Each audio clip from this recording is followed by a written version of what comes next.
Falcons with Brent Martineau, Kasey Kurtz, and Aaron Schachter on Jacksonville's home for ESPN Radio, ESPN 690. Oh, it's the eve of baseball season. Major League Baseball like we've never seen it before. And that's not just some fake promo. That's like legit. We really have not seen it like this ever before. I like how you said that. That would be a good commercial. This isn't clickbait. This is new and different. I saw Jeff Passan write an article today. It was a long article. What are you doing watching that guy write his articles? I didn't watch, and I read it. And it was like, it was long. You don't like the long articles? No, huh? I don't mind a long article, but I was like, okay, I've started skipping through a couple paragraphs at the end, right? This is what The Athletic does, too. They'll do Athletic like an writes long 18-page form, write-up, and they'll be like, estimated reading time, 3 minutes. I'm like, I don't know who you think is reading no this kidding. thing. Ain't me. Yeah. Who administered this total? The exactly. SAT people? Maybe Kasey and his big Wonderlic score can get through it in 3 minutes. But he said something in there. I think it was like in his second paragraph, so I got this part. The pitch clock stuff is the biggest thing that hit baseball since Jackie Robinson. Huh. DH? Bigger. Really? Which I would contend with. I'm not debating it. He just hit like, wow. I'm asking your opinion. And I don't know. Let's see how it goes, and then I'll tell you, because we just have spring training, really, to go by in minor league baseball. Yeah. But when he said it like that, I was like, wow, okay.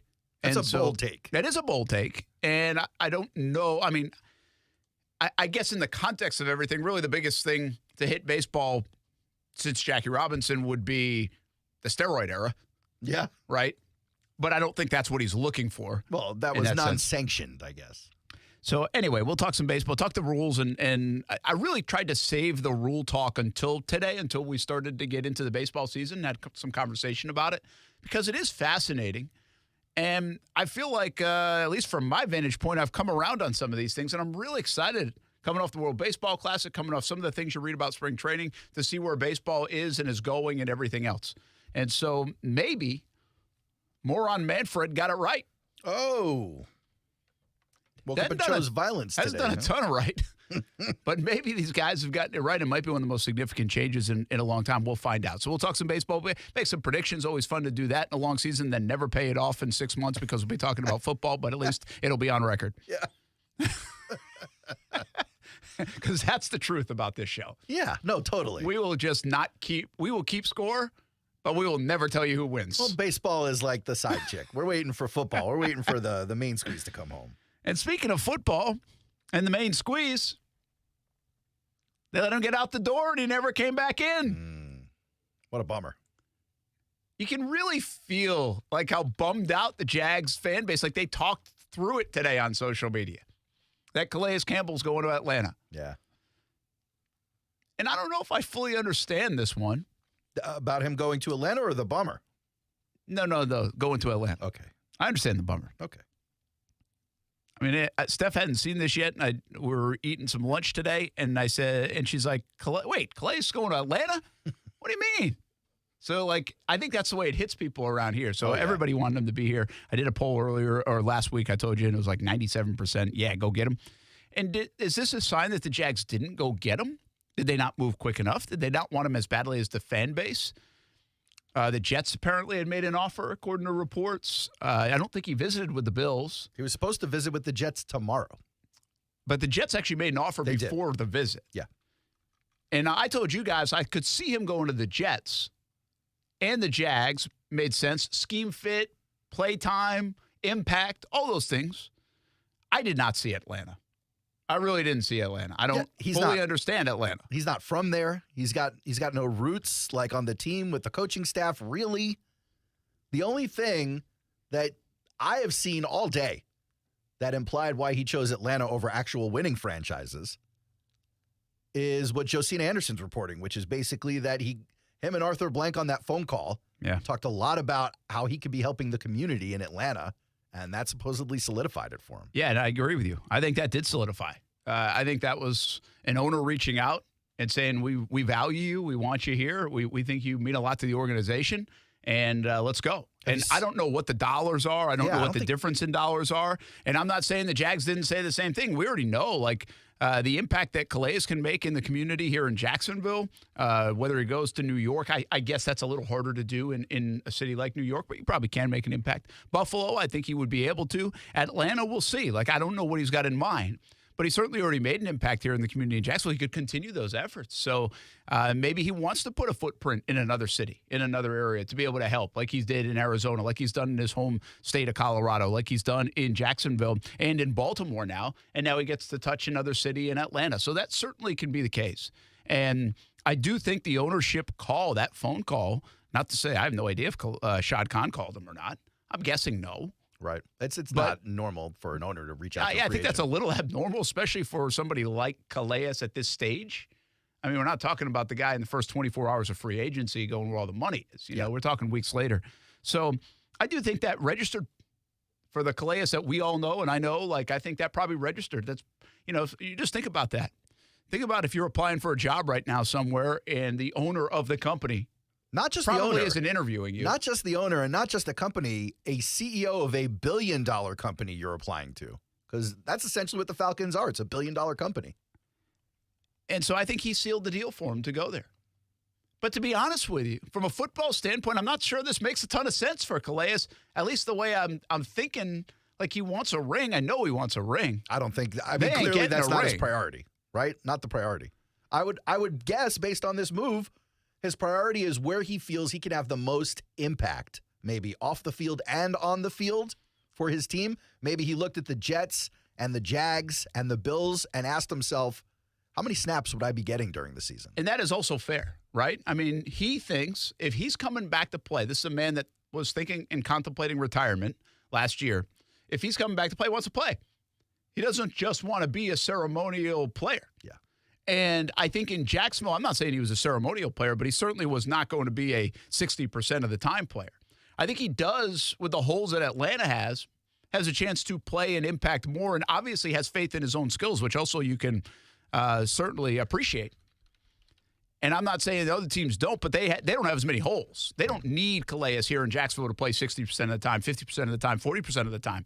Really, they need him probably closer to 40% of the time, replacing Arden Key kind of snap count and maybe even a Dewan Smoot. We'll see what happens there. I mean, he's top of the depth chart right now in Atlanta as far as the defensive. I don't even know who they have. They have Grady Jarrett on one side and Calais on the other side. Yeah. So, again, you got a chance to go play, impact another city.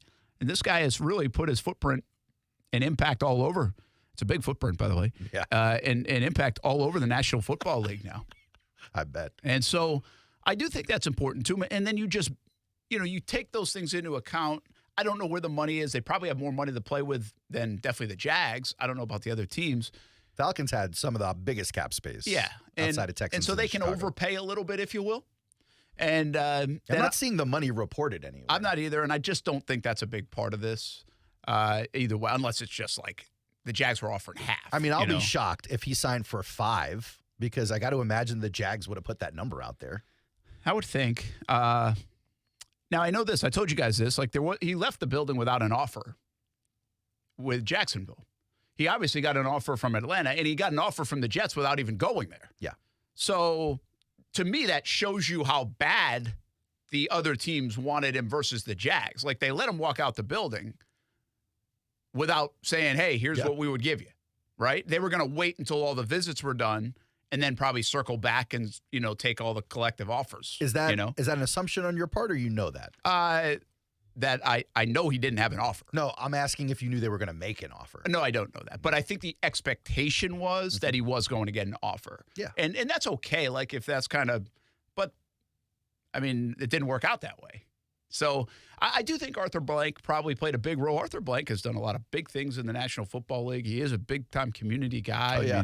And so – I can see that playing a role in Calais' line of thinking. So, do you guys think the Jags dropped the ball here? Yes, I do. I do as well. Now, really? Now, if it comes out that Calais is entertaining a $9 or $10 million offer from the Falcons, then I change my answer. But if it's in line with what we think the Jags can afford and what his previous contract ended up being by the end, I think the Jags missed a great opportunity, not just to bring a great guy into the locker room, a great veteran presence, a great elder statesman of the NFL, an amazing community leader, but a guy who's going to be one of your top pass rushers on your roster. Position of need. For real. You wouldn't talk about that part. Here's the deal. There are some things that you can do as a front office that get criticized, right? That you have to think outside the box. You have to do some things for different reasons. You can't listen to the fans. You can't listen to Brent and friends, although I know you do. But you can't listen to Brent and friends and say, hey, these guys are talking about this. We better do it, right? I mean, there is public outcry that impacts, I think, moves that get made. I really do. But you also have to put your blinders on and make good, sound football decisions. I believe in that, and you're not always right on that, but I believe that you have to do that. Then there are those times where it's really easy to look good. Picking Trevor Lawrence was the easiest thing any general manager ever had to do in the history of the game. But like Urban as well thought Tebow at tight end was one of those moves, looking good to the fan base, not necessarily a sound football move. Yeah. And I question his soundness to begin with and his ability to read soundness. So, but my point is, this was an easy move to make for the Jags with low, in fact, none criticism to help build your roster more, build your locker room more, impact the football team. It checked every box other than he's an aging player that isn't going to play as much as maybe he even wants to. Again, we don't know their vision versus his vision. That's an important part of this. Sure. And I could see that being off. That's why he left, in fact. That's how he got basically cut, or he got traded, actually, because their vision of playing time was different. So, but it's kind of hit you a little bit on this one because it's like, this is a no-brainer, guys. I mean, come on, make it happen. So, but I would say this. I try to take the bias out of it. And if this person's name was not Calais Campbell, would we feel like they missed on a 37-year-old defensive lineman? Yes, but not as much. You know? Like, I would feel like there is an opportunity there for a lower-cost athlete who upgrades your pass rush. But the fact that it was Calais, that he had been here, that the city loved him so much, like, it all made so much more sense in that respect. Let's just, for fun, if it was Justin Houston, who's available, we'd be saying. I think we like the name, by the way. That's a very good example because we like, in terms of us from the outside looking into these situations, we like a name we know. Well, Calais, that's why I brought it up, because Calais is a name. No, absolutely. No, that's why I like your example. And so I think I don't think it would register to the point Calais is today, but I do think it would be like, damn. Right? Yeah. Now, here's the thing. To your point, Kasey, they could go get Justin Houston. Well, yeah. And now that this didn't work out, right? I mean, they could. Sure. So we're going to get to the depth part of this because that is a reality. I have one other thought on this, and it just hit me within the last hour. I texted you guys about it. From Calais' point of view, my goodness, this looked good. Familiarity. A place that loves him. Yeah. Like they would hold a parade for him coming back in the building. For sure. A contender. A true contender. In a familiar place. And a great place to be. And we know he loves the place. So it hit me today. Is this not as big a destination as we've made it out to be just yet? It's better, but it's not as big a destination as we thought it might be with Doug and with Trevor and with the Jags on the rise. Is there a little bit more mileage to go before it's like, I want to go there? Like people want to go to Kansas City and have gone to other places like New England in the past, or most recently Tampa to go play with Tom Brady. Like maybe we should pump the brakes a little bit and say, oh, not there yet. Could even get Calais Campbell to come back home in a place that he loves and loves him. I think Calais would have come home if there was a starter spot for him. I just don't think the Jags saw him starting over Foley or over Roy Robertson-Harris, and Calais is sitting there wondering if he's going to play enough. He's still got gas in the tank. It's a good call. I think it's a tough question to answer because you don't fully know what happened here. Yeah. Right? If it comes out he signed for $10 million, I think we can put that in. I think Aaron's theory is a good one. But and we don't know who else they were interested in free agency, right? But if you look at the positions that they needed, this being one of them, swing and a miss. Who knows if they wanted Chauncey Gardner-Johnson, but the dude signed for $7 million to go to the Lions, and that's a position of need. What's the point? You don't know if they wanted Right, that's him. what I'm saying. It's hard to answer the question, but I mean, from this example alone right now, I don't consider Calais a swing and a miss, by the way. he's signing with another team. We didn't make him an offer. You were in there? The Jaguars, the team that I broadcast in the city of, did not make Calais an offer. So in that sense, I don't consider that a loss. They just decided they abstained. Then that's why I think it's a hard question to answer, because we just don't know. But what I do think is that this is another situation where they might have undervalued, or I guess not valued at all if you don't make him an offer and the Falcons blow him away. Okay, sure. But I think they've had some of these stories this offseason, and that's not a good thing. I don't think you need to pump the brakes on the destination stuff, because you're hearing from people that you're a destination, period. That's fine. They're not coming here. No, they want to, though. And, not everyone who says they want to go to Kansas City gets the opportunity to go to Kansas City or to Buffalo or to Baltimore, wherever the hell they want to go. The reality is players are saying they want to come here. They want to play with Trevor Lawrence. They want to play with Doug Peterson. But the need isn't there from the franchise yet. Or the money. The Jags can you play for $500,000? No.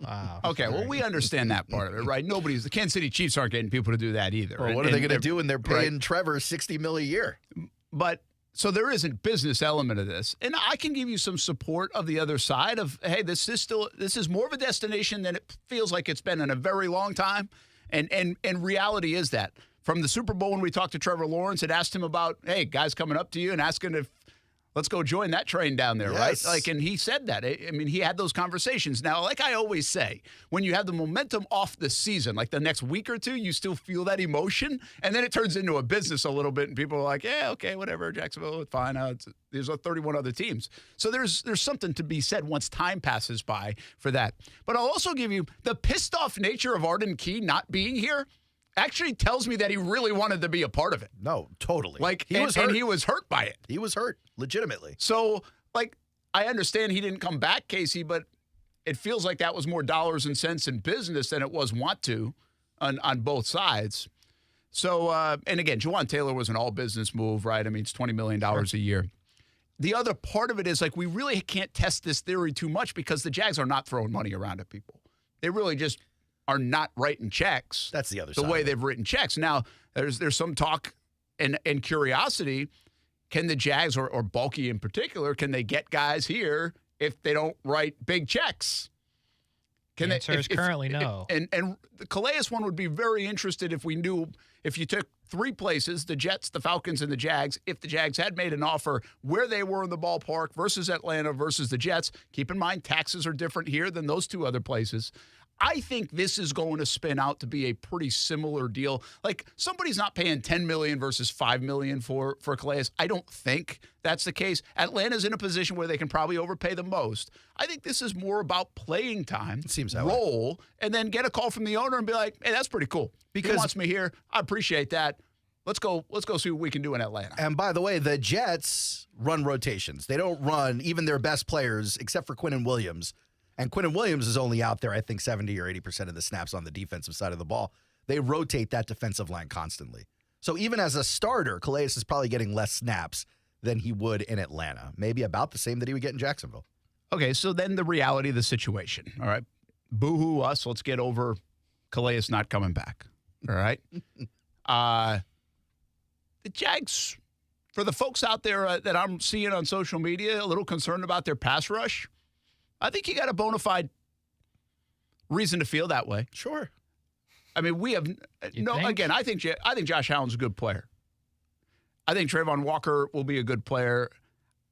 I don't know much about these other guys that they have. I don't know what their plan is for a guy like Devin Lloyd. You lose Arden Key. Again, that's 4.5 sacks, but it felt more impactful than 4.5 sacks. There's talk of trying to get DeJuan Smoot back, but the injury really throws that for a loop, both productivity, what kind of deal it is, and whether he comes back. So 3 things. And then you're really talking about the draft.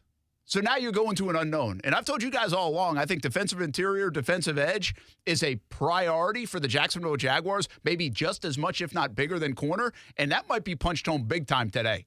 Like their 24th overall pick might be a pass rusher. But didn't you say you need like a star? Nah, you said impact. I was going to say, because are you drafting a starter at edge with the 24th pick? If you're the Jags, are you drafting someone who can start over who you've got? Well, it's all three positions that we think the Jags have a need for. And quite frankly, with Kasey and Roy Robertson-Harris coming back, their interior isn't necessarily as much of a need, maybe as the edge and also the slot corner that we think you can upgrade, right? They've got Herndon right there now, but we think you can upgrade that spot. They also did draft a couple of corners last year. We'll see how those guys play out, but when they played them last year, it didn't show us too much. Gregory and Malcolm Brown. Malcolm Brown? Malcolm Brown. Buster Isn't he Brown. an old Patriot? Buster Brown. Malcolm Brown is a former Jag. He got cut. Buster Brown. Buster Brown. Yeah, but it's not his real name. Monteric. Monteric, yeah. Thanks. There we go. Nice. Very good. Way to go. Good pull. So I think, to your question, the edge, the slot corner, and maybe even the interior, because of the way it's a rotational position, are all going to play similar kind of impact. You got the slot corner, which is like a 65% of the time position. And then these other guys, you want to have that rotation. So is that 40% like Arden Key? Is it 50% because you increase their snaps? Whatever they decide it to be. So somewhere between 40 and 60% of the time, you can expect whatever they get at number 24, if it's a pass rusher, interior guy, or corner, to be playing. So yes, I think whatever position you pick, you're going after about the same guy. Right, that's going to impact your football team. I guess you could make the case that the slot corner can impact it more. He's on the field more. And you can find a legit starter at 24 at slot corner. I mean, there are edges to be had in this draft as well. I mean, all throughout the first round. It's not like you're going to be at a shortage by the time you get to 24. Just thinking about the talent level, you'll probably have like 4 or 5 edges off the board by the time you're at 24 versus 2 or 3 corners. All right, give me your level of concern. 3 positions. Interior. Are you concerned? Now that Kasey, I mean, listen, you got to ride with Kasey. You got to see what you got in him. You paid him all right? that money, yeah. My concern is 8 out of 10. What's that? 8 out of 10. Concern. So you're a DEFCON 5. That's pretty Just high. that position. It gets worse. Slot corner. Oh. Yeah. 7 out of 10. Really? Because you can, like, Herndon did good things, man. Yeah. But I think the problem with this is gonna sound very familiar to the Wingard conversation of before last year, before this past season. And that's what it is. You're like, okay, I feel like you can do better there. You can. You can upgrade. But guess what? Wingard turned themselves in a favorite in that year. Well, that's the point. Like, you can upgrade from what you've got, but what you've got is starter caliber. It is. And again, they played well at that position the last 2 months of the year. Once they bumped Darius Williams outside, they figured it out. I would put it at like a 5. No, because then 6. ask yourself the question, if you're playing the teams that you're going to be playing when it's down to, and you're lining up Trey Herndon against which Bengals receiver, you feel great? No, I don't. And here's the other thing about it, Kasey, what I would say is you're relying on everybody to stay healthy. You know? So, like, I want an upgrade at that position if I can get it. And then if I feel really good if a guy like Herndon's my backup guy. Or if it's like 1A and 1B, and then you figure out who wins the job and you've got somebody else. Like, that's cool by me. But right now, I'm not sure I feel very good. All I know is that I can kick Darius Williams inside to play that position if I need to, if Herndon got hurt. But then I don't know what I'm doing on the outside because that was a mystery for 6 weeks last year. Yeah, I see. My beef isn't, or my question isn't with your example case, because what team in the league is covering all 3 of those receivers? Miami. All 3 of them? Kansas City did a good enough job. What my concern for the Jaguars is who's covering the pass-catching tight end, because there is something that this team struggled with mightily, especially down the stretch. Yeah. Especially down the stretch last year towards the playoffs. So, I don't know. We saw a mock the other day with Brian Branch out of Alabama. Yeah. And I'm like, now there's a big body that could sit over the middle, cover some of these guys. Yeah, people got excited because they saw the coaching staff talking with him. Yeah. And they mocked him like the next day. But that being said, like, do you reach for that at 24? I don't know, but it's a need. To me, much more of a need than worrying about the 3rd wide receiver for Cincinnati when so few teams can go 3 deep on those wide receivers. All right, we got to hit a break. But before we go, last one. 40 out of 10.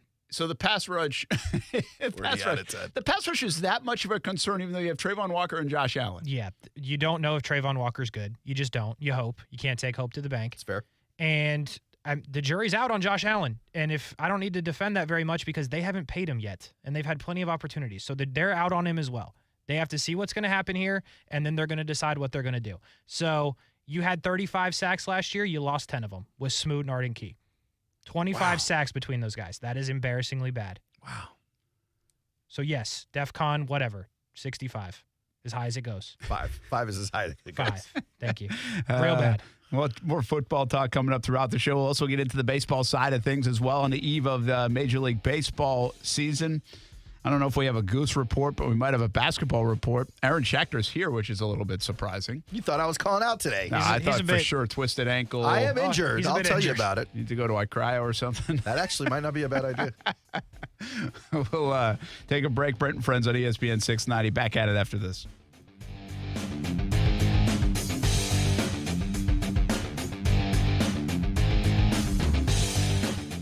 Now, the First Alert forecast on ESPN 690. Partly to mostly sunny and mild today. Much lower humidity with afternoon highs in the lower 70s. Nice and cool tonight, down into the 40s inland to the 50s at the beaches. And mostly sunny and nice tomorrow. Your Thursday high in the mid-70s. I'm Chief Meteorologist Mike Burrish. Join me today beginning at 5 p.m. on CBS 47 and Fox 30 Action News Jax. The Weather Center is brought to you by Beards Diamonds. Now get 0% interest for 5 years with nothing down. We're dealing at Best Bet St. Augustine, the only card room and sports bar in St. Augustine, Florida. With nonstop action, poker games of all limits, exciting tournaments and table games, and a sports bar showing all the action, Best Bet St. Augustine has you covered. Don't miss our delicious dining options, serving breakfast, lunch, and dinner, and our always popular freshly made sushi. Best Bet St. Augustine is located at 800 Marketplace Drive off exit 311, where I-95 and State Road 207 meet. Learn more at bestbetjax.com. As the seasons change, one thing remains the same. Jacksonville and all of Northeast Florida are fueled by Celsius Essential Energy Drinks. If you spot ESPN 690 anywhere in the community, come hang with us and grab an ice-cold Celsius. Jacksonville is a great place to live. And if you love where you live, you should invest in it. That's why more and more people bank with One-to-One Financial, Jacksonville's hometown credit union. We invest every penny back into North Florida, backing the very best small businesses, nonprofits, and of course the family home. Why put your money with some big out-of-state bank when you can invest in where you love to live? One-to-One Financial, we're your hometown credit union. Sign up today at one-to-one-fcu.org. Federally insured by NCUA.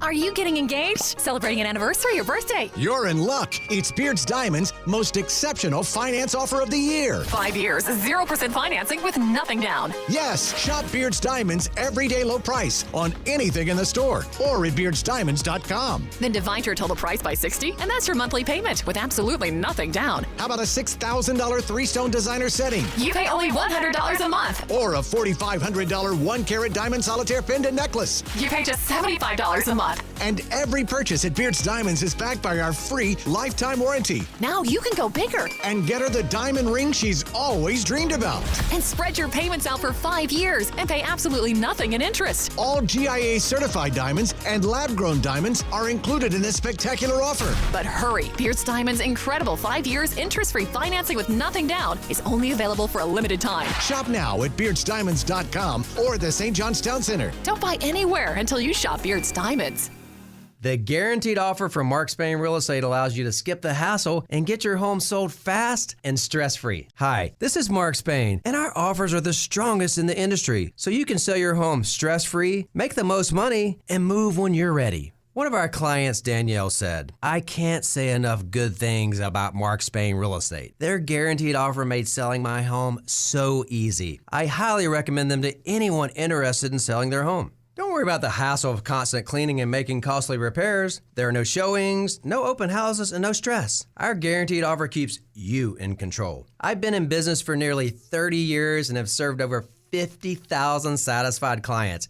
And I know what matters most: a quick sale and maximum profit. Find out what your guaranteed offer would be. There's no obligation. Sell your home fast with a guaranteed offer from Mark Spain Real Estate. Go to markspain.com to get a guaranteed offer on your home today. That's markspain.com and start packing. Certain restrictions apply. As parents, we all want to ensure that our children are safe, secure, and healthy starting day one. Please make sure your newborn is sleeping safely. Visit wolfsandchildrens.com/safe sleep for infant safety tips. That's wolfsandchildrens.com/safe sleep.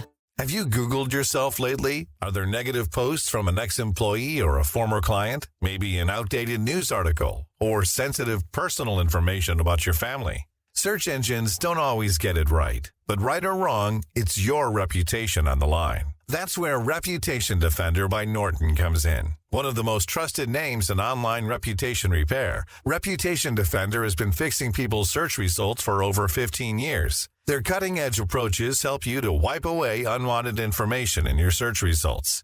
They also promote the good stuff so that it rises to the top, helping you put your best foot forward. Your good name is too valuable to leave to the whims of a Google algorithm. Take control with Reputation Defender. You can start by getting your free reputation report card at reputationdefender.com or call 800-401-6681 to speak to an expert. That's 800-401-6681. Digital marketing? Well, my intern handles the social media, my brother-in-law does my search, and my receptionist sends out email blasts. All done. Your digital marketing may get done, but is it doing anything? No? Then let CMG Local Solutions help. At CMG Local Solutions, we combine the best-in-class technology and analytics to maximize your digital dollars while targeting local customers for your business. So your digital marketing doesn't just get done, it gets results. Learn more about how we can help you at cmglocalsolutions.com.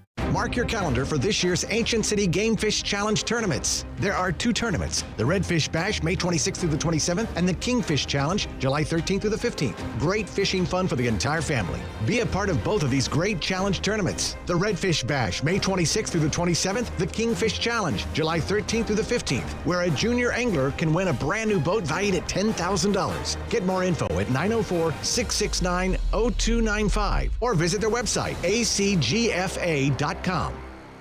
Sorry, but we actually have a wait list for our Monstera. Shaw's greenhouse is really bringing in the green. We can't keep snake plants in stock. She needs a construction manager to build on her roots and grow. We could add a whole section for ferns, and here we'd have dahlias, dahlias, and more dahlias. Indeed can help her hire great people fast. I need Indeed.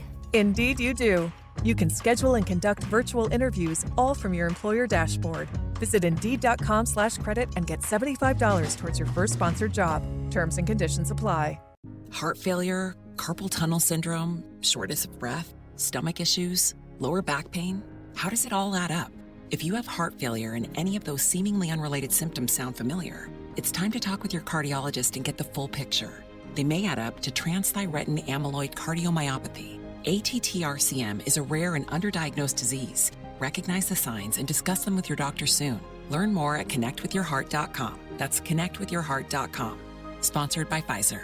Action Sports Jacks. Watch, listen, subscribe. You can watch us on CBS 47 and Fox 30. You can listen right here on ESPN 690. And you can subscribe to our YouTube and podcast, Action Sports Jacks on ESPN 690. Action Sports Jacks. Watch, listen, subscribe. So Calais Campbell goes to the Atlanta Falcons. We'll talk a little more Lamar Jackson. Speaking of the Falcons, right? I think they were pretty interesting and outspoken about why they're not making a run at him. It was more than we've had. Yes. It was still a little phony baloney nonsense. Yeah, I mean, I guess it depends what you believe. And also Tampa Bay Bucks, right? Did they make a statement? They didn't make a statement, but could they be of interest? No. He's not going anywhere. He's not going anywhere. He stayed in Baltimore. I mean, nobody is willing to make an offer on this guy. We'll talk more about it. It is baseball season tomorrow. Are you excited? You get excited about opening day in baseball still? I don't. You don't? Not anymore. No. I used to. Oh, man, I used to get all that. Kasey? No. Gosh, that's so disappointing. We got 161 more, and they're all going to look the same. Yeah, but it's something else to bet on for you. Like, what the hell else is going on a Thursday afternoon? It's actually he'll not. Find something. Yeah, there's soccer or something. It's actually like a super disadvantage. Like, so here's the thing with betting, right? And I got to be careful here. It would be so much better to bet on baseball in the state of Florida if they just made it easier to do so. It's not a sport that you bet like who's going to win. It's a great prop bet sport. Mm-hmm. It's not a great, hey, the Mets are going to win tonight sport. It's just not as fun. Is he going to strike out 2 dudes in this inning? That's fun, but not as easy to get to in Florida. I'll leave it at that. By the way, baseball's a bad thing to bet on anyway. Depending if you're going straight up. I know like there's that first inning stuff and prop stuff, but I'm saying straight up, man. Right? Yeah, like you got too many bums pitching these days. Well, not only that, but if like you go like Garrett Cole and he loses the game, even though he's supposed to win 99 out of 100, you're screwed for the next 2 weeks. Yeah, don't bet on the heavy favorite, Brent. And by the way, don't try to chase it. No, I agree with that. We will have Duck on later today to talk about baseball props. Yeah. He might be able to give you some tips. Here, is this the most significant rule the sport has seen, in your opinion? The pitch clock? It's definitely extremely significant. And do you like it? I do like it. And I might change my opinion as it screws my favorite team, but I definitely like it right now. Kasey, do you like it? Yeah, I'm with it.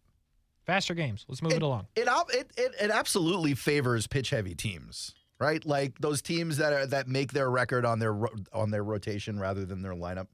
I don't know. It depends. Because the pitcher now dictates the pace of the game. Yeah, but like if you, for example, if this was like when Josh Beckett played in the league, he would not be in favor of that, and he's like your horse. Yeah. Like imagine if Scherzer was actually slow instead of fast. You'd be like, wait a minute. Yeah, Garrett Cole works fast. So you think some of the frontline guys? Verlander works fast. Like it's going to work for them, but I can't really think of it anybody as a disadvantage or an advantage for anybody. There are batters that need to like do their routine and take their time. I'm not talking Nomar Garciaparra type routines, but there are guys who get in the box and take their time getting settled, and now they can't.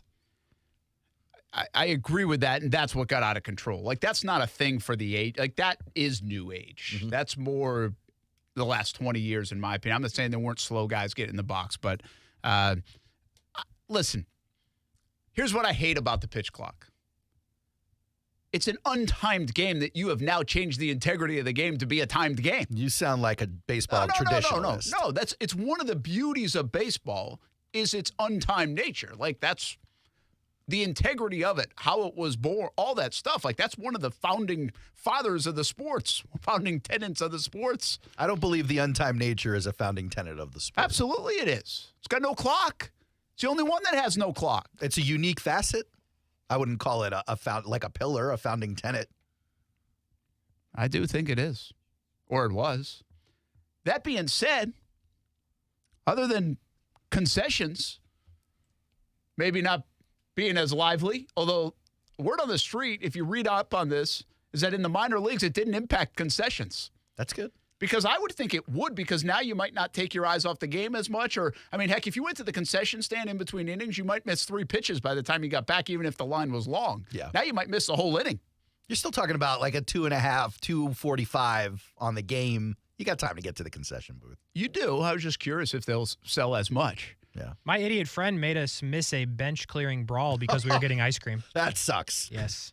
Man, I've never been at a baseball game for a brawl. That must be fun. That would be cool. You know what? You say that? I haven't either. Like, I mean, I've been a part of it. I'm just saying watching the game. Oh, Brent, breaking news. Sorry, breaking news. I apologize. I have to stop you in your tracks. What are we doing? We have a goose update. There's a goose update, Brent. There is a prevailing theory now in the parking lot that the Papa Goose is a different Papa Goose. Oh. A less aggressive and a skinnier Papa Goose. Shameless Mother Goose. Well, once the original Papa left, she had to find a new partner to take care of these kids. I'm assuming. She was sitting on eggs. Listen, geese ain't waiting on these guys to come home. So I just wanted to make sure you had the latest information. Goose. Yes. By the way, geese. Whoever which one, that's Papa 1 or Papa 2, almost got me last night. Well, you're the only one. He must not like the way you look. Maybe he's a Gator fan. Totally, like, freaked me out, too. Like, if you had the camera on, because it was unexpected. And I was like, oh, damn, these things are still here. Case, can you write a note for me to get the security cam footage? You want to see it. It's pretty good. Actually made a pretty nice move, I thought, on the guy. All right, I didn't mean to derail the show. I just wanted to give you the update. I'm sorry. And by the way, the bench clearing brawl I was at was like John Lackey. It was Yankees, or it was Boston Rays. and I think he hit Matt Joyce, maybe. The Rays and the Red Sox got into a bunch of them. Oh, yeah. For a while there. I stand by my statement. If James Shields would have hit Coco Crisp with that windup, you remember that? Coco Crisp would have died. You talk about two baseball names that sound like superheroes, James Shields and Coco Crisp. Big game James. Love James Shields. Guy's a legend. So, hey, here's the deal with the pitch clock, all right? It's taken a half hour out of the game so far in the spring training, pretty much. Almost a half hour. Like 26 and it did minutes? That, yeah, something like that. The rhythm to a game. See, I do like this, and this is something I find I obviously watch a lot of like the high school level. It is, like we call them human rain delays now with those kids that take forever to pitch the dang ball. Mm-hmm. Like, we have to, I'll give Kaylee a shout out here. Kaylee has to be slowed down sometimes by the umpire. Oh, she's rushing them, huh? I don't think she's quick pitching him. She's ready to go. How does the umpire get to slow her down? Well, because they're not in the box. So they'll be like, whoa, whoa, whoa. Or even our guys on the again, I watch a lot of the creek side. So the pitchers, they're taught work fast. And the beauty of that is from a rhythm standpoint, and I've played the game behind pitchers, is you're ready to go in the field, Kasey, right? I mean, like you like that. As a fielder, you're like, let's go. Yeah. Because it does get boring out there. There's too much to think about. So you like pitchers that move fast. This helps create that even for the guys that move slow. We seriously call them human rain delays, the guys that go slow. Well, you can't have that anymore. Yeah. I wasn't a fielder. I was a pitcher. You know what I mean? I wasn't a good fielder. Were you a fast Oh, worker? big time. Yeah. Let's get out of here. I didn't want to be there. You know what I'm saying? So, like, is that why you press the button so fast? Love Kasey as a teammate. And my pitcher today, I don't really want to be here, but here, let's see what happens. I'm going to show up. I'm going to shove for a bit, and then we're going to head home. Like, it's as simple as that. So, yeah, I'm big on let's make it. Let's get quick. I know we're going to get to a break, but here, a couple more things about the pitch clock, all right? Apparently, everyone loves it.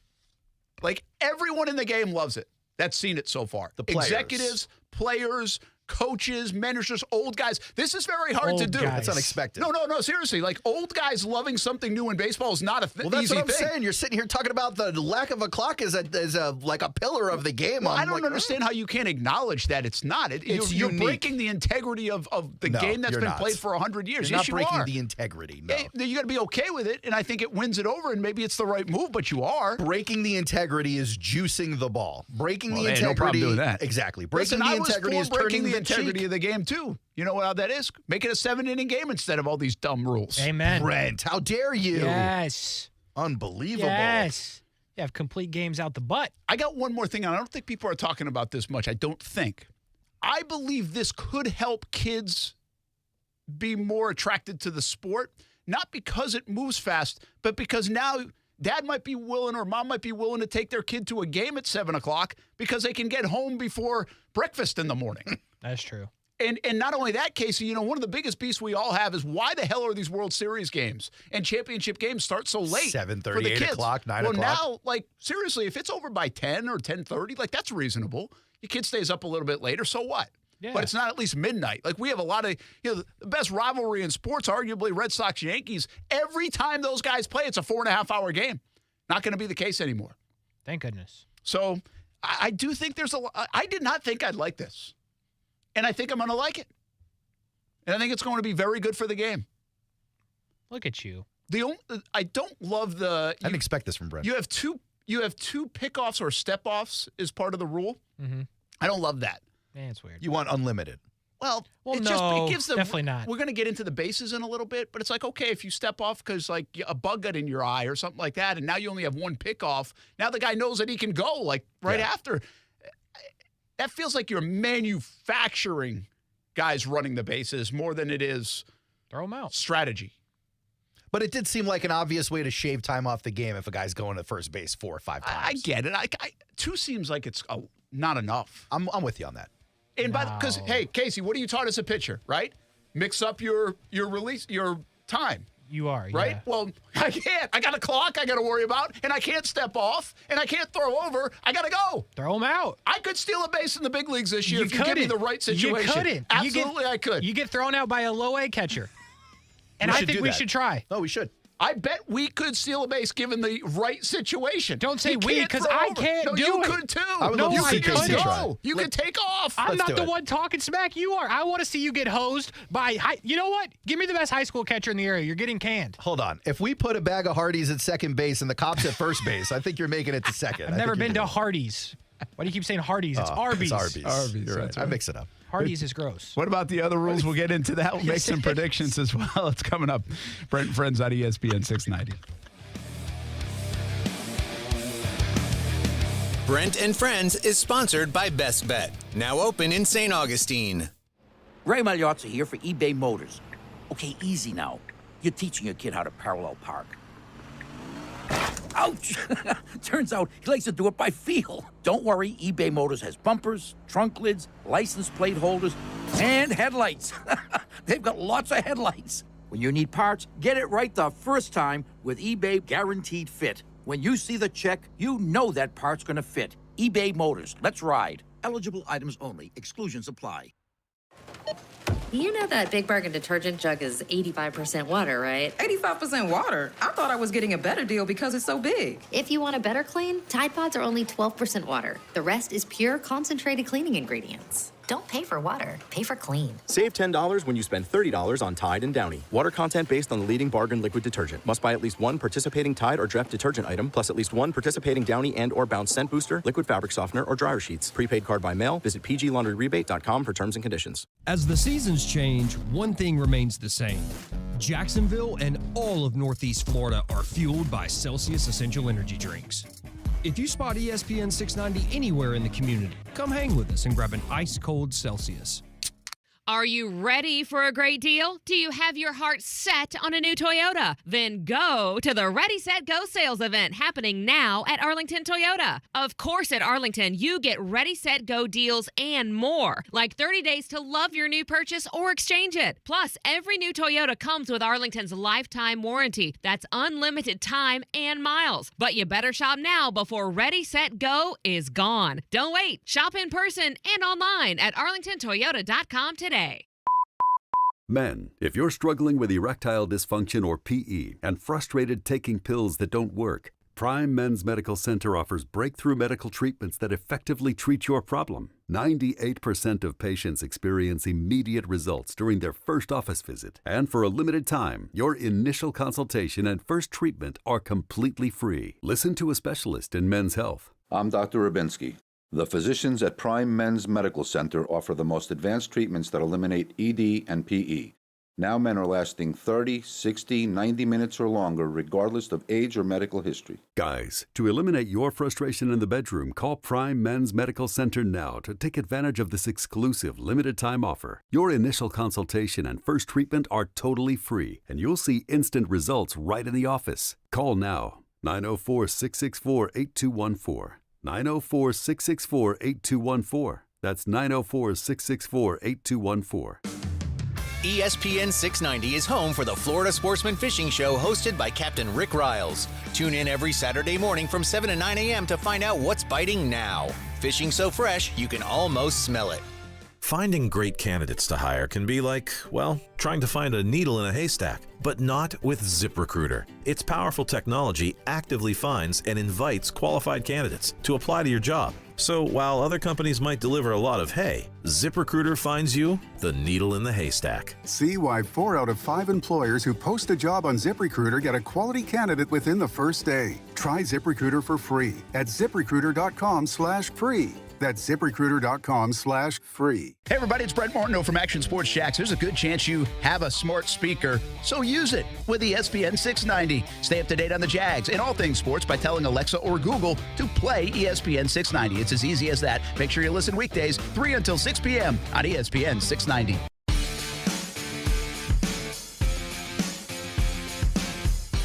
All right, let's keep rolling with these rule changes real quick. We got through one of them. There's only 2 other ones, and these are not as significant, I don't think, but still significant. Kasey, do you like the no shift rule? Yeah, why not? You don't have like a strong feeling about it? No, not really. I'm fine with it. I thought the shift was kind of dumb for a while, so I like the I'm with shift. it. Do you? I don't like that they're taking away the shift. If you stink at putting it to the left side of the field, that's on you. Nah. Why? You ain't getting paid to hit ground balls at third. But that's the point, though, right? So, like, if your 3-hitter can't get out of that side of the field, then why should you not put all your guys there? Disagree. If I'm Kyle Schwarber, I do not care. I'm going to hit 50 home runs, and if I don't get base hits on ground balls to third, sucks to suck. I'm still making millions of dollars. Okay, but you don't have to care is my point. Like, I'm just talking as a fan. If I'm watching my team play defense, and you got a hitter up there who only hits to one side of the field, especially in the infield, but even like on an outfield shift where you bring the outfielder in, like who can, like that's the strategy. I'm good with it. It's legal. You still have your 9 out there. It should be allowed. I'm going to say no more. I'm going to say something that you're not going to like. Okay, illegal. Cool. The interesting part about this versus the pitch clock, in my opinion, is this actually brings baseball integrity back. No, seriously. Whoever came up with the game of baseball said first base should be here, second base should be here, shortstop should be here, third base should be here, and said this is why. Like this, it's hard to get it through there, right? Or hard to get a hit through here. Yeah, they didn't see 100 years later everybody on steroids and jacking balls out of the park and making $100 million. But this actually gets back to the root of the game where it welcomes all players of different skill sets, not just guys that hit bombs. You can still hit it over everybody, but you have to hit. Now it's going to welcome singles back into play. They did say one thing about the shift that's really interesting. They're like, well, it promotes athleticism, like that diving play up the middle, because now you're not standing behind the second base bag. And I will say that if you ever watch a game and the guy is standing behind second base and you rip it up the middle, it's awful. And it's a double play. It's like, what the hell are we doing? Yeah. Like, that's a base hit.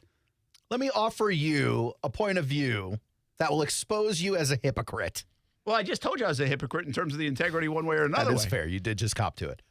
On 2nd and 2 at the goal line, are you saying the defense shouldn't be allowed to stack the goal line with defenders? You got to line up 4 up front and still put all your corners back there and all your linebackers in coverage?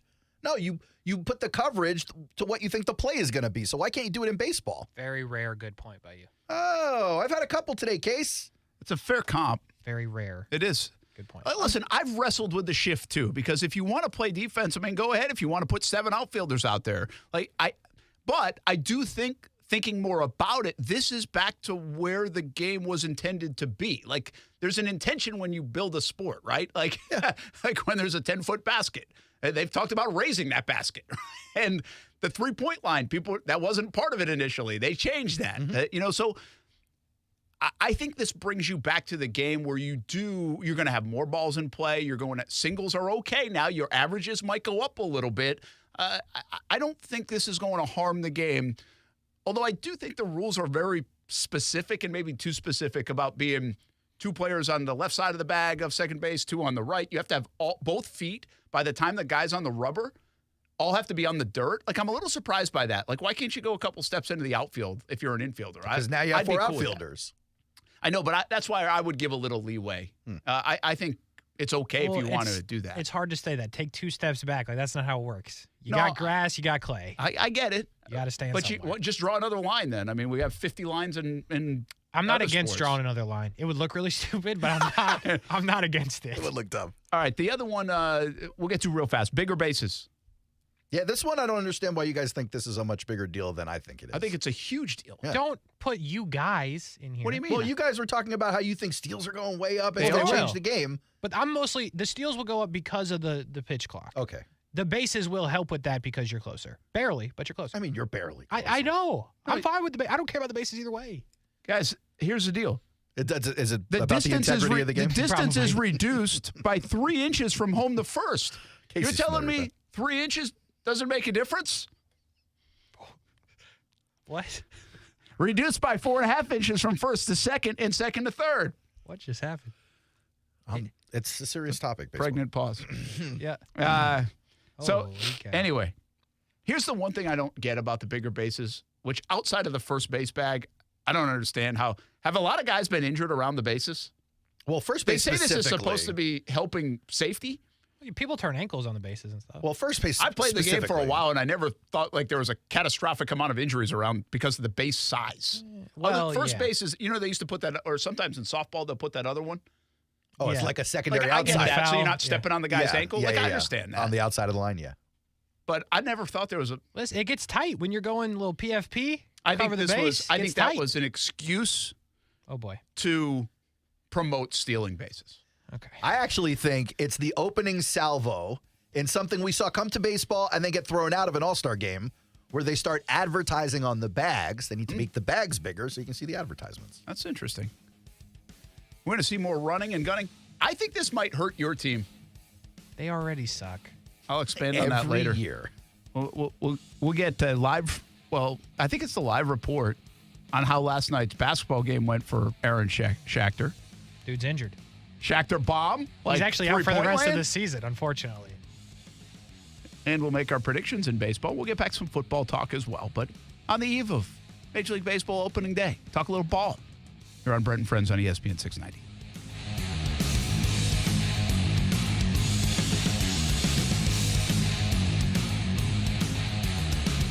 I've been asked 1,000 times, did you plan on becoming the largest injury law firm in the world? And the answer is no. When I started, there were just 2 of us. Today, Morgan & Morgan has almost 800 lawyers alone. No injury firm in the country has anywhere close to that. We set out to be focused on our clients and to have a commitment to trying cases and winning. And when you have those results at trial, you're able to settle most of your cases quickly and fairly. Reputation matters. We grew like this because we worked hard and so many former clients referred family and friends. And what I believe is the main reason is we delivered for our clients a lot. Hard work and client satisfaction was our plan. It worked. Hope is not a plan. Morgan & Morgan, America's largest injury law firm. Visit forthepeople.com for an office near you. Jacksonville is a great place to live. And if you love where you live, you should invest in it. That's why more and more people bank with One-to-One Financial, Jacksonville's hometown credit union. We invest every penny back into North Florida, backing the very best small businesses, nonprofits, and of course the family home. Why put your money with some big out-of-state bank when you can invest in where you love to live?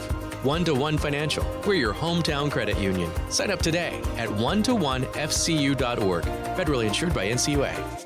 It seems like every day we hear about the challenges small businesses face to increase sales. Competition can be fierce, and growing revenue is essential for long-term success. What can a business owner do to set themselves apart and attract more customers? SCORE has volunteers with industry-tested sales and marketing experience that can help you address your critical questions in a free, confidential mentoring session. In addition, we also offer a vast array of online resources and workshops. Discover more about how SCORE can assist your business by visiting our website, jacksonville.score.org. All offers are with approved credit and not a conjunction. See dealer for complete details. Ram Truck Month. When you're looking for a new pickup, go where the pickups are.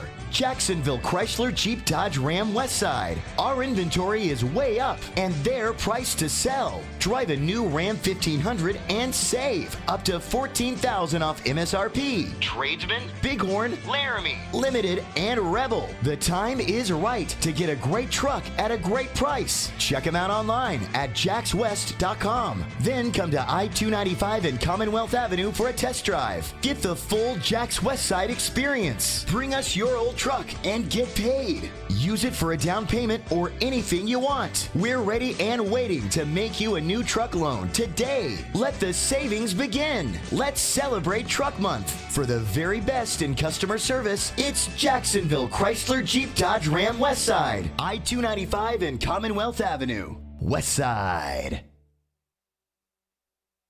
This is SportsCenter. I'm Christine Lisi. Big night tonight in Phoenix. After missing the last 10 games with a left ankle sprain, Kevin Durant is set to return and make his Suns' home debut against the Timberwolves, 10 Eastern on ESPN TV. It'll be just his 4th game with Phoenix. Looking ahead to the playoffs, the key for the Suns won't be how few games KD's played for them. It's Chris Paul, believes ESPN's Nick Friedel. Is he, through a postseason run, going to be able to produce night after night?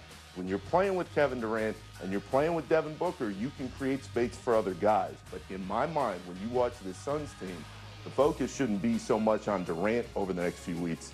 It's how Paul looks and can he push them over the edge in the postseason. Tonight, Minnesota's Anthony Edwards and Karl Anthony Towns both listed as probable. Grizzlies leading scorer Ja Morant expected to return from a thigh issue tonight against the Clippers. ESPN's Pete Thamel reporting VCU's Mike Rhodes has agreed to become the next men's basketball coach at Penn State. Utah Valley's Mark Madsen, the former Stanford star and NBA vet, will be Cal's next head coach.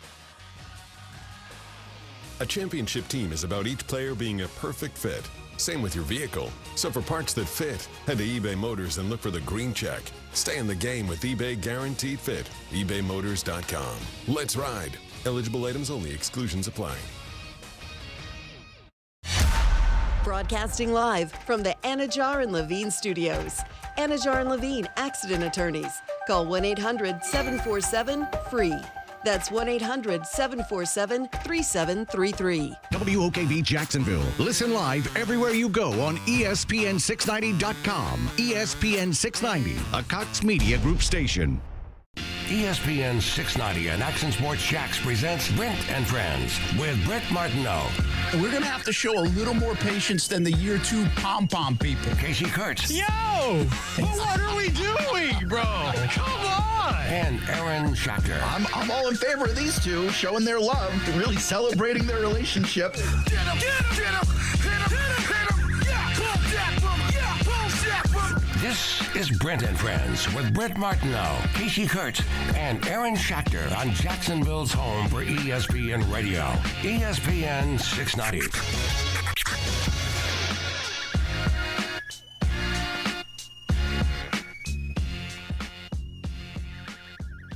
4 o'clock hour, Brent and Friends on ESPN 690. A lot of business going on in there, Kurtz. He's getting stuff done. I was just having a business conversation. Oh, a little business meeting. You like that? Give me some juice. Got some good business meetings Listen, happening. here's what just happened.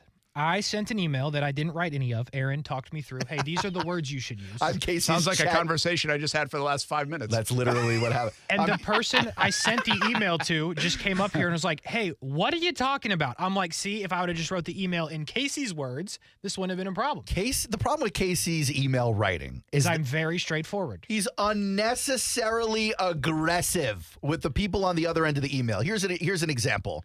Oh, boy. If someone were to write to Kasey, hey, Kasey, how come this didn't get done this weekend? Kasey's response would be something along the lines of, I don't work on the weekend. What do you mean it didn't get done this weekend? What are you talking about? It's like, all right, bro, just not everybody is out there to get you. It's not true. We're all just figuring it out. That's not true. That I is would have not said what he believes. I don't work on the weekends. You don't think he believes everyone's out there to get him? No, I do believe Yes, that. of course. I believe he believes that, yes. I'm just trying to figure out how to avoid that. Kasey has turned taking offense into sport. I have. And he's not a soft guy. It's not like he gets offended easily. It's like, oh, hey, I Kasey. want to be mad at these people. Yes, that's what it is Yes. you indulge in your anger and rage. So I go, hey, Kasey, nice hair. And he goes, what are you trying to say? Literally. Yeah. It's true. What are you trying to say, man? I don't sound like That is that. really true. That's what you sound like. I don't sound like that. But now that I hear it, it's more and more accurate. I do kind of sound like that. Hey, we had Caitlin Schroeder on yesterday. She's playing the Augusta Women's National. How's she doing? Amateur. I keep calling it National.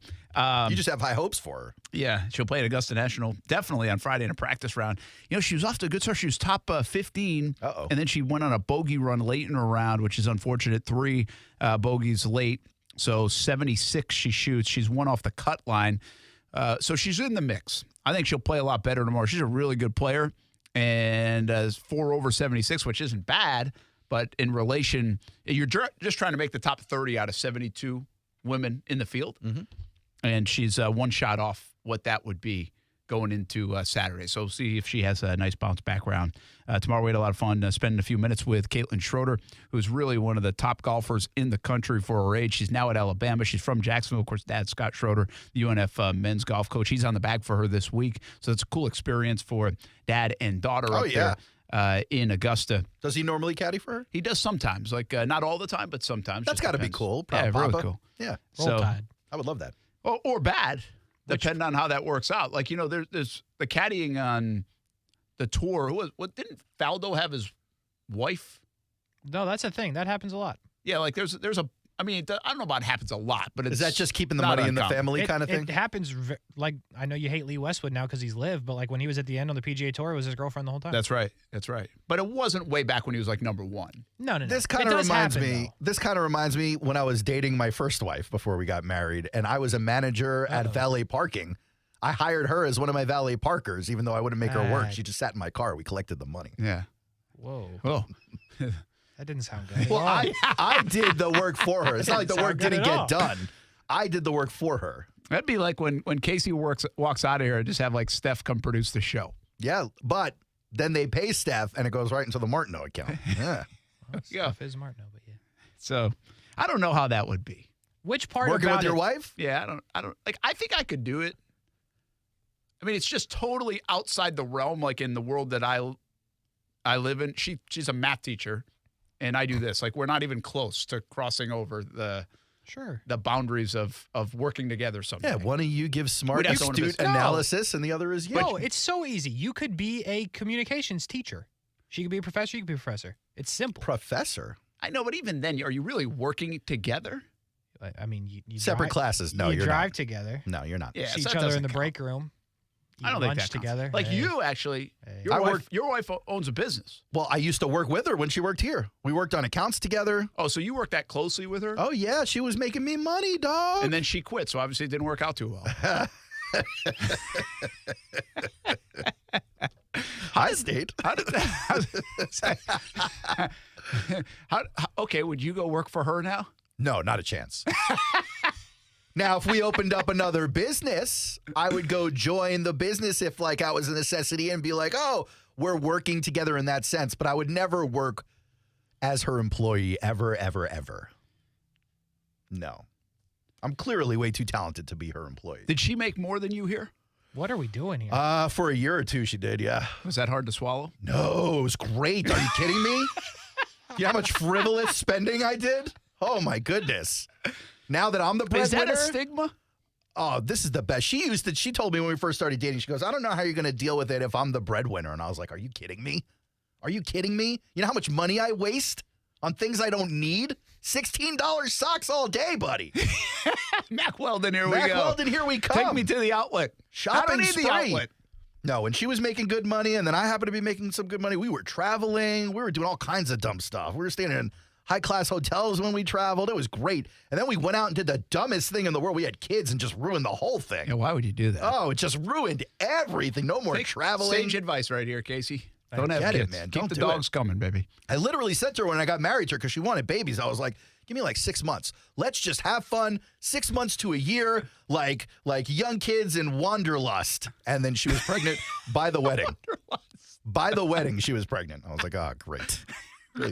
Really messed this one up, didn't you? I was going to say, you're just blaming her. Yeah, it's my fault. Yeah, really messed it up. I don't know what that would be like to work with your wife. Steph made way more than me in Louisiana the first job. She made $21,000. I made $12,000 that year. I bet. Broadcasting stinks. And I thought we were loaded. Those drive-through daiquiri huts galore, man. Daiquiri hut. The daiquiri hut was awesome. Love it. I'll take a daiquiri to go, please. Thank you. 2 of them, actually. My wife's buying. It's a 2-for-1 daiquiri night. I don't know what that would be like to work with your wife, though, or for anybody with their husband. But it happens a lot. Well, because you have chemistry. I mean, you assume if you marry someone, you have chemistry with them. And that's an important part to employment sometimes, especially a show like this. That's true. But sometimes it's better they don't know all the intricacies of your job. So you can't hide under them? No, Honey, I because need to go into the studio, but she knows that I'd only need to spend like 10 minutes here to do what I need to do. That's a good point. Yeah. It's like, yeah, you got to go to work again? Yeah, I'm working. I'm watching the game. It is work, though. I guess we get to hide out in that kind of. Yeah. Steph would actually do that a lot earlier on in my career. Like, she flat out didn't think I was working, I think. I don't blame her. And so she would just like call or say, like, what are you doing? I'm like, well, I'm actually working. Like, I know you have a bell that rings. Like, we don't have a bell that rings. Oh, you know, okay. Because she she's has a teacher. a bell. I was like, I have a bell. What? But it doesn't mean we're not working here. Yeah. And because here's the other thing. Like, I think she's passionate about teaching. She really loves it. That's why she tutors still so much. But like, we like our jobs. Oh, we have fun at our job. So like, that's a problem for the spouses sometimes. Yeah. Right? I don't think teachers also, specifically teachers, are having that much fun these days. But you're right. Spouses that don't have fun at work, like, I'll come home all giddy and happy. We had a fun show. I'll tell her a funny story. Yeah. And like, her story is, I routed 3 trucks for the drivers today. So like, it's not a fun share at that point. Yeah, that isn't as fun. There's an end to that conversation. Right? I can't wait till she routes you for a truck ride. Glenn giving the example of Glenn giving the example of Phil Jackson and Jeannie Buss. It's a good, that's an odd one. husband-wife combo. It's a good one, but it's also kind of odd. There are a few of these. A couple of radio shows do it like that too. Yeah, I don't TV know shows. about that. I guess that could be. That's all or nothing, right? And then sometimes that either works or it doesn't. Right. And then sometimes you have these things flare up and they aren't married, but relationships happen because of the work. Like, especially on movie sets, you hear about it all the time. Either people coming together or breaking up marriages because they bond over this shared experience on the set, and then suddenly they're in a relationship. You just saw that on some ABC morning show a few months ago, I think. Yeah, 2 anchors. Interesting. All right, you want to do some picks here, baseball-wise? Let's do it.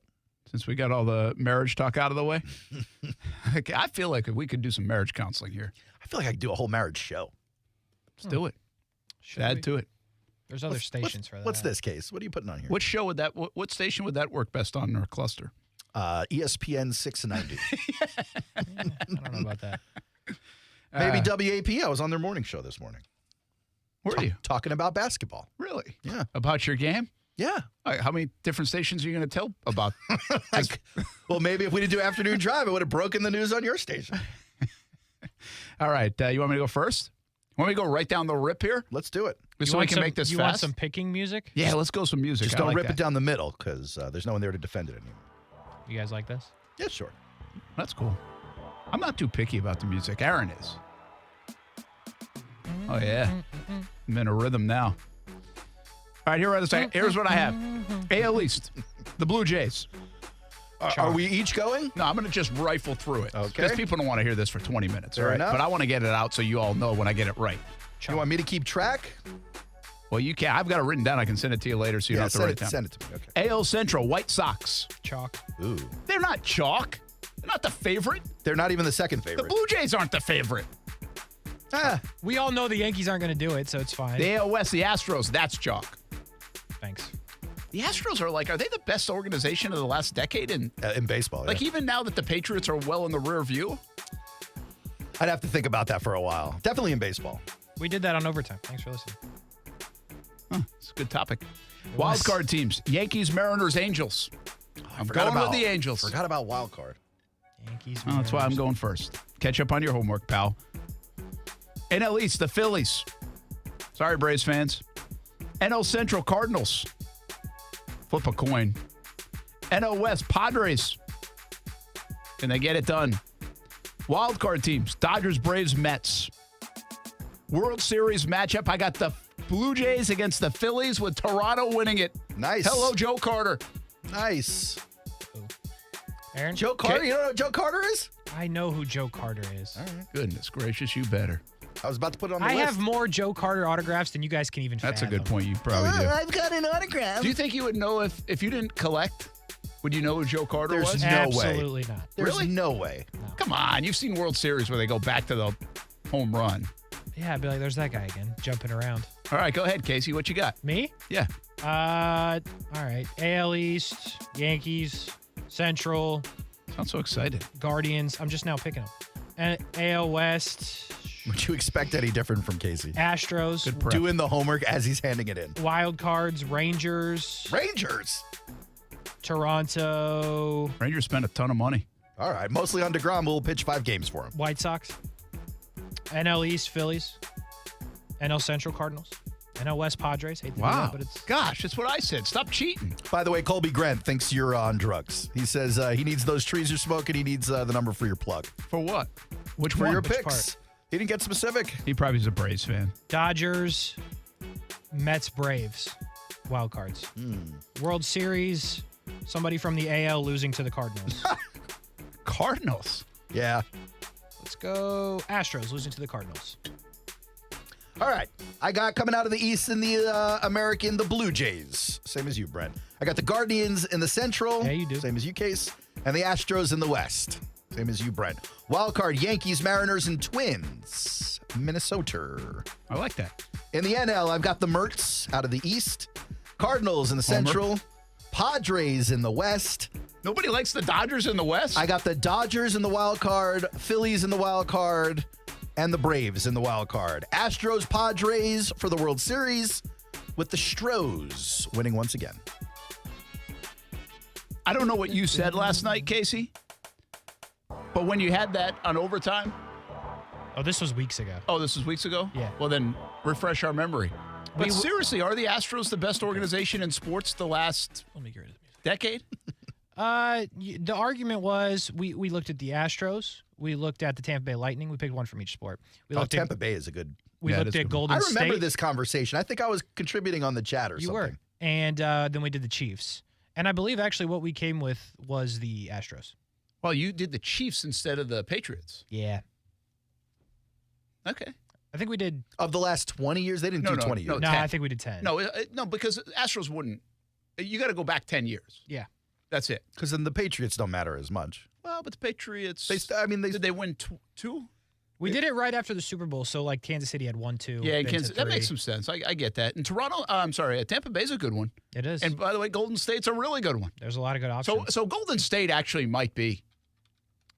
I think that How many was times one of did they the win? choices. Yeah, it was one of the choices. They won 3 or 4. 4. I'm sorry. Yeah, I think Golden State's probably the answer here. But see, we looked at Golden State was bad for 2 years. They were, yeah. And the Astros were never like bad. Neither were the Lightning. Is this just about wins or losses, or is this about? Well, I just think you take it in totality, and that's why I think the Golden State, during this last decade, Steph Curry has been the guy in the NBA, for many years too. So you add that to it. Now listen, the Astros have been many good players, from Verlander to other things. The thing I think I appreciate about the Astros so much, and I understand everybody talks about the cheating stuff. I think they've been very good anyway, regardless of the cheating. And I was reading something about the Astros today, and many people think their lineup is actually better this year than it was last year. It's like, how do you keep getting better? It's a hard sport. Once you go on a run, it's hard to keep getting better. Would you say the Chiefs are better going into 2023 than they've been in any of the last 5 years? No, they're actually worse. They're a lot worse. They're not a lot worse. They're worse. They didn't replace Frank Clark, Orlando Brown, Mecole Hardman. They definitely replaced Orlando Brown with Juwan Taylor. Okay, fine. But the Warriors got worse, right? Because they lost Durant based off their earlier run. They were way more dominant then. Iguodala. So to get better, and obviously the Verlander move the last couple of years, but they've got guys that are going to keep getting better. There's young guys in their system that are really, really good players. I don't think the Astros are better than last year. I don't know if that's the case, but just even hearing that, or reading that, I was like, wow, how is that possible? How long is Altuve going to be out? A couple months. Yeah, 2 months. I mean, that's big. Yeah, no, they're going to have to weather that. But a guy that I don't think has been very good, Kasey, but I think he might have a monster season. I never see is Tucker. Oh, Kyle Tucker's really good. Yeah, and everybody says he's so good, and I would joke with Ty, I was like, I've never seen this guy get a hit. And then he hit a home run in the showed you World Baseball Classic or something. But I think he might have a monster year this year. He probably will. He has so much protection in that lineup with Alvarez, and when Altuve comes back, and Bregman. You guys disrespecting the Padres. We both picked them. Okay. Not to go deep. They'll fall. Yeah, because the Padres are untrustable. That's not uncrustable, but they're untrustable. Okay, fine. They haven't done it yet. Doesn't mean they can't. They're but stacked. they always screw something up. Okay. They're no different than the Chargers. And something's going to happen. They can't play everybody all at the same time. Oh, they could certainly play that lineup. No, with they Machado and Tatis and all those guys. They can't play. If you put Tatis in the outfield, you have to take somebody else out of the outfield. They can't play everybody all at the same time. Do you still think Tatis isn't really going to play this year? Last year you said he wasn't going to play with the Padres. Obviously, he's going to play with the Padres. He will. They're going to have to play him in the outfield because you're playing Bogarts at short. You're playing Machado. You're not moving him to second. That hasn't been a thing. They're trying to play him in the outfield. I just think that, and if it doesn't go well, consider that. Maybe he's not good in the outfield. You can't put him back at shortstop because you just paid Xander. I mean, the history of baseball is littered with guys who moved to the outfield and they were fine. That is an incredible team. They really are. Machado, Bogarts, Soto, Tatis. Mm-hmm. And just stop there. I mean, there's others, but just stop there. I mean, that is insane. Yeah. Absolutely insane to have those 4 players on the roster and being able to pay them big money. Tatis probably the cheapest guy, right? No, they extended Tatis, I'm pretty sure. But I think they extended early to the point where they didn't have to pay $300 million kind of money. Bogarts didn't get a huge deal. Machado is, Machado redid technically, I think Soto's the cheapest right now. Oh, they've got to extend him. Yeah, they've got to do that. So that's going to be another big one. I almost put in our little baseball thing here. Give me a player that nobody's talking about And the reason I thought of it was Fernando Tatis Jr. I think people have totally forgot about him. Because he was out last year. Because he was out. And he kind of got, By the way, organization, threw him under the bus. Tatis making 24.5 this year. Yeah, so he got extended. And Bogart's making 25.5. That's crazy to me. Gosh, it's nuts. By the way, like Blake Snell, Yu Darvish, they got pitching too. Yeah, Yu Darvish still can get it done. Yu Darvish is their horse. Musgrove is whatever. Don't come with me at Blake Snell. I love Blake Snell. He's one of my favorites. Yeah, I was going to say he was one of your guys. He was awful last year. Yeah, it was bad last year. He hasn't done anything since he left the Rays, so we'll see. But if they can figure out the Rays Blake Snell, he shoves. They just haven't figured it out yet. Plus, they play in, obviously, they got to compete with the Dodgers. And the Giants are always dangerous. And everybody's getting better out there, too. Colorado and Arizona, they've slowly crept up because they tore it all down. And then, Arizona especially, now building it back up. And I don't know how good they're going to be, but they're kind of dangerous in that sense. Padres and Dodgers feel like you're going to run away with it. You would think, but the Dodgers are. So that's why I didn't go with the Dodgers. Dodgers lost. Just losing Trey Turner alone. And then they lost Justin Turner, which I don't think is going to harm them this year. But the bottom line, he's been a big part of what they've done. Yeah. And so I think this is the year. It doesn't fall apart on the Dodgers, but it just doesn't roll back. Too. Their war they must have lost just between Justin Turner and Trey Turner must be huge. Mm-hmm. I didn't look it up, but it must be pretty big. Philly should be really good, too, if they get healthy and Harper back at some point and all that stuff. Philly. They got some bits. You just picked them in the wild card, dog. Yeah, but they're going to have their midseason lull like they always do. And we're sleeping on the Braves. Nobody picked the Braves. I picked them in the wild card. I picked them in the wild card. So did I. I'm just saying. We probably shouldn't. The Braves are really good. No, they're not. Yes, they are. Not as good as the Cardinals. That's the other dude that might have a big breakout season. Is Olsen. I was going to say, there's not much left to break out. Oh, yeah. I think I saw he led the spring in home runs. I'm not sure that translates, but just keep an eye on it. 8 in 1 month. It's a lot of home runs. Trey Turner might hit a home run every day. He's on pace for that since the World Baseball Classic. It's been unbelievable. All right, who will hit the most home runs in baseball this year? Are you asking or going teasing? That's a tease. Okay, just checking. Ducky Bet's going to come in with a couple of prop bets in baseball. Then we'll get back to some football talk and check on the basketball prowess of Aaron Schachterbaum. Still to come here on a Wednesday on ESPN 690.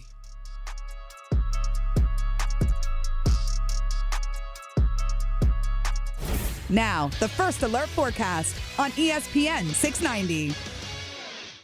Partly to mostly sunny and mild today. Much lower humidity with afternoon highs in the lower 70s. Nice and cool tonight, down into the 40s inland to the 50s at the beaches. And mostly sunny and nice tomorrow. Your Thursday high in the mid-70s.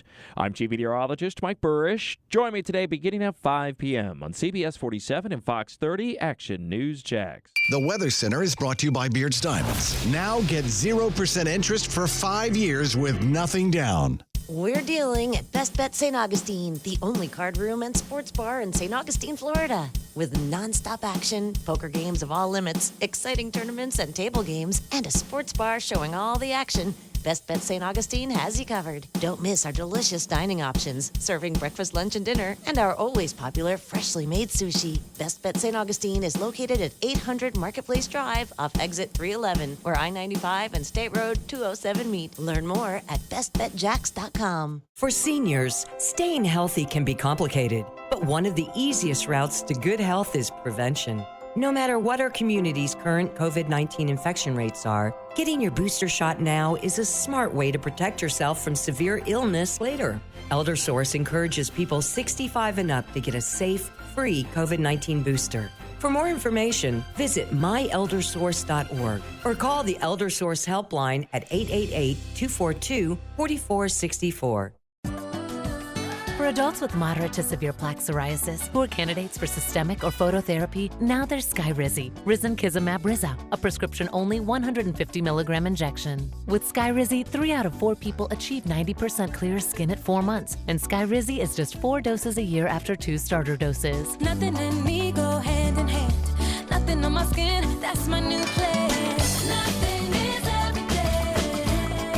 Don't use if allergic to Skyrizi. Serious allergic reactions and an increased risk of infections or a lower ability to fight them may occur. Before treatment, your doctor should check for infection and tuberculosis. Tell your doctor if you have an infection or symptoms, such as fever, sweats, chills, muscle aches, or cough, or if you plan to or recently received a vaccine. Nothing is everyday. With Skyrizi, you could achieve 90% clearer skin. Ask your doctor about the #1 dermatologist prescribed biologic in psoriasis and visit skyrizi.com or call 1-866-SKYRIZI to learn more. As the seasons change, one thing remains the same. Jacksonville and all of Northeast Florida are fueled by Celsius Essential Energy Drinks. If you spot ESPN 690 anywhere in the community, come hang with us and grab an ice-cold Celsius.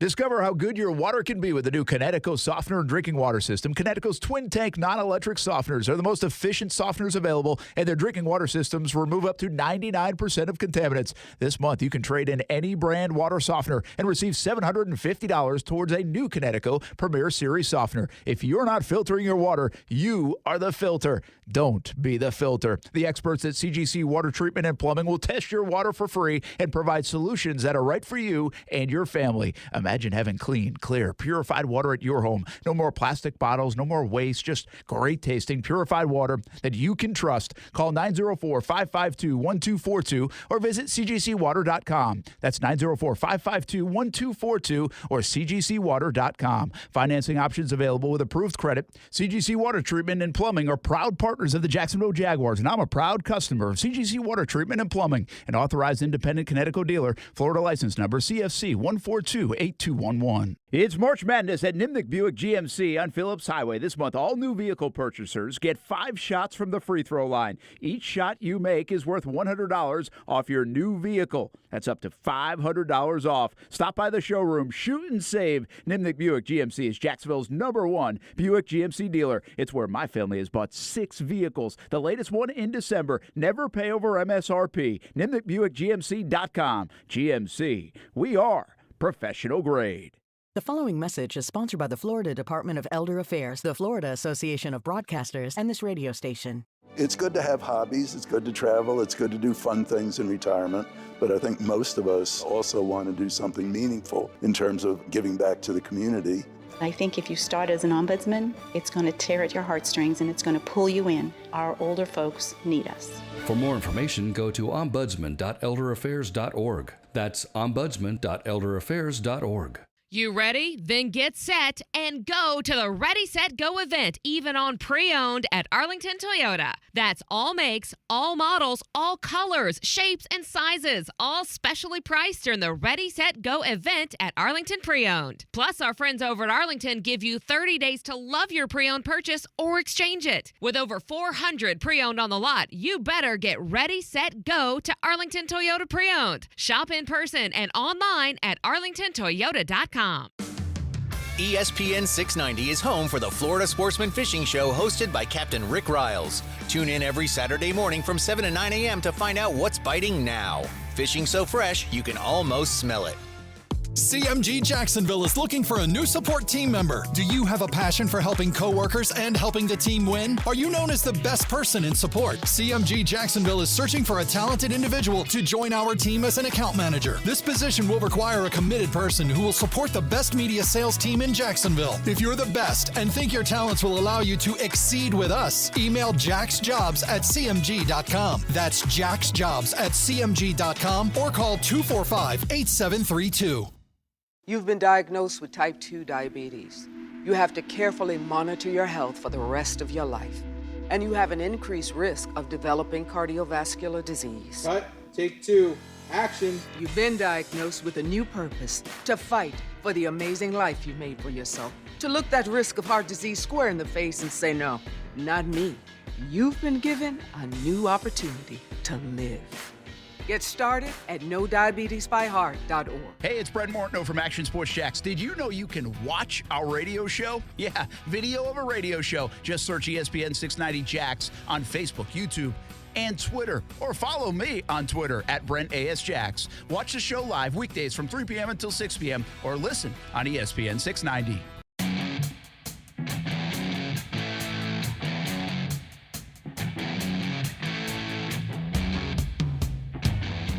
Welcome back to the Brent and Friends Radio Show, ESPN 690. I'm Aaron Schachter, Kasey Kurtz in the control room.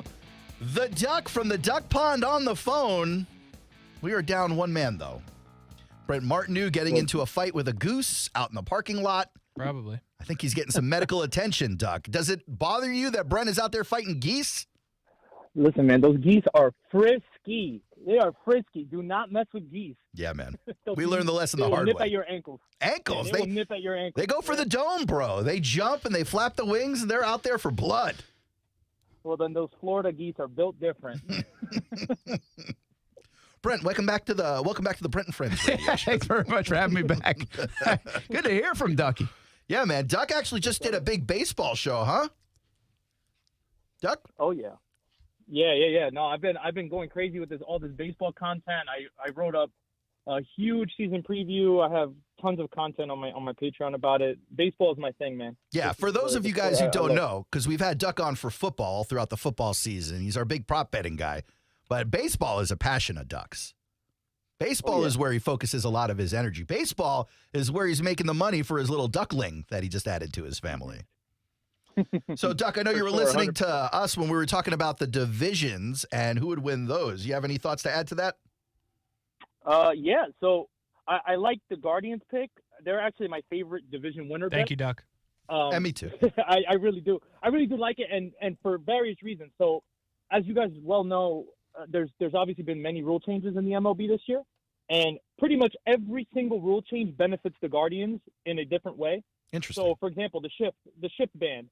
So they were the third best defensive team in the MLB last year, and they did that with having the second least amount of shifts in the entire MLB.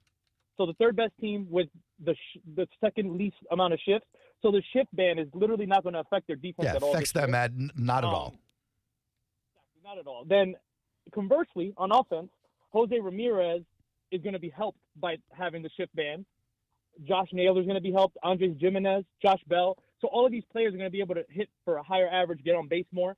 The bases being expanded is going to help them because of their speedy guys that they have. They have the most dangerous 9-hole player now with Miles Straw, how speedy he is. If he gets on base, and then on the swing we have Steven Kwan, we have Ahmed Rosario. Jose Ramirez is surprisingly speedy. He gets a lot of steals.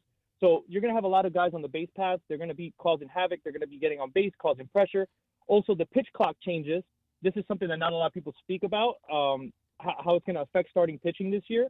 So I actually looked it up. So their starting pitchers, this pitching clock speed up literally does not affect any of them. Shane Bieber is the 6th fastest tempo in the entire major league. Cal Quantrill, I think this is the 3rd hole starter on their starting lineup, is the 10th fastest. Zach Plesac is their 4th hole starter. He's the 32nd fastest. Tristan McKenzie, who just got hurt, he'll be back in about 8 weeks, is the 45th quickest. So out of 213 qualifying starting pitchers, Cleveland has 4 starters in the top 50. That's amazing. So you got to wonder if their pitching coaches just preach speed or if that's just a happy coincidence. I think it has to do with keeping them in the zone and not overthinking their pitches and getting rattled. So they just kind of keep them going and going and going. And I guess the biggest complaint that everyone had about the Guardians last year was their home run hitting. But, they addressed that in the offseason by adding Josh Bell, Mike Zunino.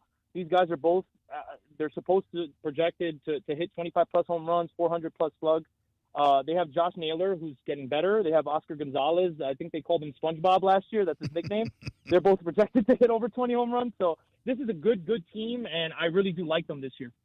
It's interesting. It's interesting in the Central. I think there are a couple other teams that impact by the rule changes positively and negatively. And that's a great diagnosis on the Guardians. I didn't realize that, and I don't know why that would be if you don't shift that you still did okay with it. And if that's just kind of a year-by-year thing that you got to get a little bit lucky on, saying maybe it's an anomaly or something. Yeah, it could be. I don't know if that's a trendy thing or an anomaly. I get the numbers played out that way, so it's a very good piece of evidence and something to buy into. But, I wonder this, and I don't have any idea because I don't look at the numbers like Duck does, but Kasey's team's the Rays. And I think one of the great things the Rays have, they have learned how to use analytics to their benefit in such a good way that they feel like they're ahead of the rest of the league over the last few years. So will the shift or lack of a shift, will some of these rules, maybe it is the bases that help them or not, will that change the Rays? I also think a team like the White Sox are this super athletically built team that can do bunch of 5-tooly kind of feeling guys that can they run the bases now and take advantage of the base stuff more than another team? Like, will they be really, really fun to watch? And again, I do this without a lot of like, hey, here's hard evidence of analytics. But I look at those two teams and I think it'll be interesting to watch them play, Duck, just to see how the new rules impact certain teams. But those are two examples in my mind. Yeah, it's funny you mentioned the White Sox. I'm actually pretty low on them. Reason being their defense. So surprisingly, when I was looking into them, they were a bottom 4 defensive team last year, and they actually lost their 2 best defenders last year in A.J. Pollock and Josh Harrison. Those were the 2 best defenders in terms of defensive wins above replacement added, and they lost them. So now, and they also shifted their defense at the 7th highest rate. They did it in 40% of their defensive looks. So I don't know what they're going to look like. I know that every single article, every single piece of evidence, every blog, White Sox blog that I've written, all of them say that Cease is supposed to do worse with the shift being banned, and also Lance Lynn, because both of them benefited greatly from the shift. They were actually both top 10 pitchers who benefited from the shift. So it's going to affect certain teams, and I think eventually it'll snap back to the mean, and we'll see everything kind of regulate itself over time. But I think at the beginning, they might lose a bunch of games because they have to adjust to this, and that's going to be hard to catch up on, you know? Yeah. Right now, Caesars is reporting that the 2 teams with the most World Series action are the Mets and the Yankees. Mets at plus 950, Yankees at plus 750. Well, that shouldn't be a surprise, right? I've got Astros, Padres. Brent, who did you have? I had Blue Jays, Phillies. And then Case? Cardinals, Astros. And then me and Casey, I think we picked the Astros. No, I picked the Cardinals. You picked the Cardinals? I picked the Blue Jays, which I think they're like a plus 1,200. Make me some pretty good money. That's actually a good bet in my opinion. That's a good team that very well could easily win the East. What do you think, Ducky? You think you like my bet if I throw 100 down on the Blue Jays? Oh, I'm on the Blue Jays to win the division for sure. I'm on it. I love the Blue Jays this year, and I know that a lot of people are coming at me and they're like, "How can you fade the Yankees?" But I mean, listen, the Yankees. Can you trust them to stay healthy all year? They're already dealing with injuries. I'm a Yankees fan, and I'm fading my own team. That's just how it is. The Blue Jays, they made a huge move this offseason by getting rid. And I know it sounds like terrible to say, "Oh, they got rid of Teoscar Hernandez and Lourdes Gurriel, and they got better," but they really did. They got Dalton Varsho from the Diamondbacks and Kevin Kiermaier from the Tampa Bay Rays. And what they did was secure a top 3 defensive outfield, hands down. That's what they have done now. So now they have good defense behind their pitching. Kevin Gausman, look out for him to be one of a potential Cy Young candidates this year. He actually was worse off with the shift being behind them. And actually, there was a thing I was reading into how the shift and the team shifting actually gave up more runs on his style of pitching as opposed to them not shifting. So look for him to have kind of it's so weird. But I look for him to have kind of a bounce back year there. And this team is just from 1 through 9 are ridiculous. They're ridiculously stacked on the offense. And something I was reading into as well, they actually changed the ballpark dimensions for their team, kind of like how the Orioles did last year. The right and the left field lines are actually pushed back. I believe they got pushed back a little bit, but the wall got raised to make it harder for opposing teams to hit down the line. And then what they did was they brought in the right center field and the left center field in a little bit, and analytics determined that would have helped. Of course, Bo Bichette and Vlad Guerrero hit, I think, collectively maybe 12 or 13 more home runs. Wow, how about that? That is crazy. Yeah. Can you That's so great. If I was like a gazillionaire like these guys are, I do that every year. Every year. Every year, just match up your stadium to who you got in the lineup. Every year. Hey, here's another $30 million renovation we're working on. You're building a green monster every 3 years based on who your hitters are. So, Duck, who do you see going to the series? So I have the Padres winning it all. That's who I'm big on this year because that lineup is just ridiculously stacked, and they have a very underrated starting pitching core. Yes, especially when they got Michael Wacha this offseason to be like in the back end of their bullpen. I think that was a strong signing. They have Joe Musgrove. Don't sleep on him. He's going to come back already. I think they hyped up his injury, and he started this entire bullpen session, or I think the entire spring training session, the last game. So he's good to go. But look for them to be a really strong team, and they have a top 3 bullpen in the MLB. So that's just one of those teams that they're going to be very, very dangerous come playoffs. And I personally like the Blue Jays to make it to the World Series. I don't know. Maybe they'll maybe they'll lose it in the end. But I do like them. I like the Mariners. You never know with the Guardians. They're a good little dark horse. But I think the safest in the AL, obviously the Astros or the Blue Jays, I think would be my picks to come out of the AL. But I have the Padres winning their first World Series title this year. All right, what do you guys say? Since Duck's on, let's just finish some of these up. We got MVP, AL, and NL. I'll go first if you want. How about this? You'll like this, Kasey. How about Wander Franco in the AL? And here's the thing. You cannot take Shohei Ohtani in this. That's for the us. rule. Like, everybody would take Ohtani. So At you got to go MVP, somebody else. What about Cy Young? Are you allowed to take Ohtani? You actually could, I think. And then home runs, are you allowed to take Ohtani? Yes, you can. So you But just can't do MVP. Because Yeah. I didn't choose him for any. I Because thought he's that was hands the rule. down. He's hands down. I didn't choose him for any either. Okay. But hands down MVP, favorite, right? So I got Wander Franco. I have Trey Turner in the NL. Yuck. And then on the Cy Young things, I do have Gausman for Toronto and Spencer Strider for the Braves. And how about my home run? I will save the home run champ. Go ahead. What do you have, Aaron? I got Vlad Guerrero in the AL. Good. I got Machado in the NL. Not bad. I would have picked Trey Turner, but, the Phillies. And I would have picked Acuna, but, the Braves. So Machado it is. Don't let emotions play into this. Too now. late. I got Cy Young, Dylan Cease in the AL, Scherzer in the NL. Kasey? I'm not picking an AL MVP because it's stupid. Yeah, okay. You're Ohtani- abstaining. Oh, no, my because goodness. I could pick any random human on the sidewalk because we're all going to lose either way because Ohtani's going to win. But we would all pick Ohtani, so where's the fun? Pick not second in all place losing. then. Pick second place. Jordan Alvarez. Thank you. Thanks for How playing the hard was damn that? game. That was It's really stupid. hard. It's dumb. What happens if Ohtani gets hurt? He's not going to. Oh, okay. Oh, is he better than injuries? Yeah, Cool. he's better. Yeah, it's not like he's never missed a start. Never once. NL Trey Turner. Yuck.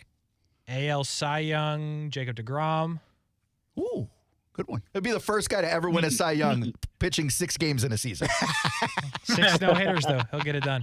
6 Jacob no-hitters. deGrom. God, he makes me mad. NL Cy Young, Scherzer. Scherzer. Ducky, what do the numbers say, man? What do you like in those categories? Man.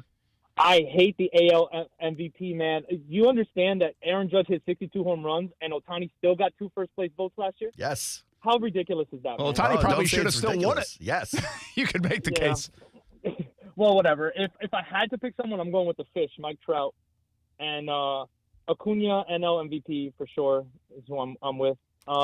For Cy Young, I'm going to pick Kevin Gausman. I had as a sneaky dark horse pick Tristan McKenzie from the Guardians, but he just got hurt, so that might be dead.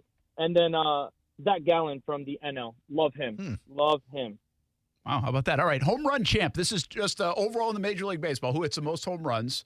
Aaron Judge, probably the favorite here. My problem with Judge this year is, can you count on him to be healthy? He was really healthy last year for the most part. Yeah. And also, he went on like a torrid run. You almost never see this 2 years in a row from guys. well, I mean, I could see he's so damn strong, and I think he's a really good hitter. By the way, he's not just like Stanton, who's strong, right? Yeah. Stanton's not a good hitter in my opinion. He's just strong and he's streaky.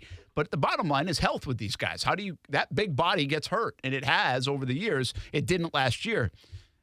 I'm actually going with Trout here, which I know seems like a favorite, but this isn't a guy that's really threatened to win the home run crown. Because he does these doubles, and he's another guy that gets hurt. So I'm banking that he stays healthy, and I'm actually going with Mike Trout to win the home run crown in all of baseball this year. Interesting. Aaron? I'm going Polar Bear Pete. That's a good one, man. You are such a freaking homer. But Holy he's cow. earned the right to get the vote, Brent. Man can smack a homer. He can. Kasey? Jordan Alvarez. That's You a good love one. Jordan, man.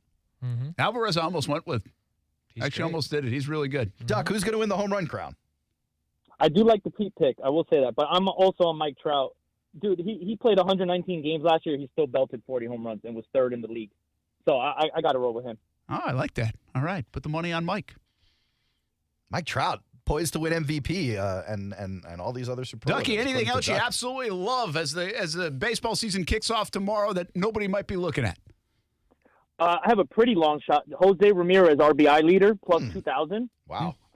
He has Steven Kwan and Ahmed Rosario hitting in front of him in the lineup, who literally are always on base. So just look for J-Rom to surprise some people this year. Ducky, between kickers, goalies, and now this baseball knowledge, I'm impressed. I'm impressed. You, man. Good stuff. I try, A man man. of many traits. Well, now listen, ducks fly south in the winter. You get a good look at spring training. Have a good one, man. Appreciate it, Duck. All right, you too. And watch out for those geese, man. Yeah, no doubt. We hate those guys. We like ducks. All right, guys. Ducky_Bets joins us mostly in football season, but good call, Aaron. You can find all his content on Patreon and on Twitter if you're looking to make some units, as they like to say, while the law is watching. You go ahead and look at what Duck is doing, man. He's making all his fans some cake. Did you make any shots is the question last night. I'm not answering anything until we start the segment. We are talking to the head coach, I think. We're getting the head coming coach. up. We are. We're getting the head coach. The interim head coach. To see if you played, number one, then how you played and if you will ever play again. That's next on ESPN. These are 690. good questions.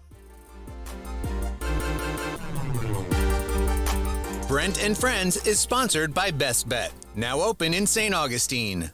Jacksonville is a great place to live. And if you love where you live, you should invest in it. That's why more and more people bank with 1-to-1 Financial, Jacksonville's hometown credit union. We invest every penny back into North Florida, backing the very best small businesses, nonprofits, and of course the family home. Why put your money with some big out-of-state bank when you can invest in where you love to live? 1-to-1 Financial, we're your hometown credit union. Sign up today at 1to1fcu.org. Federally insured by NCUA. Your joints are talking to you, right? They're saying, hey, something's not right. You didn't listen because you thought the pain would go away in a week or two, but it's not going away. Football legend Emmitt Smith knows you've got to listen to your body. And when it sends pain signals, don't wait. Get ahead. Stop it in its tracks with a visit to the nation's leader in joint pain relief. That's QC Kinetics. Yeah, they are way ahead of the curve in this pain treatment business. QC Kinetics says no to invasive surgeries and harsh drugs. They've found a better, natural way to relief, using your body's own healing properties that you were born with. And it takes place the same day right in the office. Before that pain goes next level, get ahead of it. Go see QC Kinetics. Stop it in its tracks. Call QC Kinetics, 904-274-5522. That's 904-274-5522. 904-274-5522. All offers are with approved credit and not a conjunction. See dealer for complete details. Jeep Celebration event. You've decided it's time to buy a new Jeep. All you have to do is find the right one at the right price. Sounds simple, right? Save time and money and have a great experience when you buy from Jacksonville Chrysler Jeep Dodge Ram Westside. Drive a new Cherokee or Compass. We've got a great selection just waiting to take you home. Save up to $6,000 on a new Grand Cherokee Hybrid 4xE. Check them out online at jackswest.com. Get a new Grand Cherokee L with lots of room for the whole family. For a limited time, get $7,500 off MSRP. Road trip. Time to save. Drive a new Go Anywhere Gladiator at up to $10,000 off. We're ready to make you a new car loan at the best rates available. For the very best in customer service, it's Jacksonville Chrysler Jeep Dodge Ram Westside, I-295 and Commonwealth Avenue. Westside. Without the ones like you, who work tirelessly to keep things running, everything would suddenly stop. Hospitals, factories, schools, and power plants, they all depend on you. No matter the weather, emergency, or time of day, you're the ones who get it done. At Grainger, we're here for you with professional-grade industrial supplies. Count on real-time product availability and fast delivery. Call, click Grainger.com, or just stop by. Grainger, for the ones who get it done. This is a special alert to all Americans who own a vehicle with less than 200,000 miles with an auto warranty about to expire or with no warranty coverage at all. Due to a decline in the economy, CarShield is announcing a low-cost month-to-month vehicle protection plan that is now available to the public to save any driver out-of-pocket expenses on future auto repairs. Call now to find out how you can pay almost nothing for covered auto repairs. Yes, you heard that correctly. Pay almost nothing for covered auto repairs. An open phone line has been established for all drivers to call for a free quick quote. Call 800-326-7765 now. Drivers who are covered will not have to pay for covered repairs again. This protection plan is at an all-time low. Additionally, drivers who activate this vehicle protection today will also receive free roadside assistance, free towing, and car rental options at no additional cost. Call us for your free quick quote today. 800-326-7765. That's 800-326-7765. What do you have to lose? Call 800-326-7765. Again, 800-326-7765. Action Sports Jacks. Watch, listen, subscribe. You can watch us on CBS 47 and Fox 30. You can listen right here on ESPN 690. And you can subscribe to our YouTube and podcast, Action Sports Jacks on ESPN 690. Action Sports Jacks. Watch, listen, subscribe. Yeah, we're talking a lot of baseball today, getting into the Major League Baseball season tomorrow, so kind of a fun time, and got all our predictions in and everything else. If you missed it in the 4 o'clock hour, go back and listen on and watch on YouTube and on Twitter and Facebook and Twitch and on the podcast, of course. Check it out all the time. ESPN 690, Action Sports Jacks, Brent and Friends, Brent Bartno, Aaron Schachter, Kasey Kurtz. And we do have our No Gate Fees show with baseball and softball, and usually a topic of choice each and every Monday at 7 o'clock. And one of the games that we told you to watch this week, Providence against St. John's Country Day, got rained out yesterday.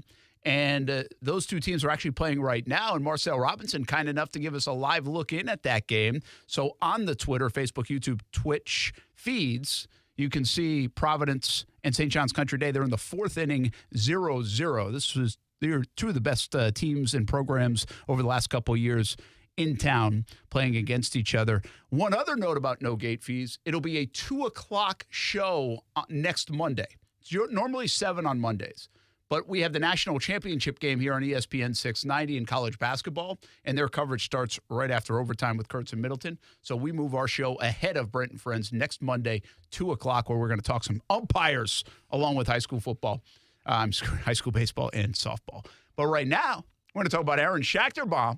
Not just me, Brent. It's a team sport. Team sport. Who's on the team the CMG of Cox Media? Jacksonville B-Ballers is a team of many people. But last night, it was me. It was a few of our salespeople, Melody and Jillian. It was a few of our morning show folks from down the hall, Dex and Barbie. And it was our interim coach, Julie, who we have on the phone right now, actually. Oh, Coach Julie's on the phone. Oh, yeah. Now, listen. I wouldn't call me much of a coach. Yeah, well, I'm going to go ahead and second that statement. Why if we you don't already mind. say that? Because hopefully you're not going to say that Aaron's much of a player. Well, look, before we get to me, I'm just saying, here's the first moment I knew we were in trouble with Julie as the interim coach. I turned to Julie, I was like, all right, who's starting? And she looked at me like, wait, what? And then I was like, all right, well, you got to figure out, you got to figure out subs too. And she's like, huh? Subs? And I was like, oh, we're in Dutch. I'm in the let's police ourselves. You know, everyone's a team player, everyone's a coach. I mean, this doesn't really work well during the game, but okay, that's fine. So, listen, right before we don't need you to say. Let's just get to the bottom. Right before the game starts, we're looking at the competition. They had 4 or 5 people there. It's 4-on-4. 3 of their 4 were like Twin Tower guys. Oh, they're big, huge dudes. And I'm looking at our squad, and I'm like, it's a mandatory. You have to have one female on the court at all time. It's co-ed basketball. Our situation was like 3 of the girls we had on the team are like our top 5 players. We needed all 3 of them at the court at all times. But they're very curious, Coach Julie, about how I played. To be honest with you, Coach Julie, we don't care about anything else. We just want to know how Aaron played. Well, you know, I thought it was a little odd that every time he subbed out, I looked over at the bench and he was not there. And then I found out later it was because he was walking out. He thought he was going to puke. Yeah, I had to get out of the gym. It was the count was 5 times that I had to sub out to go walk the gym so I didn't puke. Did you remember? You know, like the oxygen masks the football players wear. Did you have one of those? No, but I could have benefited. That would have been awesome. You know, one of the problems was I didn't really eat yesterday. I had breakfast. I didn't have lunch, and then I went to go play basketball on an empty stomach, and it did not work out well for me. Julie's description is actually pretty spot on. Like every single time I'd sub out is because I was about to puke all over the court, and it was a lot. Coach Julie, did he score? Yeah. So what he lacked in endurance, he made up in skill, I'd say. I think, you know, I ran all over the court. I think I made 1 basket. He made a lot more than that. I had a quad single. I went. I know I was giving a hard time to 3-point shooters yesterday. I did take 3 threes. I hit 2 of them. Oh. And I hit 1 in the low post off of a rebound. I had 1 or 2 rebounds, a steal, and a couple of assists. Unfortunately, on an attempt to get an assist. I did happen to hit Coach Julie in the face with a bounce pass. I apologize. Yeah, I don't think it was a bounce pass. Was it a chest more pass? I think it was an overhand whip it in there. Oh, it was the old Shakhtar Bombs fastball. I apologize. I was trying to get the ball down a little quickly. I couldn't get my hands up fast enough. But here's all you need to know. Did you guys win? So we started out the game. The opponent started out the game on a 16-0 run. Oh, my goodness gracious. Actually, I think it was 18. This is at one point. I was pretty sure it was 16 when we scored our first point, but it might have been 18. Then we go into halftime only down by 4. Oh. How? All right. Did they stop playing? Because here's the reality. How exactly? Unfortunately for Coach Bergman, she didn't really assess the talent before naming the starters. 4 people on the court at the same time. The 3 people on the bench were 3 of the best players on the team. So we start out on a 16-0 run by the opponent. We go into halftime down by 4. We did, however, lose by 20. So.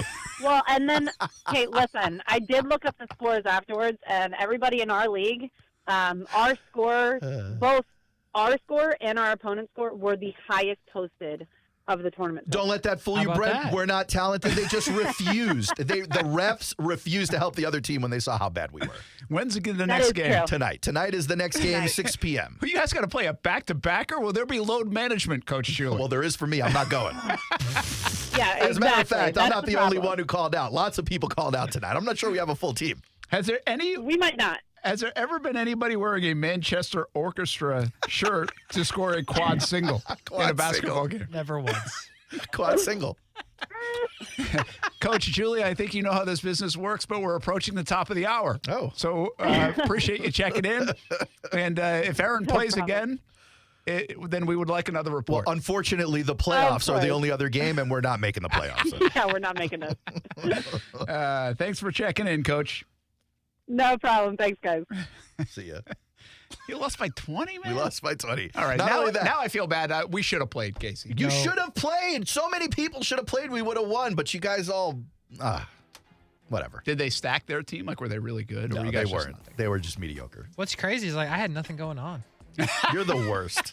You're the worst. Played some video games. I bet you did. What else is new? The worst. We'll be back. Football at 5. Yeah, we're going to talk some football next. We'll give you a sneak peek at St. John's Country Day against Providence in baseball during the break, and maybe even then some during the show right here on ESPN 690 here on a Wednesday.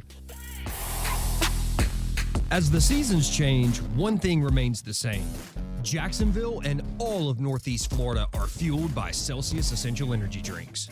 If you spot ESPN 690 anywhere in the community, come hang with us and grab an ice-cold Celsius. Rich Jones here. If you're an investor who's interested in doing well while doing good, getting solid returns on your investments while making a positive impact, consider investment funds with DLP Capital. Here's Don Wenner, CEO of DLP Real Estate Capital, to tell you more. With the current housing shortage in the U.S., investing in real estate, especially workforce housing, is one of the safest and most reliable places to invest. We invest in affordable housing for hardworking people and generate amazing returns for each of our investors. To get your investor's guide and find out more, dial ** Invest from your cell phone or visit highyieldreturns.net. I'm Mark Anajar. I'm Glenn Levine. I'm Ellie Anajar. Together, we're Anajar and Levine. If you've been hurt in a car crash, we'll fight to get you the maximum compensation you deserve. Call Anajar and Levine for your free consultation. 1-800-747-FREE. Main office, Jacksonville. Broadcasting live from the Anajar and Levine studios. Anajar and Levine Accident Attorneys. Call 1-800-747-FREE. That's 1-800-747-3733. WOKV Jacksonville. Listen live everywhere you go on ESPN690.com. ESPN 690, a Cox Media Group station. What's up? It's Kasey. Check out the podcast Action Sports Jacks on ESPN 690, wherever you get your podcast. This is SportsCenter. I'm Christine Lisi. One of the NBA's biggest stars makes his return to the court tonight. Power forward Kevin Durant back after missing the last 10 games with a left ankle sprain. He'll make his son's home debut versus the Timberwolves. With Minnesota just a game and a half back of fourth-place Phoenix in the West, this is a pivotal matchup for both teams, explains ESPN NBA insider Brian Windhorst. The Wolves have won 5 in a row. They're on the heels of the Suns for seeding. This is a big game. This isn't just about KD getting in. Like, they need to win. KD knows it. That's why he's coming back for this game. So I'm expecting a great game on ESPN, I might add. Ryan Windhorst on first take. Coverage of Minnesota and Phoenix, 10 Eastern tonight, ESPN TV. The Timberwolves' Karl Anthony Towns and Anthony Edwards are both probable. After sitting out last night's game with a thigh issue, Grizzlies point guard John Morant expected back tonight against the Clippers. ESPN's Pete Thamels reporting VCU's Mike Rhodes has agreed to become the next men's basketball coach at Penn State. From ESPN's Jeff Borzello, Utah Valley's Mark Madsen, the former Stanford star and NBA veteran, will be Cal's next head coach. How would you love a chance to save some money on car insurance? Geico can help. Switch today and see all the ways you could save with great rates and discounts. It's easy. Simply go to geico.com to get a rate quote and get started seeing how much you could save. Have you made your 2023 memory screening appointment? Annual memory screening should be part of everyone's health and wellness routine, even if you're not currently experiencing memory problems. The Alzheimer's Foundation of America offers free memory screenings every weekday, with no minimum age or insurance prerequisites. Learn more about memory screenings and schedule your free appointment by contacting the Alzheimer's Foundation of America at 866-232-8484 or visit alzfdn.org. Are you ready for a great deal? Do you have your heart set on a new Toyota? Then go to the Ready, Set, Go sales event happening now at Arlington Toyota. Of course, at Arlington, you get Ready, Set, Go deals and more, like 30 days to love your new purchase or exchange it. Plus, every new Toyota comes with Arlington's lifetime warranty. That's unlimited time and miles. But you better shop now before Ready, Set, Go is gone. Don't wait. Shop in person and online at arlingtontoyota.com today. Discover how good your water can be with the new Connecticut softener and drinking water system. Connecticut's twin tank non-electric softeners are the most efficient softeners available, and their drinking water systems remove up to 99% of contaminants. This month, you can trade in any brand water softener and receive $750 towards a new Connecticut Premier Series softener. If you're not filtering your water, you are the filter. Don't be the filter. The experts at CGC Water Treatment and Plumbing will test your water for free and provide solutions that are right for you and your family. Imagine having clean, clear, purified water at your home. No more plastic bottles, no more waste, just great tasting, purified water that you can trust. Call 904-552-1242 or visit cgcwater.com. That's 904-552-1242 or cgcwater.com. Financing options available with approved credit. CGC Water Treatment and Plumbing are proud partners of the Jacksonville Jaguars, and I'm a proud customer of CGC Water Treatment and Plumbing, an authorized independent Connecticut dealer. Florida license number CFC 1428211. ESPN 690 and Action Sports Jax presents Brent and Friends with Brent Martineau. We're going to have to show a little more patience than the year two pom-pom people. Casey Kurtz. Yo! But what are we doing, bro? Come on! And Aaron Schachter. I'm all in favor of these two showing their love, really celebrating their relationship. Get him! Get him! Hit him! Hit him! Hit him! Yeah! Boom! Jack! Boom! Yeah! Boom! Jack! Boom! This is Brent and Friends with Brent Martineau, Casey Kurtz, and Aaron Schachter on Jacksonville's home for ESPN Radio, ESPN 690. Hey, here we go. Football at 5. Brent and Friends. Brent Martineau, Aaron Schachter, Casey Kurtz on ESPN 690. We're giving you a live look at Providence hosting St. John's Country Day in baseball. It's 1-0. St. John's Country Day just took the lead, and Marcel doing a nice job of giving us the scoreboard. If you're watching on YouTube, Facebook, Twitter, and Twitch, 5 hits for the Spartans, just 1 for the Stallions, as they are in the bottom of the 4th inning now, and the Stallions are hitting. St. John's Country Day scored in the last inning on a Kellen Brown single, and right now it's been a pitcher's duel outside of that. So we'll keep you posted, and one of the big games in the area, and Marcel's giving us a peek in live here on the show, at least for a little bit longer. We'll have some highlights tonight on CBS 47 and Fox 30. And once again, a reminder, no gate fees will take place Monday at 2 o'clock this week instead of 7 o'clock because of the national championship game, which you can hear on ESPN 690. Big football story of the day. Calais Campbell goes to the Atlanta Falcons, at least the big one that hits home with us. And now we get the story that Marvin Jones is going back to the Lions. Oh, I didn't see that. So we knew Marvin Jones wasn't coming back to Jacksonville. Like, that was crystal clear. But it's pretty interesting how the day Calais goes to Atlanta could have come back to Jacksonville. At least they were in the mix. Marvin Jones kind of does what we were hoping Calais Campbell would do. Yeah. Goes back to the place where he was. Now, not in his original team. He was with Cincinnati and Detroit and Jacksonville. And now he goes back to help out a team that looks to be on the rise in the Detroit Lions and play a role there. Did you see what the deal was, Kasey? Nah, I think it's like $5 million. For Marvin? I think that's what it was. That's hyper affordable. Yeah, he's coming off a $10 million or two-year $20 million thing. So Amon-Ra St. Brown, Jameson Williams, and then they have one more guy I'm not thinking about. It's 1 for 3 for 5. It could get up to 5. So he's going to be their 4 or their 3, you think? They're 3. They lost DJ Chark. DJ Chark, that's They right. lost Chark, yeah. He went somewhere else. Chark went to Carolina? Mm-hmm. Yes. So that's a nice deal, actually, I think, for the Lions. For the Lions, yeah, it's affordable. Yeah. And they're getting a good player. I don't and care they've how got old 2 he is. picks, and they might be able to draft another if they want to. But we'll come into this in another tweet a little bit later on, but I think the Lions are going to be super dangerous this year. The thing about it with the Lions is, and you have to ask yourself this, can Goff do it again? Their offense was so good. And maybe the answer is yes. But I think there's not a lot of evidence that exists, too. So if he does what he did last year and their offense continues to take off, I got to believe they'll make their defense better. It actually got better as the year went along. Seems like Dan Campbell and staff gets a lot out of that group. So there'd be plenty of reason. And the biggest thing that's happened in Detroit Lions has nothing to do with the Detroit Lions. Aaron Rodgers is getting out of the division. That helps. And they did get some corner help, too. Yeah, they continue to beef up. Again, their defense did not have any play. Like, they just weren't good on defense from an on-paper standpoint. Yeah. They actually got better performance toward the end of the year, really starting with the Jags game probably, based on what they had. I mean, it is a no-namer kind of defense. You can hardly name guys. And now I think they're going to add Chauncey Gardner-Johnson, just one of those pieces, and they'll spend time. And everybody knows Hutchinson. Can he take a step as well? Yeah, I think you're right. I think the Lions are kind of a team that you can buy into big time this year, but it does hinge a lot on that offense duplicating what they did. And they do lose 17 touchdowns in Jamal Williams. But they're gaining a whole healthy Jameson Williams. Which we would think they'll just do it a different way, right? Yeah. So that's the Marvin Jones story, and good for him. Yeah. Congrats, Marvin. Marvin Jones, good. I thought the Jags, you talk about players that, again, go back to Calais, right? Calais, when he came here and they signed him to this big deal, he's worth every penny. I actually think Marvin Jones was worth every penny of the 2 years, $20 million. I mean, he certainly performed better than his former teammates, Kenny Golladay. Yeah, true. A lot better. And Golladay got a way bigger deal. Well, big time, yeah. Yeah.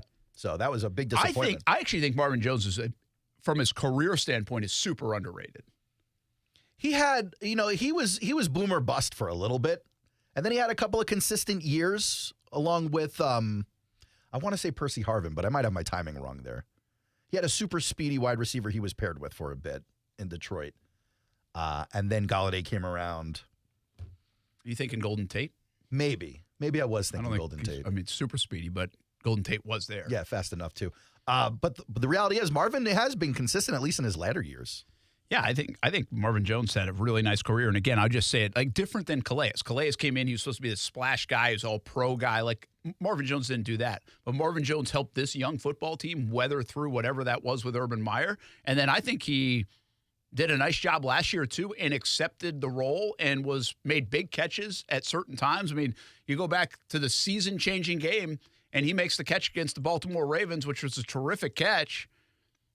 And that propels the Jags into like a different stratosphere, really, for the rest of the year. Totally. So Marvin Jones, to me, was exactly what you hope to get. 2 years, $20 million, locker room guy, personality guy, performance-wise did what you expected him to do. Really no more, no less.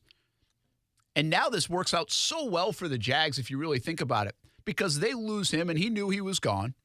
I remember talking to him in the game after Kansas City. I'm like, well, what do you think about it's like, I think I'm a free agent. He had a big smile on his face. Like, he knew he's not coming back here.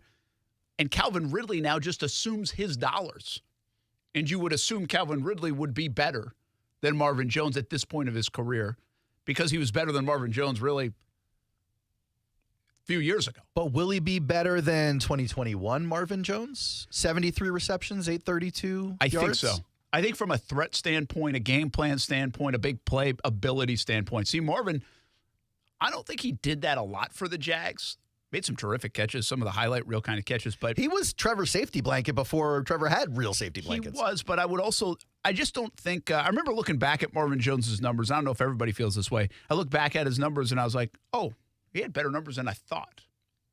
Which means it wasn't a loud 71 catches or for 800 and something. Yeah, it's only 4 touchdowns. Right? Nothing was loud that year. No, and I get it. What a terrible wide receiver group, too, by the way. I actually think they will just be, Calvin Ridley will be loud.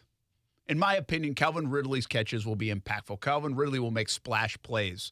Calvin Ridley will be a threat that Marvin Jones just couldn't be. And quite frankly, even though the Jags have some good receivers, nobody else can be. Who has more touchdowns, Marvin Jones in his 2 years or Ridley in his first? What do you have in 2 years here?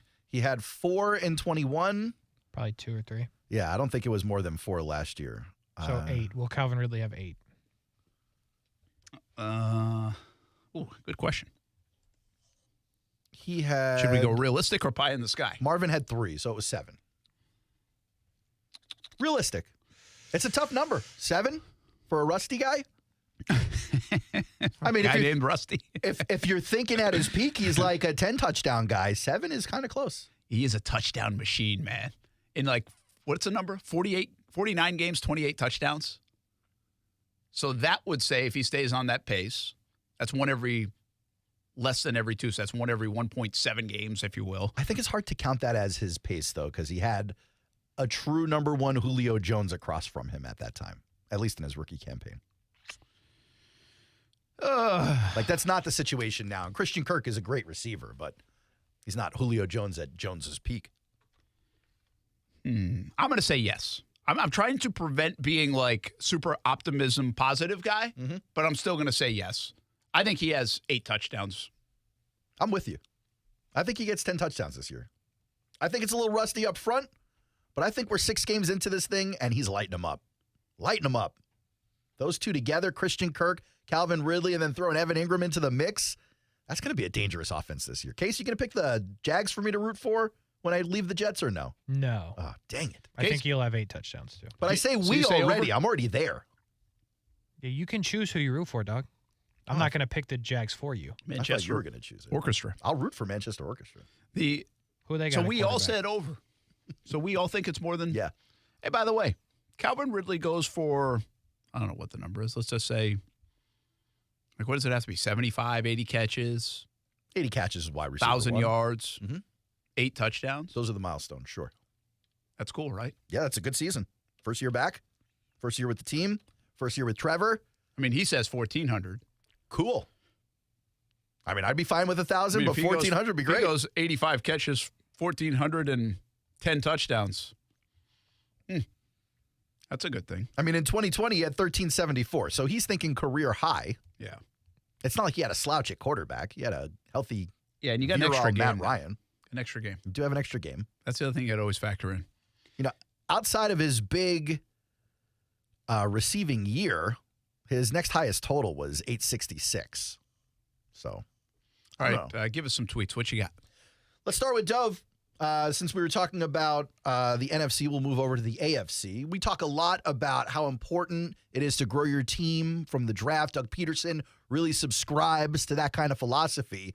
And so you would think you would put some kind of premium on the guys you drafted and then grew through your organization who do it the way you want to see it done. Here's a tweet from Dove. Lamar Jackson, the 5th homegrown Ravens player to request a trade from the team in the past 4 years. Orlando Brown, Hollywood Brown, Hayden Hurst, Chuck Clark, and now Lamar Jackson.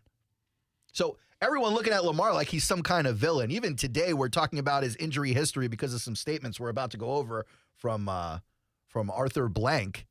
But the reality is he wants out of an organization that lots of guys want out of. Yeah, and so maybe the Baltimore Ravens aren't as good. We talked about this earlier in the week. Maybe they're just not as clean of an organization as we think they are. And I don't think how could anyone consider them? And by the way, is this an Ozzie Newsome left and they went to crap? Maybe. The guy they have in there, DeCosta, he learned under Newsome. I know he did. So it's not like you should be diverting too much. Is this a Harbaugh thing? I find that hard to believe. Is it on ownership? Is it on GM, front office? Is it on Harbaugh? I feel like Harbaugh is a well-liked guy, not just by the fan base, but by the players, right? You never really hear people complaining about Harbaugh, even on the way out. And then even now, as like his Lamar walls are falling around him, he's saying all the right things. Yeah, it's a pretty interesting example of he's not the only one. He really isn't. Because maybe they have just hid under this classy organization that wins. They have a lot of good players that are respectful or respected around the league. A winning franchise. Or maybe Lamar covered a lot of that up. Maybe. Because he was fascinating watch. Well, someone else has an opinion on Lamar, and that would be Falcons owner Arthur Blank. This is from Josh Kendall, quoting Arthur Blank. Falcons owner Arthur Blank said Tuesday Lamar Jackson's situation is, quote, very different, end quote. From Deshaun Watson's last year. Different player, different time. You have a winner in Jackson, MVP in the league. So there's no question he's one of the top quarterbacks in the league. Looking at it objectively, though, I'd say there are some concerns about how long he can play his style of game. Hopefully a long time, but he's missed 5-6 games each of the last 2 years. Each game counts a lot in our business. Brent, I know you subscribe to this level of thinking. You say it often enough. Do you think, though, the injury risk outweighs what you know about Lamar, his style of play, how amazing he is on the field, the fact that he doesn't get into trouble off the field, the fact that he's 26, a franchise cornerstone? Does all of that outweigh the fact that he's had an unfortunate injury history the last 2 seasons? Yeah, I think it does because it's a premier position in sports. But I just think for us to blanket say that every team should want Lamar Jackson, I don't think is the right way. I think Arthur Blank, again, it's a peculiar to me with Atlanta. I think Atlanta's a very nice fit here. I don't think Ritter's going to be great, but they see more and might look at more and want to try it and want to figure it out. And I get that. He invested, what was he, a third-round pick? I mean, it wasn't super high. Was he a second-round pick? So you want to see what you got. I'm all for that. That's what I said about the Bucs, right? I mean, why aren't they seeing what they have in Kyle Trask instead of bringing in a guy like Baker Mayfield?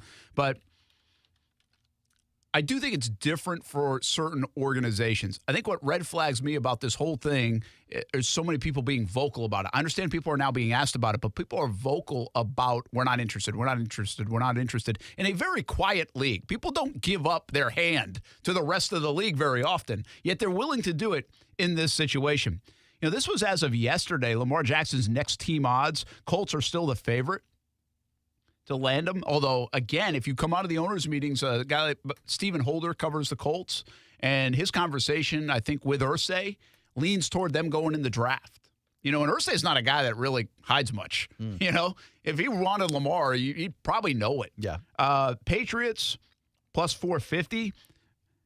I think the word out of there was from the people that cover the Patriots, $200 million and 2 first-round picks or Mac Jones. Right now, leading Mac Jones. Multiple outlets are sourcing Patriots staffers and front office members saying they are not pursuing Lamar Jackson.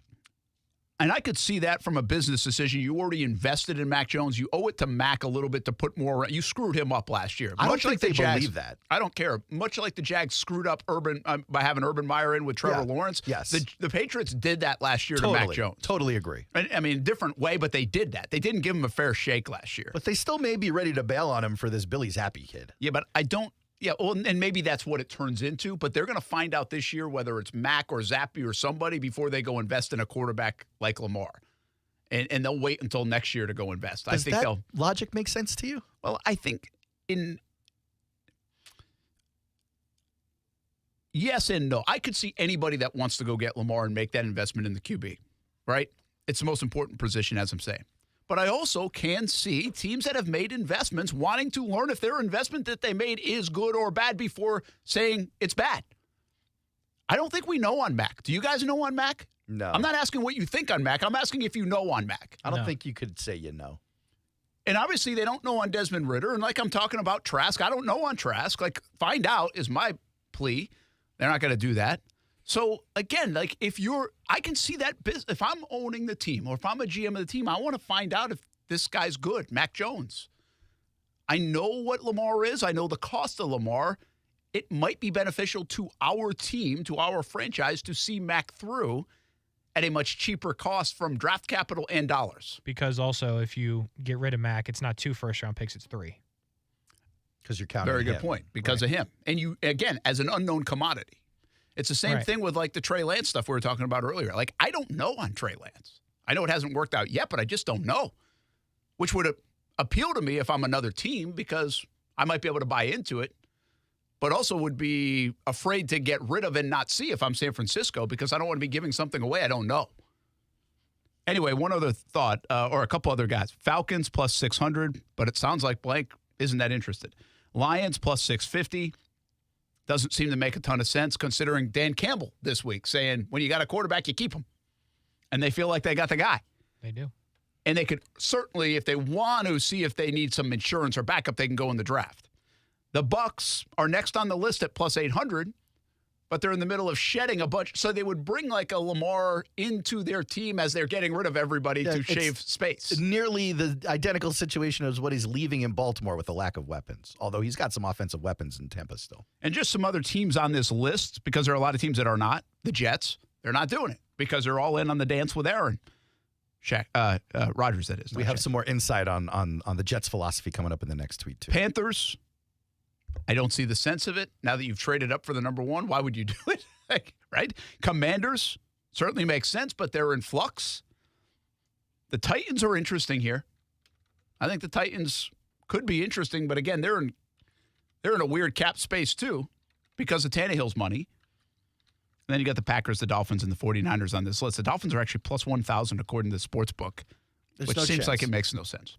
All right, what else you got on the tweet list? So let's go over to my new favorite tweeter, Warren Sharp. He's quickly usurped Dove You do play Clement. favorites. I really do. Oh, this is what the algorithm does to you. They feed you what you look at. Here comes Warren Sharp. There was a tweet from Zach Rosenblatt, who writes about the Jets for The Athletic. And the tweet was quoting owner Woody Johnson. Here's Woody's quote. "I'm not the patient sort. We're in the win business. We've got to win now." That was his quote. So then here comes Warren Sharp giving evidence to what Woody is talking about. The win business? Question mark. The Jets are 34-80 since 2016. Worst record in the NFL. The Jets have one winning season since 2011. Fewest in the NFL. The Jets have gone 12 years without a playoff win. 5th worst in the NFL. Most owners are completely delusional. Sharp's implication that Woody Johnson is off his rocker, and I'm right there subscribing to that. Put me down for a vote in the off his rocker column. What's interesting here, the Jets had 7 wins last year, right? Is that right? Yes. Am I right on that? Yes. 7?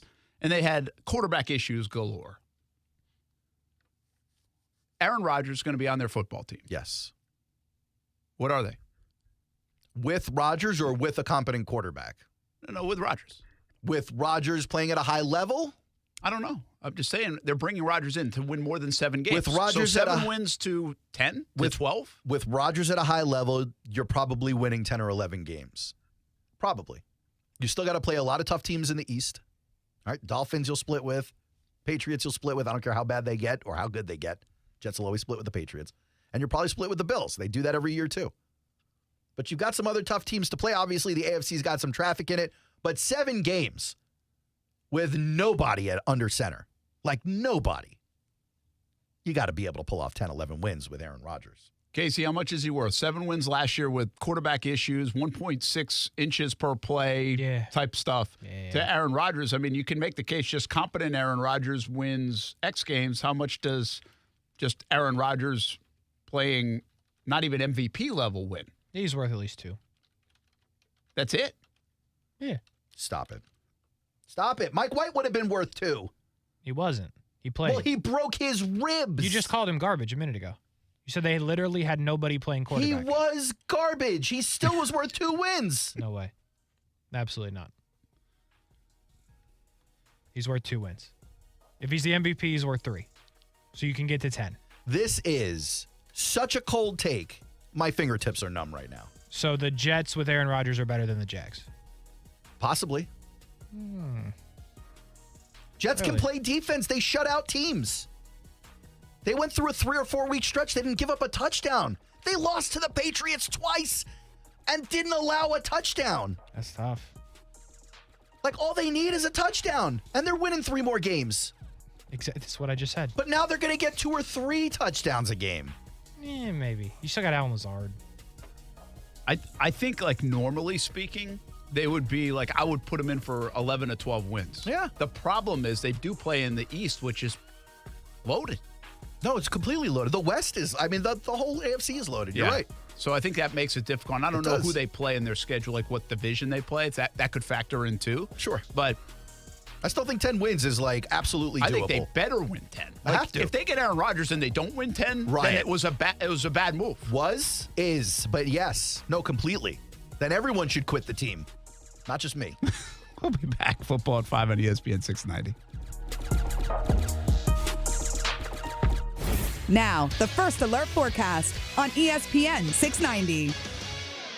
Becoming clear tonight, cool temperatures will drop into the 40s inland to the 50s at the beaches. Partly to mostly sunny and mild tomorrow. Your Thursday afternoon high will be in the mid-70s. From the CBS 47 and Fox 30 Action News Jack's First Alert Weather Center, I'm Chief Meteorologist Mike Burrish. The Weather Center is brought to you by Beards Diamonds. Now get 0% interest for 5 years with nothing down. We're dealing at Best Bet St. Augustine, the only card room and sports bar in St. Augustine, Florida. With nonstop action, poker games of all limits, exciting tournaments and table games, and a sports bar showing all the action, Best Bet St. Augustine has you covered. Don't miss our delicious dining options, serving breakfast, lunch, and dinner, and our always popular freshly made sushi. Best Bet St. Augustine is located at 800 Marketplace Drive off exit 311, where I-95 and State Road 207 meet. Learn more at bestbetjacks.com. Discover how good your water can be with the new Connecticut softener and drinking water system. Connecticut's twin tank non-electric softeners are the most efficient softeners available, and their drinking water systems remove up to 99% of contaminants.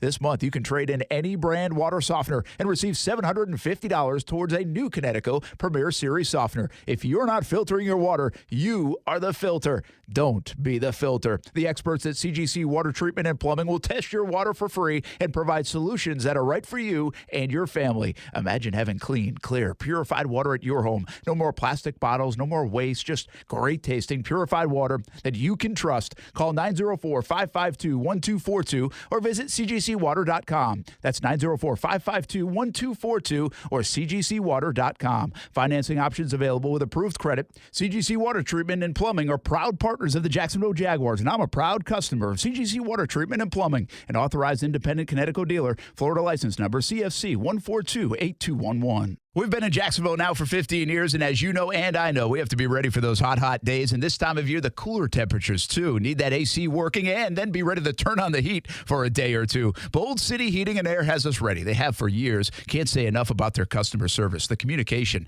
they are prompt, they are clean, they are good. Bold City Heating and Air, and right now, take advantage of their 0% financing on all purchases and just $97 for a tune-up. Be ready for the chilly weather and the heat. Bold City Heating and Air, BoldCityAC.com. Cashback is not available on gas in New Jersey and Wisconsin. Hey, good morning. You're heading to the airport, right? Yep, thanks for checking. I like the car. How long have you been a rideshare driver? About 3 years now, but I really enjoy it. Isn't it hard to make money these days with the price of gas being so high? Not for me. I use Upside, the free app that gives you cash back for every gallon of gas you buy. Wait a minute. Are you saying you actually get real money back when you get gas with the Upside app? Yep, I get real cash back every time I get gas. Does that actually add up to anything? I'll make around $200 to $300. Wow, that's serious extra cash. I'm downloading the Upside app now. Download the free Upside app now to earn real cash back every time you buy gas. Use promo code PARK for an extra 25 cents a gallon bonus on your first tank. You can cash out anytime right to your bank account, PayPal, or a gift card for Amazon and other brands. Just download the free Upside app and use promo code PARK for a 25 cents a gallon bonus on your first tank. That's code PARK. Jacksonville is a great place to live. And if you love where you live, you should invest in it. That's why more and more people bank with One-to-One Financial, Jacksonville's hometown credit union. We invest every penny back into North Florida, backing the very best small businesses, nonprofits, and of course the family home. Why put your money with some big out-of-state bank when you can invest in where you love to live? One-to-One Financial, we're your hometown credit union. Sign up today at one-to-onefcu.org. Federally insured by NCUA. And we're live here outside the Perez family home, just waiting for and there they go. Almost on time this morning. Mom is coming out the front door strong with a double-arm kid carry. Looks like Dad has the bags. Daughter is bringing up the rear. Oh, but the diaper bag wasn't closed. Diapers and toys are everywhere. Ooh, but Mom has just nailed the perfect car seat buckle for the toddler. And now the eldest daughter, who looks to be about 9 or 10, has secured herself in the booster seat. Dad zips the bag closed, and they're off. But looks like Mom doesn't realize her coffee cup is still on the roof of the car. And there it goes. Oh, that's a shame. That mug was a fam favorite. Don't sweat the small stuff. Just nail the big stuff. Like making sure your kids are buckled correctly in the right seat for their age and size. Learn more at nhtsa.gov/the right seat. Visit nhtsa.gov/the right seat. Brought to you by NHTSA and the Ad Council. Will they find a home? Sponsored by Geico. Susan has always wanted to live in a chateau. I like a certain je ne sais quoi. While Jake is more into the Cape Cod style home. It's a classic look. Compromise is tough, but these two won't have to compromise when they bundle home and car insurance with Geico. It's easy, and they can save even more. In the end, Susan and Jake found a Cape Cod style home where they will only speak French. Bonjour, je t'aime, merci beaucoup, and cordon bleu. You'll get better with time. Bundling without compromise at geico.com. Natalia, solid dismount, but that little pause is a deduction. Top tumblers hope to stick the landing with Coach Jasmine. That aerial sequence still needs work. She needs more certified athletic trainers to find her balance. Focus. I'm going to need you for the all-around. Wait, who's spotting the vault? Indeed can help her hire great people fast. I need Indeed. Indeed you do. We instantly connect you with quality candidates whose resumes on Indeed match your job description. Visit Indeed.com/credit and get $75 towards your first sponsored job. Terms and conditions apply. Hey everybody, it's Brent Martineau from Action Sports Jacks. There's a good chance you have a smart speaker, so use it with ESPN 690. Stay up to date on the Jags and all things sports by telling Alexa or Google to play ESPN 690. It's as easy as that. Make sure you listen weekdays 3 until 6 p.m. on ESPN 690.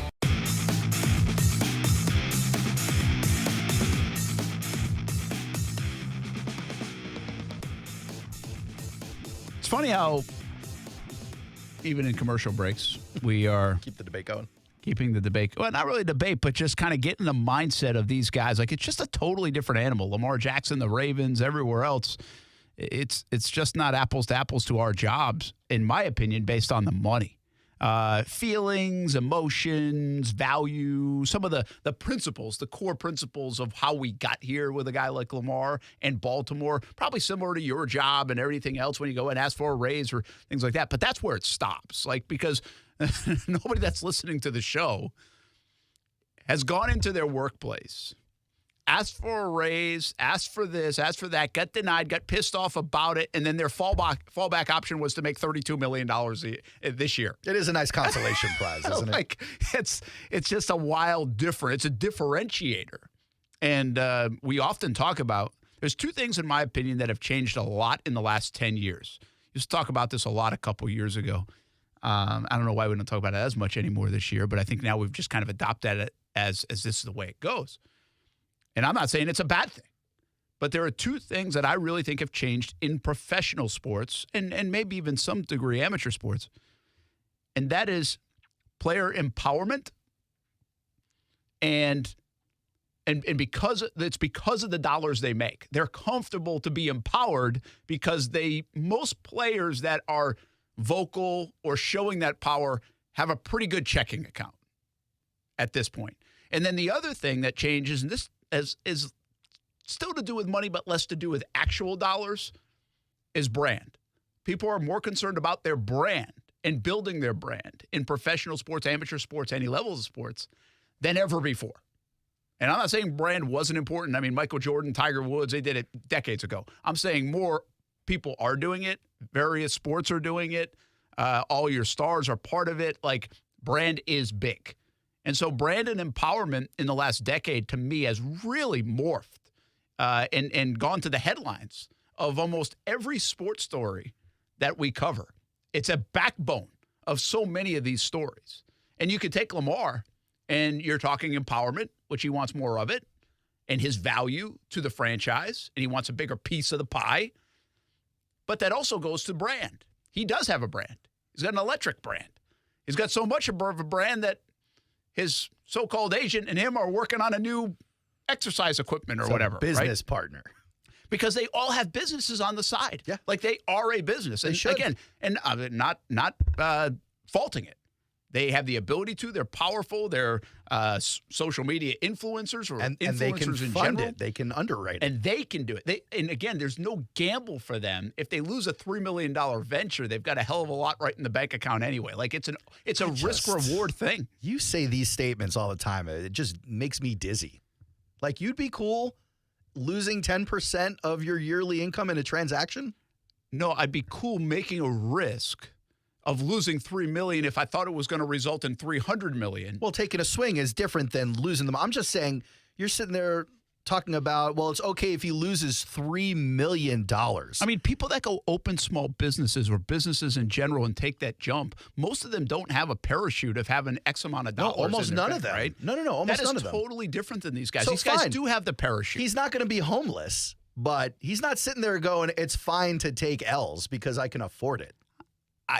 I'm not saying he wants to take the L or just loves giving away his money, but it's a hell of a lot easier chance to take and risk to take when you have the parachute of X dollars in there. I mean, you know how many people right now listening have thought about opening up a business or have thought of an idea or had an idea and were like, man, if I win the lottery, I'm going to try this because if it fails, it doesn't matter. That's how a lot of people think. Yeah. I mean, I've thought that way before. It's like, I'd like to try this or I'd like to try that. Well, I don't really have it. Maybe someday I will, and then I could try it. But again, these guys don't have to worry about that stuff. We're talking so much money that they already have. I think their personal empowerment has a little bit to do with the money, but I think it has a lot more to do with what they feel they earn/deserve. I think they're looking at these franchises, not just in football. Certainly you see it in basketball. You don't really see it in baseball as much, but you see it sometimes. And you go, I'm responsible as the star player for this franchise for most of the value of the franchise. Maybe not all of it. Obviously, you got a whole stadium. It's a multi-billion-dollar franchise. But if you're talking about merch and ticket buyers, I agree, and concessions, that's the influencer part. Lamar brings them in. Yeah, that's the brand part of it. And so guys like Lamar or LeBron or, what have you, name your star athlete. They're like, it's not just that I'm an all-star for 82 games. It's not just that I'm an all-pro for 17. Like, I help build the revenue for this franchise on and off the field. I've earned a voice at the table, and I think you're seeing that all over a lot of sports. In many respects, it goes all the way back to a guy like Larry Bird who kind of helped change free agency in the NBA, right? I mean, way back in the day. And that was for like $3 million, which seems like nothing. Yeah, now, nothing right? now. Yeah. You sneeze at that. I also this goes back to like a guy like Tebow in 08 and 09 and 07 and his time at Florida. That's why we get to the NIL stuff. I mean, you look at Tebow, he's my ultimate example of how much money did he make the University of Florida. Now, Tebow himself doesn't think that way. He wasn't selfishly thinking, oh my gosh, I could have made all this money. I didn't. He doesn't hold grudges about it. It's not the way his mind thinks. He's talked about that in the past, that like he's okay with it, the model that was, but it's almost how we got to this point. The brand got so big for certain athletes, it's like, I want a piece of the pie, right? And I do agree with you. I think this is agent-driven in some capacity too, where you got your team and you're talking like, hey, you are bigger than you think you are. I think there are a lot of humble athletes out there that don't even really register like I'm this valuable. And then there are other athletes that really do register that way. And then there are teams, and I'm talking their agents and marketing people and everybody else, like, you're really valued this way. Go get yours. Right? Yeah. And again, they have. Do you think that's what the Ravens did? Because that's what they said they did. I don't believe that's what they're doing. Did what? You believe you're valued this way. Go get yours. No, I think this is more just stalemate. No, I think once they got the wink, wink, nudge, nudge agreement, quote, agreement from the rest of the owners, they could slap the non-exclusive tag on the guy to make a point, to not pay him as much and make a point. Because had they not had the wink, wink, nudge, nudge agreement from the other owners, they would have to place the $45 million tag on. Yeah, I see what you're saying. So you actually, what you're just saying kind of I thought of, and I'm not sure I was understanding it the same way. You're basically saying Do you think that the Ravens had a feel for the rest of the league at how they would respond to Lamar? Totally. If he did this? Totally. Now, how they got to that point, was that just a read, a feel, or was that collusion of some sort? All you need to know that is certainly debatable. 20 teams on day one are like, nope, not us. Never mind. Yeah. So, yeah, it's fascinating. What else you got in the tweet world? We can talk Lamar like all day. It's a great study, and how this thing plays out is going to be fascinating. Here's the deal: he's running out of teams and time, because I don't think he's going to sit out this year, and I want him to, but he's not going to. He loves football too much. Field Yates with our next tweet. Field says 1 month until the NFL draft. Actually, less than 1 month. We're 2 days less than 1 month at this point. Most picks in the draft. Texans and the Raiders both have 12. Fewest picks are the Dolphins with 4 because South Beach, Gary, they forfeited one of those picks. Multiple firsts. Texans, Seahawks, Lions, Eagles. No first-round picks. Browns, Broncos, Rams, 49ers, and Dolphins. Most top 100 picks. Now you're down to the Lions, Seahawks, and Texans. Fewest top 100 picks, the 49ers. Guys, all those numbers are kind of dizzying. My question to you is this. Who utilizes the draft the best come April and makes the biggest impact with their haul? Oof. I got 2 teams that are like essentially 1A and 1B. Can you put that back up there? Sure. If you want to read through this tweet again. You got most picks, Texans and the Raiders. Multiple firsts, Texans, Seahawks, Lions, Eagles. And then most in the top 100, Lions, Seahawks, and Texans. So the Eagles have been very good at this the last couple of years, right, Kasey? That's how they kind of turned in A.J. Brown and stuff. They had 3 of them, I think, at one time in the first round. And obviously it did wonders for them. It's a really good question. Like, for immediate impact or for down the road, I think you're looking for immediate impact. I actually think the Lions could really be. See, here's my belief after watching the Jags do this for 15 years and really compiling picks. The Jags have had 28 picks, in the last 3 seasons. They have 19 of them that still exist on the roster. All right. Because the teams that have 12, like, that looks like great. Oh, we're going to get so much better. I mean, how much better do you get with 3 5th-round picks, 4 6th-round picks, however many 7th-round picks? Like, totally. Unless you have frontline picks or use those to go get impact players, which finally the Jags did a little bit of that, or at least tried it with a Devin Lloyd move and stuff. Like, I like that. I don't need 12 picks. Well, I don't need 10 new players. Like, you have enough of them. This is why I'm not going to sit here telling you I think the Raiders are going to walk away from the draft as the kings of the draft. Cool. They have 12 picks. They're still going to make the wrong choice 12 times. They're the Raiders. The multiple first. Now, the Eagles are very interesting here, but I'm going to go with the Lions because I think they have more to gain. The Eagles don't have much more of a ceiling. I mean, the ceiling is win the football game in the Super Bowl. No, you're right. The Lions had 9 wins, missed the playoffs, all the way at the last game of the year. They have a ceiling to hit. And I think Seattle is more the long-term play that could be really fascinating here, depending on what they do. You made the point earlier that the Lions struggled on defense last year. Well, they've added Gardner Johnson. They've added 1 or 2 pieces here and there. They've got 2 first-round picks that they can easily spend on defense as well, including big names like a Jalen Carter. I mean, they can really repair that defense very quickly. Yeah. But I would put them 1B to my 1A, which is the Texans. I think the Texans are going to really reshape this organization after this offseason is done. I think a lot of that work is going to come through the draft. I like what the Texans are doing. They can. But, I mean, in a lot of ways right now, the Texans are sitting in a situation that teams like the Jags and the Lions and others have in the past. It's kind of show me. They've been a complete disaster. Yeah. So show me that you can do it right. And I'm not, they look like they're cleaning stuff up, fixing it, heading in a good front direction. office, new management. Yeah. I can buy into what you're saying, but there's been years we could buy into what the Jags were doing too. Mm-hmm. There's some belief there. But sooner or later, you're like, okay, what did you do with it?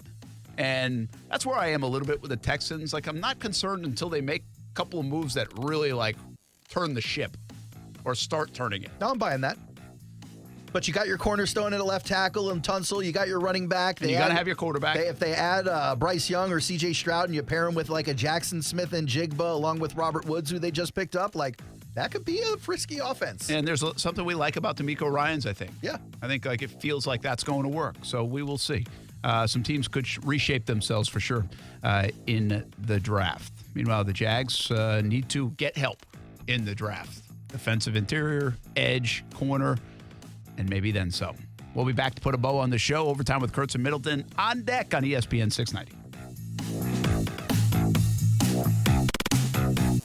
Brent and Friends is sponsored by Best Bet, now open in St. Augustine. If you own a small business, you've probably been hearing a lot about the ERC, how it's worth up to $26,000 per employee, how easy it is, you know the spiel. So why am I still talking to you about it now? Because many of you still haven't filed a claim. But Innovation Refunds can help you close the book on this thing. They're backed by one of those big CPA firms the corporations use, so they can determine once and for all if your business qualifies. And it's free to find out. Go to innovationrefunds.com. That's innovationrefunds.com.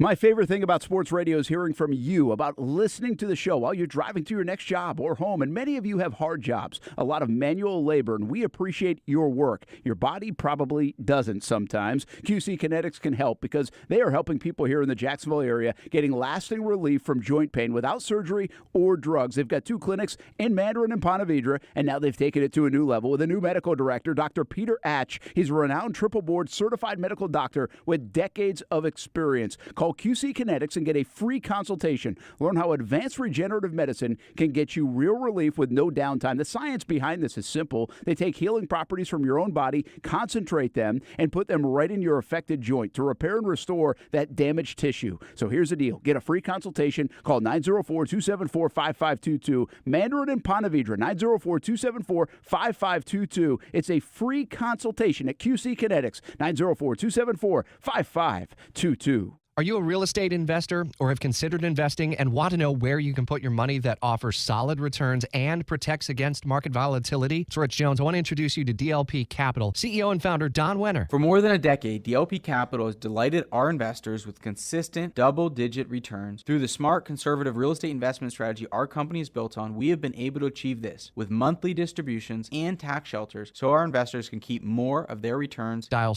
** invest on your cell phone or visit highyieldreturns.net. The guaranteed offer from Mark Spain Real Estate allows you to skip the hassle and get your home sold fast and stress-free. Hi, this is Mark Spain, and our offers are the strongest in the industry, so you can sell your home stress-free, make the most money, and move when you're ready. Don't worry about the hassle of constant cleaning and making costly repairs. There are no showings, no open houses, and no stress. Find out what your guaranteed offer would be.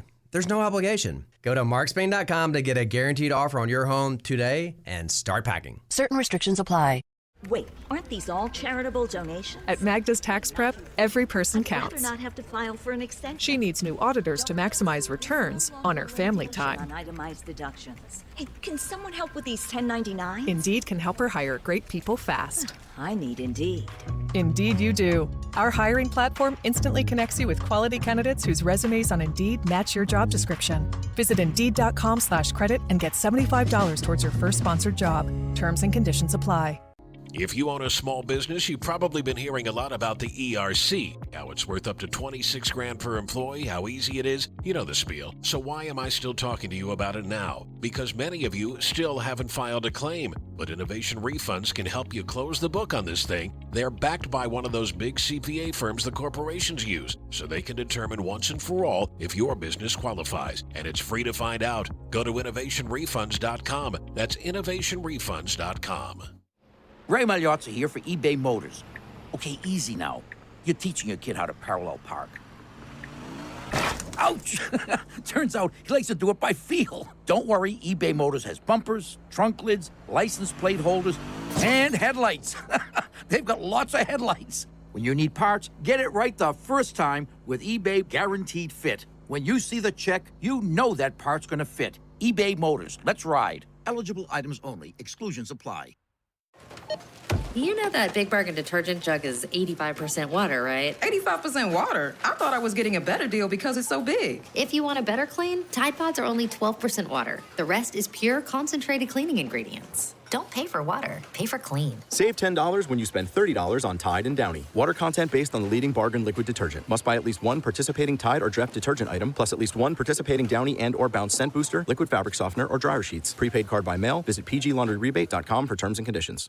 The spring season on the campus of the University of North Florida is in full swing. A busy time to swoop baseball, softball, tennis, beach volleyball, track and field. Something for everyone at UNF. Find the schedules, results, the stories of the student athletes, and buy tickets at UNFospreys.com. There are some fun things happening on the campus of the University of North Florida. You can also check out the strategic plan of the future for UNF athletics. It's all at UNFospreys.com. Swoop with the Ospreys at UNF. Hey, it's Brent Martineau from Action Sports Jacks. Did you know you can watch our radio show? Yeah, video of a radio show. Just search ESPN 690 Jacks on Facebook, YouTube, and Twitter. Or follow me on Twitter at Brent A.S. Jacks. Watch the show live weekdays from 3 p.m. until 6 p.m. or listen on ESPN 690.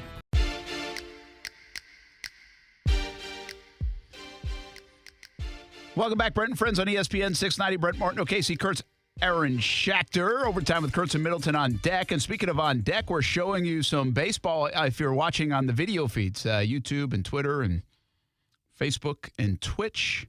And right now, Providence, who is our number 2 team in our no gate fees high five power poll, and St. John's Country Day, who is probably mad that we squeezed them out this week. They've been in it first 3 weeks and probably could have argued to be in it again, but we mix this thing up a little bit, make some people angry. Nice. And the Spartans of St. John's Country Day, who've been very good the last few years and are good again this year, they are in the lead on the road, 3-1 in the top of the 7th inning. They scored a couple runs in the 6th, so 3 more outs await for the Stallions to see if they can tie this thing up or win the game in the bottom of the 7th. We'll have highlights tonight on CBS 47 and Fox 30. You had some baseball tweets. I did. If you want me to pull them up, you give me a second. You don't have to. You can save them until tomorrow, unless you got one on Ohtani. Do you have Ohtani? I do. I'll pull it up. Because the Ohtani stuff goes along with what we were just talking about, brand and empowerment. It's up for the players. Yeah. And Ohtani's doing stuff like nobody knew this, or I don't think anybody knew this. Maybe Kasey, you love the guy. Did you know he was going to make like $70 million this year? Yeah, and most of it in endorsements? The tweet from Pompliano is, Ohtani will earn $70 million this year, according to Sportico. Salary of $30 million, endorsements $40 million. That's $35 million in endorsement income, more than any other MLB player. And Ohtani's $70 million in earnings is an MLB record, by the way. He is literally the face of baseball globally. Kasey, to you. I did not know this, no. I knew he had to deal with New Balance, but I didn't know about the whole $40 million in deals. But is New Balance cool again? No. Yeah, no, right? No, they're trying, though. My daughter saw my Adidas. I have dope Adidas. I have Ultra Boost. Dope Adidas. 22. They're dope. They're dope. She goes, they're dad shoes. I'm like, who are you talking to? Dad shoes. I'm not wearing New Balance. Then I hear Ohtani's endorsing it. I'm like, maybe I should be wearing New Balance. He's got more in endorsements than salary, which is kind of reminiscent of a guy like Tiger Woods. Yeah. Right? Where Tiger made so much money off the course. Yeah. LeBron, and I don't know what the numbers are on LeBron. I guess what I was a little surprised to see, and it never registered with me, that like the next guy on the list makes like $4 million in endorsements. Yeah, MLB is not big on endorsements outside of like sport endorsements. Yeah, like you think basketball, a lot of guys have shoe deals and stuff. But they also have like drink like soda deals or something. Good point. Like baseball, it's like not batting gloves and that's it. It doesn't seem like much. And I didn't realize, it just never registered because the salaries are massive and it's guaranteed money. So that's good. Yeah. But Ohtani is one of these weird guys where it's like, first of all, that makes sense to me now that I see it in writing. $30 million salary, $40 million endorsements, and salary is going to be even more. We've talked about that, upwards of $50 million plus maybe. And I actually think he's worth it. Oh, of course. Like you don't say this very often. You often. sound surprised. Well, come on. Nobody says people that are making $70 million are worth it. Brent doesn't say that. I would say that all the time, but I understand that it's hard for you to come by. It's just people, everyday people don't say somebody's worth $70 million. Like it just doesn't register. He is a global phenomenon, impact player to the point where I'm a little surprised he doesn't even make more. He will. And he probably will. Like this year. Man, there's a lot of responsibility on that guy, huh? You think so? You think that it's weighing on him a little bit or no? Oh, no, I think he handles it beautifully. He seems like I'm sure it's weighing on him, but he's got broad shoulders. That's for damn sure. Yeah. Yes. We talked about the shoulders. I've never seen anything like it in baseball. The shoulders? Yeah, I've never seen anybody's shoulders like that in baseball. 3 things Brent loves the most in sports: Dan Arnold's mustache, Adam Gonzalez's back tattoo, and Shohei Ohtani's shoulders. Yeah. Who is the most pressure on them in sports today? All sports? Let's not go soccer. We don't know that as well. Kasey will say it's like somebody like Messi. I was just asking if we're talking football, basketball, and baseball. Let's stay in the It's States. Christian Pulisic. Let's stay in the States. Messi ain't got nothing on him now. He won. That's a good question. Who just signed a huge contract? Maybe Herbert when he signs his $500 million deal? Yeah, I don't know. Like, because it's one thing I don't to know say, the answer to the question. It's one thing to say you earn 30 and 40 at 70 million total. You got a ton of endorsements. You're the face globally. It's another thing when you play one sport and you just sign a contract for $500 million. There is a certain standard you have to live up to on the field and off the field that is hard to achieve. Mahomes then? But Mahomes is doing it. Yeah, like he's almost in this grace period, Kasey, where I think like he's done enough, so he's got a little honeymoon and equity built. You know, some of these guys build equity. I kind of feel like Ohtani does have the most pressure on him because he plays a sport of failure too. Like there's so much failure, even if you're good. Yeah, even if you're great. Like he could have a disaster of a year. I know it's unlikely, Kasey, but he could. He could. I'm going to think about that a little bit more. That's a good topic. Homework for tomorrow. All right. Or for Overtime with Kurtz and Middleton. That's on deck. Overtime. We'll see you tonight on TV, CBS 47 and Fox 30. Overtime. Kurtz and Middleton, ESPN 690 next. We're dealing at Best Bet St. Augustine, the only card room and sports bar in St. Augustine, Florida. With nonstop action, poker games of all limits, exciting tournaments and table games, and a sports bar showing all the action, Best Bet St. Augustine has you covered. Don't miss our delicious dining options, serving breakfast, lunch, and dinner, and our always popular freshly made sushi. Best Bet St. Augustine is located at 800 Marketplace Drive off exit 311, where I-95 and State Road 207 meet. Learn more at bestbetjacks.com. Interest rates may be going up, but not at Beard's Diamonds. The year's most exciting offer is back for a limited time. 0% financing for 5 years, plus get 0 down on everything in the store. It's the sale smart jewelry shoppers wait for. You get Beard's already low prices, but then you get to spread your payments out for 60 months with no money down. How about a $6,000 Decory or Veragio ring? You pay just $100 a month. Or a pair of $3,000 stud earrings. You pay just $50 a month. Save now on all GIA certified and lab-grown diamonds and spread your payments for 5 years and get 0% financing. Now's the time to get her that designer setting she's been dreaming about. 0% financing for 5 years. Plus get 0 down on everything in the store. But hurry, this incredible finance opportunity won't last long. Beard's Diamonds at the St. John's Town Center or at beardsdiamonds.com. Don't buy anywhere until you shop Beard's Diamonds. Jacksonville is a great place to live. And if you love where you live, you should invest in it. That's why more and more people bank with One-to-One Financial, Jacksonville's hometown credit union. We invest every penny back into North Florida, backing the very best small businesses, nonprofits, and of course the family home. Why put your money with some big out-of-state bank when you can invest in where you love to live? One-to-One Financial, we're your hometown credit union. Sign up today at one-to-one-fcu.org. Federally insured by NCUA. The following message is sponsored by the Florida Department of Elder Affairs, the Florida Association of Broadcasters, and this radio station. It was an opportunity for me to put everything I was as a person into work. They have so much to offer, and they need to be respected and taken care of and listened to. Being an ombudsman gives me that opportunity to pay it forward. For more information, go to ombudsman.elderaffairs.org. That's ombudsman.elderaffairs.org. Honey, come here, quick. What is it? Shh, check it out. All these highly rated wines are under $20. Total Wine must have made a mistake. Nope, they always have the lowest prices. Oh, remember that amazing rosé your sister brought over last week? See, it's right here. Whoa, that's a low price. I mean, whoa, that's a low price. With the lowest prices for over 30 years, you'll always find what you love and love what you find. Only at Total Wine & More. Drink responsibly. B21. Every weeknight at 6 p.m., it's Overtime with Kurtz and Middleton, and check us out right here on ESPN 690. WOKV Jacksonville. Listen live everywhere you go on ESPN690.com. ESPN 690, a Cox Media Group station. Hey, it's Brent Martineau. Check out Action Sports Jacks weekdays from 3 until 6 on ESPN 690. This is Sports Center. I'm Christine Lisi. Big night tonight in Phoenix. After missing the last 10 games with a left ankle sprain, Kevin Durant set to return and make his Suns' home debut tonight against the Timberwolves, 10 Eastern on ESPN TV. It'll be just his 4th game with Phoenix. Looking ahead to the playoffs, the key for the Suns is not how few games KD's played for them. It's Chris Paul, believes ESPN's Nick Friedel. Is he, through a postseason run, going to be able to produce night after night? When you're playing with Kevin Durant and you're playing with Devin Booker, you can create space for other guys. But in my mind, when you watch the Suns team, the focus shouldn't be so much on Durant over the next few weeks.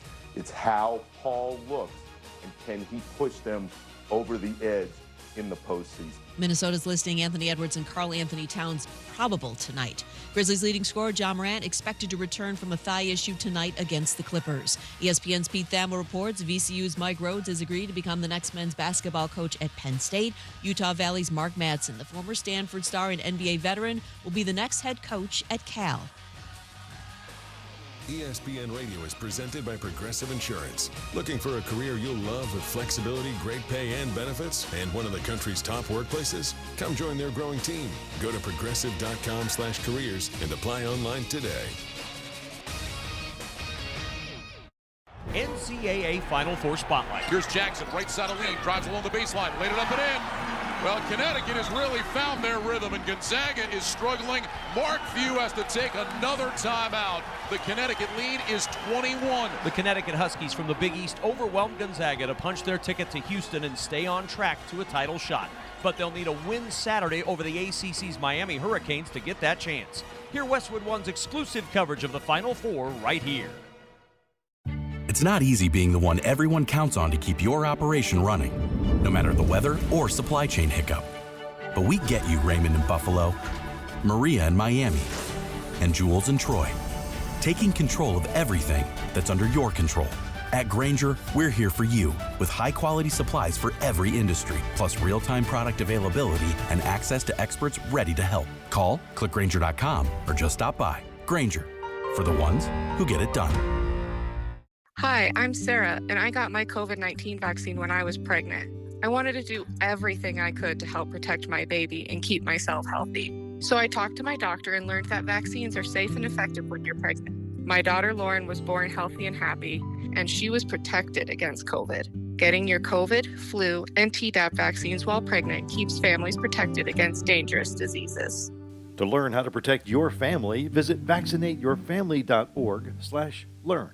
CMG Jacksonville is looking for a new support team member. Do you have a passion for helping coworkers and helping the team win? Are you known as the best person in support? CMG Jacksonville is searching for a talented individual to join our team as an account manager. This position will require a committed person who will support the best media sales team in Jacksonville. If you're the best and think your talents will allow you to exceed with us, email jaxjobs@cmg.com. That's jaxjobs@cmg.com or call 245-8732.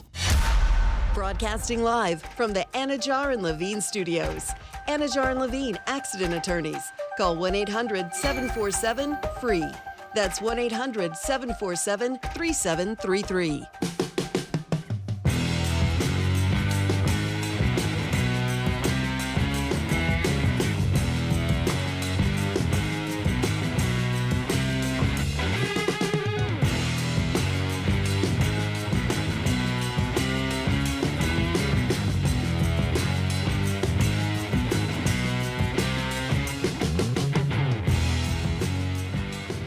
Tell you what, the G League playoffs be interesting now. I see you watching. You only been here a couple minutes. You lucky. See, I had to watch 3.5 full quarters of the G League playoffs, and now that it's down to crunch tied game, couple minutes left, I have to go away from the TV. Ain't that something? The Lakers and the Vipers playing in somebody's high school gym. This dude just shot from like 45 feet out and tied it up with a three-pointer. Really? For the Vipers. And I'm missing this? For this creative team, Vipers. Here we go. Who is the Vipers? Does anybody know? I don't know who their parent team is. Is there like a G League website? I'm sure there is. Yeah, there is. But never mind. Lakers are back up too. See, I can't believe I'm missing this. G League playoffs going down right now on ESPN. That's what I've been doing the last hour or so, watching that. And, here we go. Watch game. They let you watch. We got the South Bay Lakers against the Rio Grande Valley Vipers. Who is the – okay. I always look at the G League like the minor league team of an NBA squad. Have no idea who Rio Grande Vipers are the minor league team of. Me neither. Hold on. Jim, are you in the chat? This is a trivia question for you. It's the Rockets. Okay. I get it, kind of. Not at all. Vipers, Rockets, got nothing for you. I'm just thinking about, like, geographically. Rio, I don't know. Anyway. Is the Rio Grande near Houston? I don't know. Texas, right? No? That's why I don't do trivia. Right there. That's fair. I have That's no why idea. I'm not any good at trivia. It feels right. That doesn't mean it is, but it feels right. Anyway, Overtime with Kurtz and Middleton, ESPN 690. That's what we doing. Talking about the G League playoffs, something that I didn't see coming at any point in time today, but I did get locked in a little bit. So that's that, and this is now. We move on. Okay. We are on until 7 o'clock tonight. We do have NBA action coming up on the station tonight. We will tell you about in just a little bit. We got Major League Baseball predictions coming later in the show from baseball expert Brian Middleton. Nah, nothing. I got nothing for you. I thought you were going to hit the sound. That's my bad. Like which one? Like the ding. I feel like that's what people are going to be saying when they hear that one. Potentially. Listen, we made predictions earlier on Brent and Friends. I just casually did them as we were going. Not even sure what I said. By guys who watch baseball, have known baseball intimately since their youth.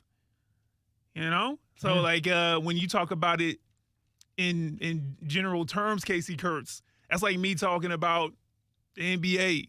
You feel what I'm saying? Yeah. So you can come off the dome with things because you stay in it.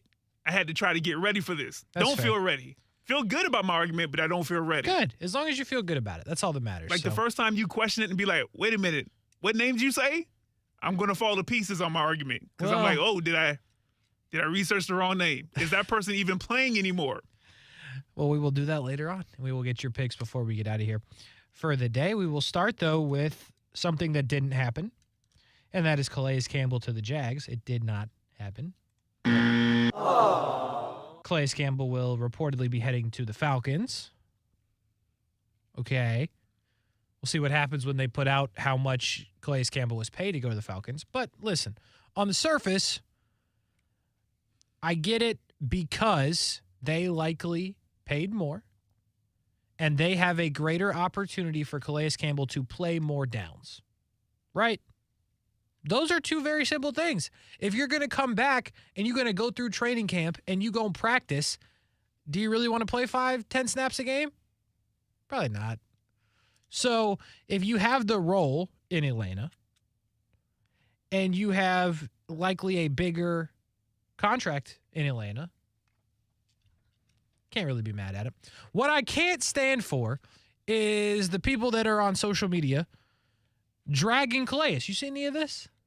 Nah, man, I've been entrenched in work today. What's going on? Matter of fact, I'll pop on while you're telling me. I've just seen a few people, saying, I can't believe he would rather go there. It's really not that hard of a concept to understand. It's what I just told you. You can play more, and you can probably get paid more. I think it made a ton of sense for Calais to choose the Jags if they so gave him an offer worthy of being signed. I thought it made a lot of sense. The Jags have a position of need at rushing the passer, whether from the edge position, whether from the interior, whatever you want to call it. They need somebody who can get to the quarterback while they still have the football, drag them down legally, and be recorded with a sack. Those are football players the Jags need. Calais Campbell can give you that. But the fact of the matter is, you've got guys that you're paying, Foley Fatukasi, Roy Robertson Harris. You have Trayvon Walker, who you need to develop. So the opportunity for more and more snaps is not there right now. And they do have that in Atlanta. So that makes sense. But what we're not going to do, and what we're not going to do is, if you listen to the show, is drag Calais for choosing Atlanta over the Jags. We ain't doing that. I'm not signing for it. That man don't owe us nothing. You know what I'm saying? He don't have to take a worse deal because it's Jacksonville. We're not doing all that. And I just, it blows my mind every time. And it shouldn't because it's social media. But I'm like, why are we dragging Calais? He ain't owe us nothing. It's a wild thing. I just can't believe people. But anyway, I wanted to get that out. Your thoughts on Calais Campbell reportedly choosing the Atlanta Falcons are what, Brian Middleton? Well, again, Kasey, to go back to when, what's his name? I forgot his name already.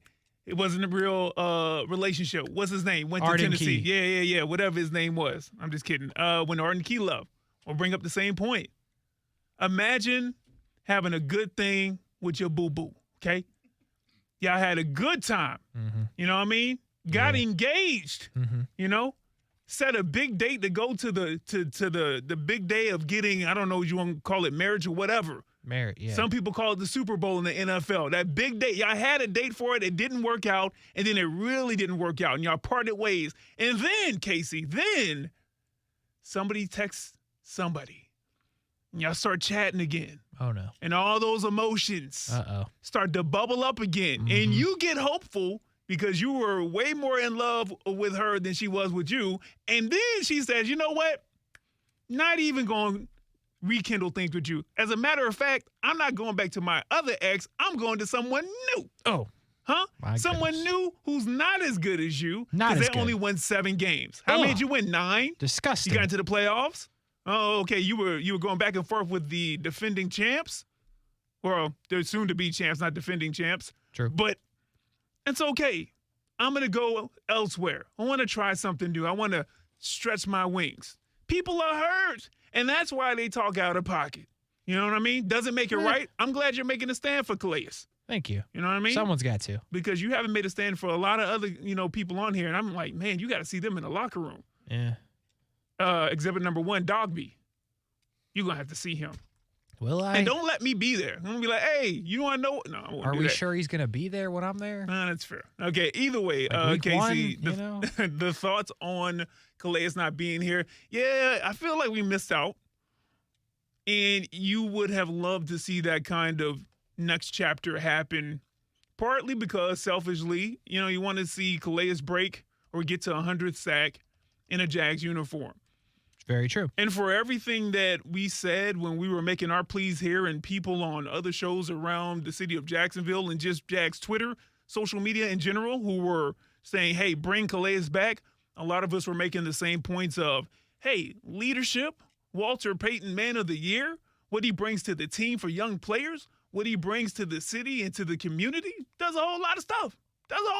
And that's cool. And so, I feel like we missed out to a certain degree. But I do believe that the Jags have a plan. And after last season, I think that they have bought enough currency with the fan base to be like, hey, this didn't work out. I don't know how real the talks were between the, Calais and the Jags. I don't know how real it was. But optics-wise, it was good that they at least had him come in. Because if they didn't at least have him come in and then he went to Atlanta, there'd be people trying to set the bank on fire to a certain degree.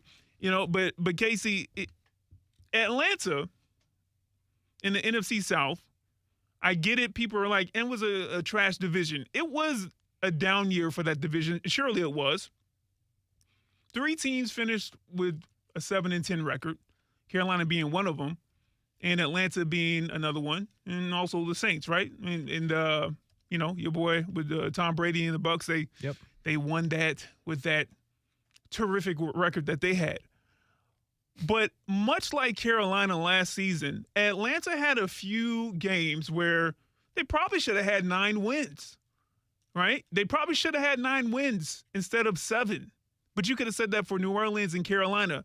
And does a Calais Campbell, with the other additions that they have made there in Atlanta, does that get you 2 extra wins in the NFC South, who I think a lot of people are still thinking are going to have a down season in comparison to an NFC East or AFC East or something like that? Sure. Probably. Not only with his gameplay, but what he does bring to younger players and how he can point things out. So for Atlanta, I think most people here in Jacksonville will be like, heck of a pickup. Heck of a pickup. well done, Arthur Blank and whoever the GM is down there, for seeing that and getting a 1-year deal done with the mayor. Because you'll be left better than you were before he came there if he only stays there 1 year. And that's just what Calais Campbell has proven over and over again, no matter what team he's been on. That's well said on a lot of parts. And I hate to agree with you, but that's well said. Oh, there you go. On a lot of parts. And here's something that I think about Atlanta, and you said it. They're close. They're close to winning a really bad division. And do I believe if given the two opportunities, who has a better chance to win the Super Bowl in 2023, the Jags or the Falcons? I believe the answer is the Jags. But Atlanta can very easily win their division. Yeah. They're not going to win a Super Bowl, but they could easily win their division. And if you go to the playing time example, the money example, and other things, it makes sense for Calais to go there. And that's what I think people are kind of getting lost on. Like, oh, Atlanta, they suck. Do they? Because what if Derek Carr's not good? What if Baker Mayfield doesn't work? I'm not going to sit here and pick the team that's picking first overall. I know they traded for that pick. I'm not going to sit here and say they're going to win 10 games. Atlanta has a good core of players. If Kyle Pitts is healthy, if Drake London can get the ball from Desmond Ridder, who is the biggest question, there's no doubt about it, that's a team that can score points, and their defense was not bad last year. They do not have a lot of guys that got to the quarterback when he still had the football and legally took him down for a sack. They don't have that, but they're adding Calais Campbell. So he gives you 5 right there, and now all of a sudden you're playing a little bit. So I don't think people should be dragging Calais, as I mentioned, and I don't think it's a horrible move for him. I think his best chance to win the Super Bowl out of those two is Jacksonville, and some of these other teams that were reportedly interested, Buffalo, the Jets. I believe those are probably better options to win the Super Bowl as well. But money, opportunity, who knows? Calais Campbell's going to the Falcons, not here in Jacksonville, which brings me to my next point. This is a position of need for the Jags, Brian. And now we're through. Are we through wave 2 of free agency? I think we're through wave 2. Or at least we're in the middle of it. You can make that call. But they ain't done nothing. And I told you can't, at the pass rush, you can't take hope to the bank. We've been through this. I won't do that again. But you can't take hope to the bank, and they have no idea if they can get to the quarterback when he still has the football and take him down legally for a sack. You laughing at the chat? Yeah. I'm trying to figure out what. I would have to scroll back. All I see is that weather came from the hurricane dummy. Go ahead, man. I don't know. I'll read it in the break. It's been about a 30-minute exchange. Oh, really? Okay. Yo, it's been a while. This bled over from Brent and friends. Okay. I just kind of let him go at it. My favorite part was when Irf jumped in the chat and then was like, he commented to us, and then like the chat war was still going, and then he was like, oh, there's a fight in the chat. I was like, yeah. Anyway, so it's still a position of need, all of those things. And it's emotional because it's Calais Campbell. Okay. So let me ask you the question. And I asked this to the guys earlier. We wanted Calais because it's Calais. Calais is still an older player. He'll be the oldest defensive player in the league this year. What would the production have really looked like? We don't know. So I'm going to give you a different name that is a free agent that plays nearly the same position. He's going to rush the passer. He's an older player. And if they lost out on a player like Justin Houston, would you feel the same as when they lost out on Calais Campbell? Or is there more emotion because it's Calais, and either way it's an old pass rusher? Who knows how it's really going to go? That's the part. I think if you're just coming from a sense of how much can we really get out of Calais Campbell over an entirety of a season, if we're being real, you're like, okay, I hope that we can get an Arden Key kind of, numbers from him. I've been saying 5 the whole time. So, and that again is hope. Which, by the way, this is all hope. All of free agency and drafting is hope. This whole like we're gonna bring a guy in and he's gonna perform the same way that he did at his last team and not get injured. There's a lot of hope flying around here. So I'm fine with hope. You can't take it to the bank. I'm fine with hope unless you're one guy. in the NFL, and that is Patrick Mahomes. We established that, right? Anyway. Yes. But Calais, it is more of an emotional. It's more emotional along with the idea, again, of him being in the right place when he gets that 100th sack. Like, it's going to mean a lot to him, and I'm sure, Atlanta will, cheer him on, and they may even do a little, Jumbotron thing real quick, or announcement during a TV timeout, something like that to acknowledge Calais, and rightfully so.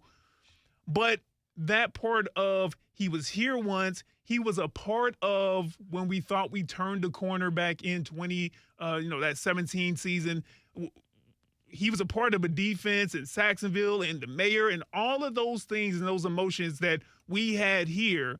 And then if he turned around and came back here, even though we've seemingly already turned the corner again, but then in addition to that, he's almost a link to that, to the past. I hate to say that, even like 5 years ago, but he's a link to the past, and he's helping usher in a new, way of the team performing here in Jacksonville and helping them elevate with a lot of young guys the way that I think he's going to do in Atlanta. So to answer your question, I think there is a bigger element of emotion and feelings dealing with the loss of Calais Campbell as opposed to it slipped my mind. Who'd you even say? Justin Houston. Yeah, Justin Houston.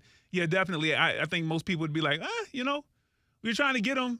He wanted to go somewhere else. We still need some pass rushing, figure it out. But this right here is why you had to take that stand and be like, now, hold on now. There's going to be no Calais slander in my household. There will be none. So there will be none on this show. There may be some in the chat currently that I just can't, filter through. But it looks like it has to do with Jared Goff. Yeah, I saw that. I'm a fan of Jared Goff. You know that. I don't know what the full argument is about. Bro, Colby just asked, please, who is better, Jared Goff or Trevor Lawrence? And I got to scroll back. This whole thing is about Jared Goff and Trevor Lawrence? And I know how big of a Jared Goff fan you are, because I couldn't move you off of him. Love him. Started naming like 30 straight quarterbacks, and you were just like, Jared Goff. You take that to the bank. I think Jared Goff's a really good football player. Do you want to answer that question before scrolling back and realizing the context of things? Because I probably should do my full research, huh? Because this feels like a trap question. I'm like, huh? Who would? I mean, well, if we're doing a 4-year defense and I had to defend Jared Goff, I guess I could. You could. Listen, Jared Goff had a very underrated season, right? I'm not saying he's better than Trevor Lawrence. He's not as good as Trevor Lawrence. But last year, Jared Goff was very, very, very good. Oh, he's active, yeah. 29-7, almost 4,500 yards. Yeah, them point totals was crazy in Detroit. They were scoring points now. Yeah. 65%. I mean, he's a consistent player, right? He popped last year with the touchdowns, but he's limited the interceptions as he's come over to Detroit, and we'll see what happens in his next year. But I am a fan of Jared Goff. But hold on. I know you're going to make the rest of your point, but this straight life on the line, Blues life on the line, and you got to get a quarterback in there and for one game to win. Who are you going with? I don't know who the players are around him. I don't know the wide receivers. I don't know the running back or the offensive line. You just get the quarterback to pick, and then the rest of the stuff falls where they may. Trevor Lawrence or Jared Goff? Probably Trevor. And you scroll. We can scroll during the break, and you can get the right to amend. But yeah, listen. Trevor is going to be. He's already the guy, so I can't say that. Trevor is going to be a problem for the league. It's like a Jason Derulo song back in 2012. But if you look at the numbers from last season, Jared Goff threw more touchdowns. Jared Goff threw less interceptions, and Jared Goff threw for more yards. Those are all facts, but it doesn't necessarily mean he's a better football player. Who had more comeback victories? Have to be Trevor, I would think. I would think. Yeah, I would think. But I would think, but they also won 9 games, and they're the Lions. If I'm starting my franchise today, Trevor Lawrence. That's always one of those ones, though, that I kind of shy away from, even though Jared Goff isn't like 38.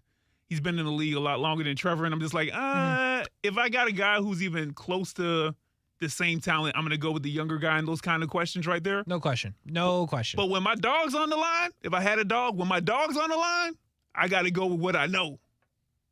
I'd agree. But Jared Goff, yeah, he got active. He got busy. Very last underrated. year. Very underrated. I like Jared Goff. Like Trevor Lawrence. But this chat, I really am going to scroll back during the break because shout out to you. Listen, Kobe and Jacob we appreciate you being here. That's really all that absolutely matters man. To me. You know, might get a little upset. It's okay, but it's cool. Appreciate you being here. Appreciate you listening. And everybody else also, if you're like, what is the chat? And you're on the radio, YouTube, Facebook, Twitter, and Twitch is the spots, ESPN 690. You can search it up. ESPN 690 Jax on other spots as well. But search it up and you can find and argue if you want, apparently, about Jared Goff and Trevor Lawrence. But we move on and we take a break. Overtime with Kurtz and Middleton. ESPN 690. We take you up until 7 o'clock. NBA action up. After that, we got Major League Baseball predictions from the expert, the broadcast Don. Some for your defense as well. We do that all when we come back. Overtime with Kurtz and Middleton. We're back after this.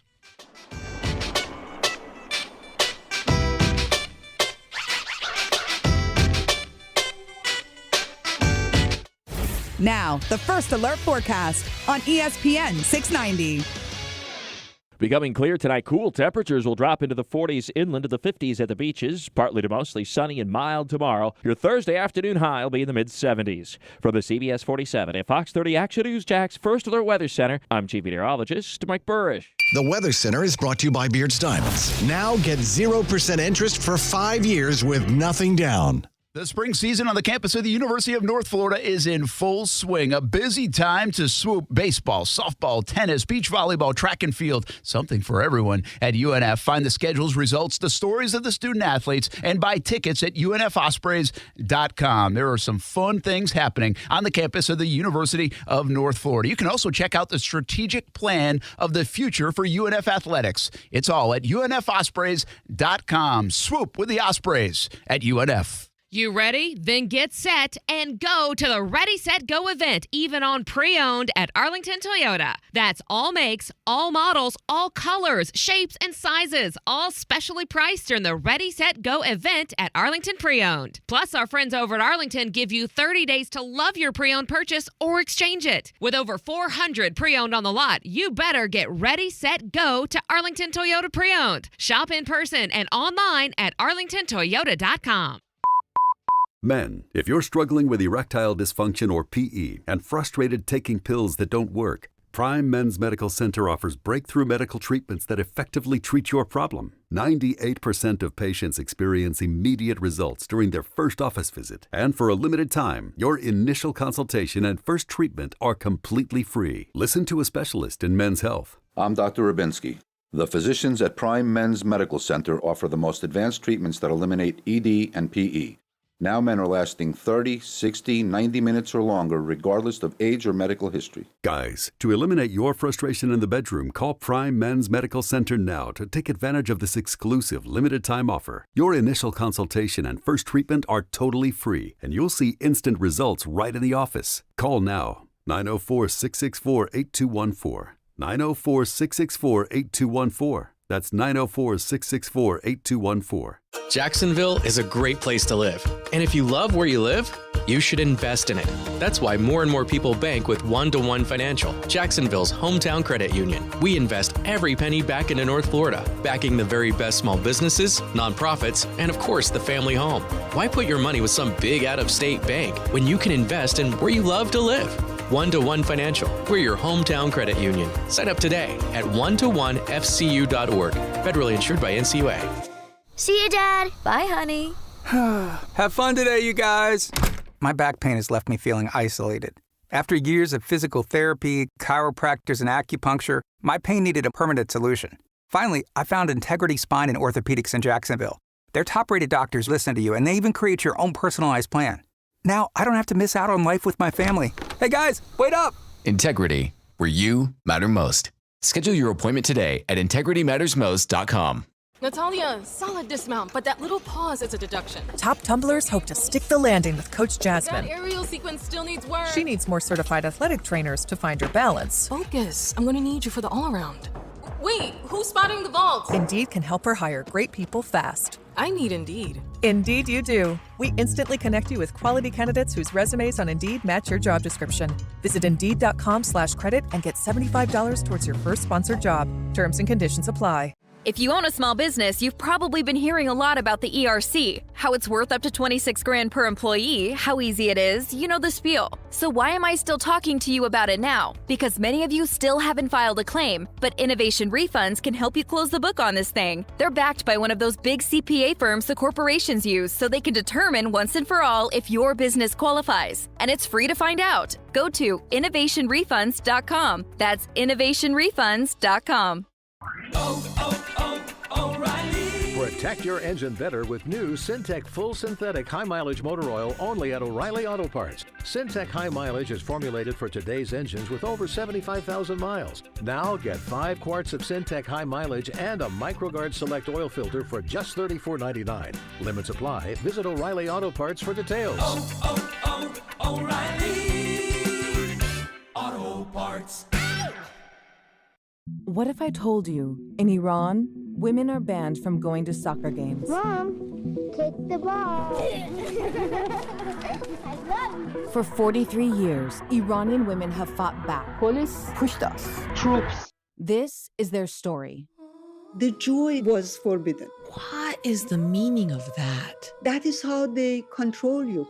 I'm Shimol Yai. Listen to the new 30 for 30 podcast, Pink Card. Available now. Action Sports Jacks. Watch, listen, subscribe. You can watch us on CBS 47 and Fox 30. You can listen right here on ESPN 690. And you can subscribe to our YouTube and podcast, Action Sports Jacks on ESPN 690. Action Sports Jacks. Watch, listen, subscribe.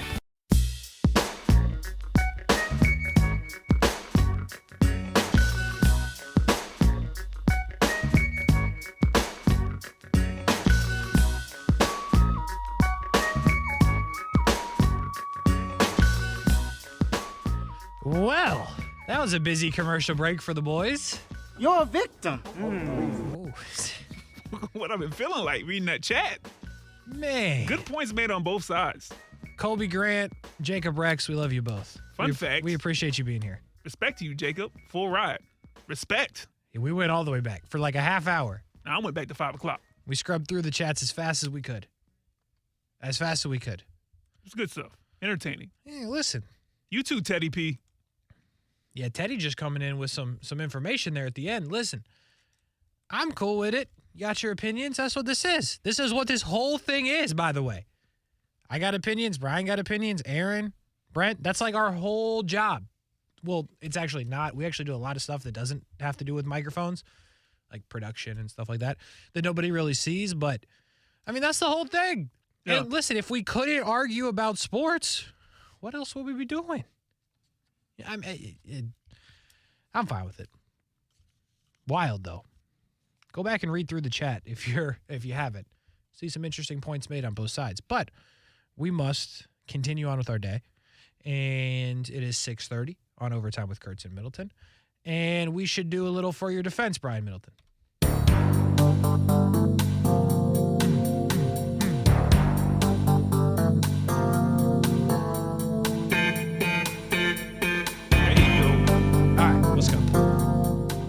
Gotta let it ride, though. You gotta let it ride, Case. Gotta let it ride. I appreciate that, man. Yeah, I'll start off. Let's do it. Because you don't need rules for this. No Nobody rules. knows. We know at this point in time. All right. Ain't no rules. Kasey Kurtz. Your client is accused of not letting anybody play with their time in the first degree.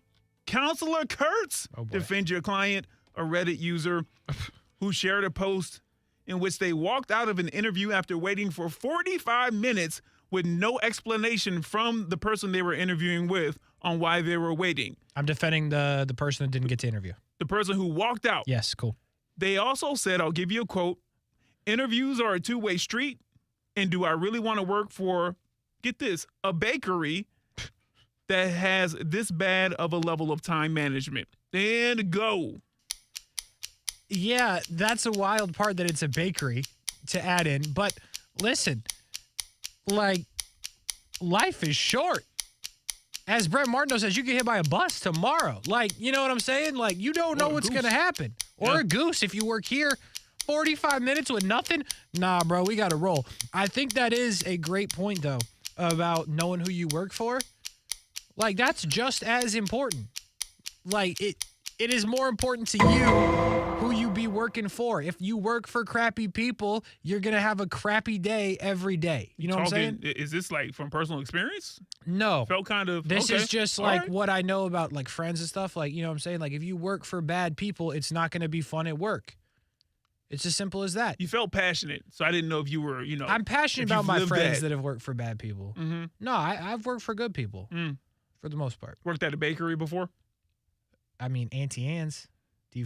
And Insomnia Cookies. You always leave and that one Insomnia off. Cookies. I do. I mean, they have big ovens. I don't know if it's a bakery technically. I mean, what do the cookies do? They bake. Okay. And the pretzels. That's fair. You right. No, I might be wrong. Nah, I didn't pay much attention at either spot. We move on. Brian Middleton, I got one for you. Just one. Here we go. I got 3 actually. Oh, okay. That I got sent to me, so it's cool. Good work. Accused of playing like royalty in the 3rd degree. Okay. I like these little names. Defend your client, LeBron, Ramon, James, Jr. Oh, I didn't read it. I thought it was senior. My bad. Take out Ramon and just LeBron James Jr. LBJ, Bronny. Yep. Who played in the McDonald's All-American game last night. Mm-hmm. He was able to put up 15 points in 19 minutes. Why? Okay, yep. All right, yeah, this is easy. Listen, when your dad is the best to ever do it, there's a lot of pressure on you, okay? But nothing shakes the second iteration of LeBron James, i.e. Bronny Jr., okay? Besides those 15 points in 19 minutes, he also had 4 assists and 2 steals, doing it all over the court. 4-star recruit. And this kid is 6'3", 190, only growing up and getting better. Also, Kasey, he was shooting threes the entire time. 25 feet out, 30 feet out. Boom, boom, boom. You remember Easy. recently when there was like the narrative that Bronny wasn't that good? Remember that? Remember you said that. Yeah, I read the narratives. You know, the articles. Okay. I was reading into it. Yeah. But Bronny kind of balls. You know he's the #1 NIL earner in the country? You don't say. I'm surprised by this. Really? You don't think He's that in Clutch high school. Sports, Rich Paul, with all the relationships that Rich Paul and Maverick Carter have and LeBron James have, That's fair. they're like, hey, listen, if you're going to run NIL, if you want him. That's fair. Bronny's super big on like Twitch and stuff too. I was about to say, because he has a reach with, you know, I don't want to say like 21 down. Oh, yeah. Especially them, you know what I mean? So, like, yeah. Big time. He's making more money than I ever will. Do you think he goes this to year. Ohio State? Have you seen any of that? I guess. Isn't that where it was like Ohio State or Duke is where LeBron? Oh, no, that might have been Kobe that would have went to Duke. But, yeah, Ohio State, that would make sense. That would make so much sense if he went there and did his 1 year, maybe 2.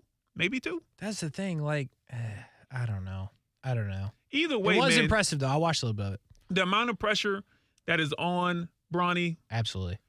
It's just as much. I was talking to Chase, you know, the guy you keep beating in trivia now. Yeah, I just keep rolling him. Yeah. But I was talking to him earlier today, and he asked me that question. And I was like, I think the pressure is just this. The level is the same as when LeBron came into the league, even though the packaging is different. When LeBron Sr. came into the league, he was the next MJ. He was the chosen one out of high school. Now, for Bronny, your dad accomplished everything and more. Yeah, but at least go ahead. They're not calling Bronny the chosen one. You're his kid. You know what I mean? Yeah, you're his kid playing the sport that he I plays know. when he breaks the all-time scoring record. Yeah, I think that the pressure is nearly the same. It might not be exactly the same, Kasey. You may have a point there, but I think it's nearly the same in the way that he's handled it at 17, 18 years old. That's true. I think he handles it very well. I'm so impressed. I am too. I'm so impressed. All right, next up. Oh, my phone died. Hold on. Let me get it back up. All right. Accused of elite GMing in the 2nd degree. This better not be. Yeah. Defend your client. Colts GM Chris Ballard, who said to reporters earlier this week when asked about Lamar Jackson, anytime a special player is available, which he is, you have to do the work, which openly signaled Indy's interest in the former MVP. And go. Yeah, I mean, that's what we got to say, right? But listen, We are the Indianapolis Colts, and we are trying to lose football games in 2023. I'm defending my client. Okay. I'm hired by the team.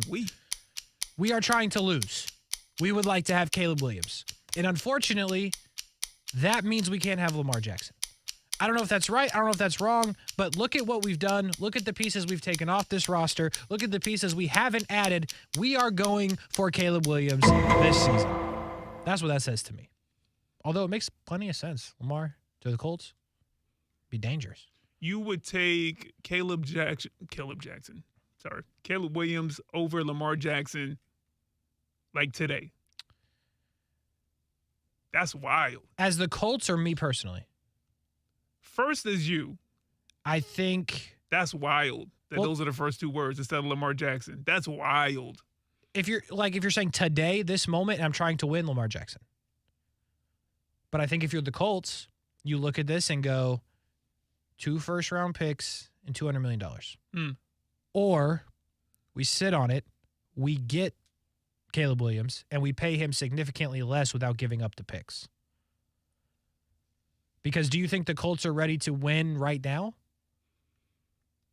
If you have Lamar Jackson back there with a healthy Jonathan Taylor? Maybe.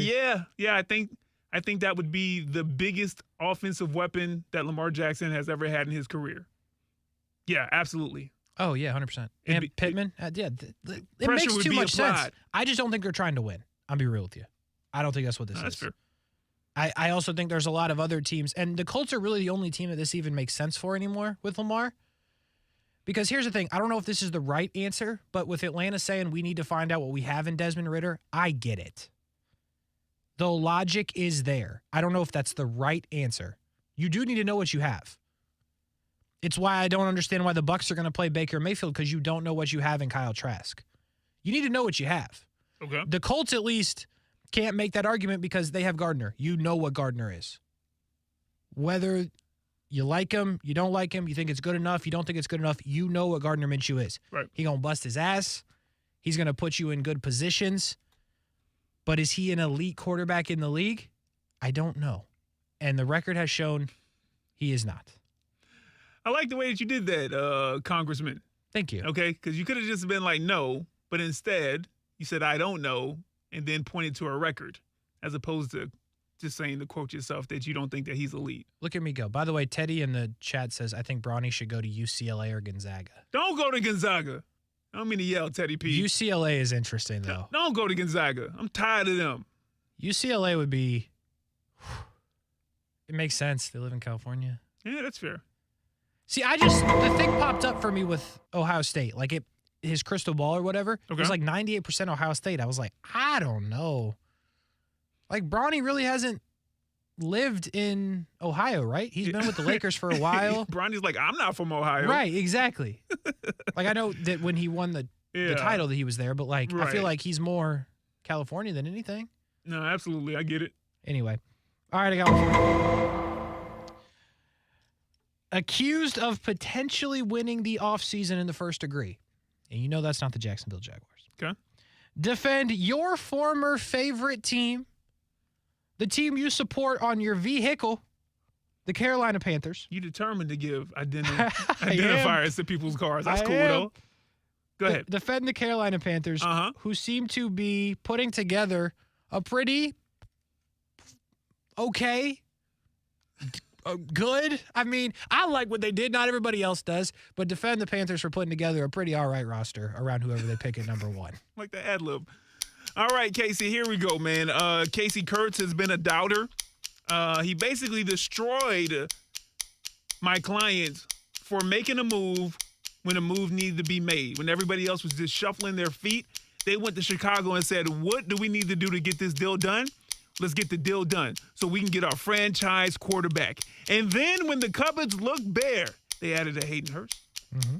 They added a DJ Chark. They did. They added a 50-year-old Adam Thielen. But I tell you what, Adam Thielen is going to give you 6 good games. Why is everybody down on Adam Thielen? I'm not down on him. I'm just saying he's older. You know what I mean? The stuff that made him great in Minnesota, I don't know if he still has it. But in name, on paper, what Carolina has done will easily get them 2 more wins. The same way that I was talking about Atlanta with, Calais and whatever else they decide to do move-wise, getting them 2 more wins. What they have done, especially if I think they're picking C.J. Stroud. I think he's a great prospect. Mm-hmm. I think they pick Bryce Young. A kid so young, he don't know that he doesn't know that they're not supposed to win 9 or 10 games. Yeah, that's fair. Carolina, well done. Well done. Look, the division is wide open, so you're absolutely right. I don't think they can do it with a rookie quarterback, but I could be wrong. Give me one more so we have time to do these baseball picks. Okay. Accused of high-level audacity in the first, second, and third degree, wow. A woman made a now viral video on TikTok about a DoorDash driver who brought her meal and also expected her to cover their gas to get to her place. So they brought her the receipt as well and told her to tip her that amount. Who am I defending? You're defending the lady who didn't tip the amount. Okay, cool. Easy. And go. I wish you would. Here we go. I wish you would show up to my house with a gas bill. Bruh, you signed up for DoorDash. You know what this is. They don't give you the car, the gas. They're like, hey, pick up the food. We'll give you a little fee. Yeah. Maybe they'll tip you. And then you got to make a living outside of that, bruh. It don't matter how expensive gas is these days. I wish they would drop off my DoorDash, Brian. I wish they would. But for my client, we already paid $18 in fees. You should see the little receipt we paid for. We done paid for this fee and that fee and the pickup fee, the oxygen fee, Amen. The earth fee. Yeah. I ain't paying the gas tax. The earth fee? Yeah. I be paying the fees, dog. The earth fee. Unbelievable. Check that one out. Unbelievable. We ain't paying that gas. Okay. Are we not paying it? Is that what you're saying? We ain't paying it. You and Amanda say nah. I seriously, I don't know what I would do. Oh, I can imagine. If you open the door, they're like, here's your Wingstop. And by the way, it cost me $7 in gas. I'd be like, I don't even know what I'd kick the person, probably. Right off my front step. I feel like your vocabulary would get real spicy. After you've grabbed the food, of course, but real spicy. Once I secure the bag? Oh, man. Big time. Big time. That's wild. Anyway, we move on. Major League Baseball predictions from the Baseball Dawn. It didn't flow. The broadcast Dawn. Brian Middleton. He picks the Cy Young and the MVP right after this. Are you getting engaged? Celebrating an anniversary or birthday? You're in luck. It's Beards Diamond's most exceptional finance offer of the year. 5 years, 0% financing with nothing down. Yes, shop Beards Diamond's everyday low price on anything in the store or at beardsdiamonds.com. Then divide your total price by 60, and that's your monthly payment with absolutely nothing down. How about a $6,000 three-stone designer setting? You pay only $100 a month. Or a $4,500 1-carat diamond solitaire pendant necklace. You pay just $75 a month. And every purchase at Beards Diamonds is backed by our free lifetime warranty. Now you can go bigger. And get her the diamond ring she's always dreamed about. And spread your payments out for 5 years and pay absolutely nothing in interest. All GIA certified diamonds and lab-grown diamonds are included in this spectacular offer. But hurry, Beards Diamond's incredible 5 years interest-free financing with nothing down is only available for a limited time. Shop now at beardsdiamonds.com or at the St. John's Town Center. Don't buy anywhere until you shop Beards Diamonds. Mom, can we have some ice cream? I've got a better idea. Who wants to help me make something fun and healthy instead? Eating smarter is easy and delicious. Interested in receiving healthy recipes and a whole lot more in your email? Then register at healthiestweightfl.com and learn more about all the small steps that you can take on the way to living healthy. This message is sponsored by the Ounce of Prevention Fund of Florida, the Florida Department of Health, the Florida Association of Broadcasters, and this radio station. Like any good agent, we're here for the open house, for the closing, for handing over keys. But because we're realtors, we're here for so much more. Agents who are realtors volunteer at nearly 3 times the national average. We're working to broaden access to credit, increase affordable housing supply, and ensure fair housing for all. And realtors are bound by a code of ethics. We're here for it all. Realtors are members of the National Association of Realtors. That's who we are. The guaranteed offer from Mark Spain Real Estate allows you to skip the hassle and get your home sold fast and stress-free. Hi, this is Mark Spain, and our offers are the strongest in the industry, so you can sell your home stress-free, make the most money, and move when you're ready. Don't worry about the hassle of constant cleaning and making costly repairs. There are no showings, no open houses, and no stress. Find out what your guaranteed offer would be. There's no obligation. Go to markspain.com to get a guaranteed offer on your home today and start packing. Certain restrictions apply.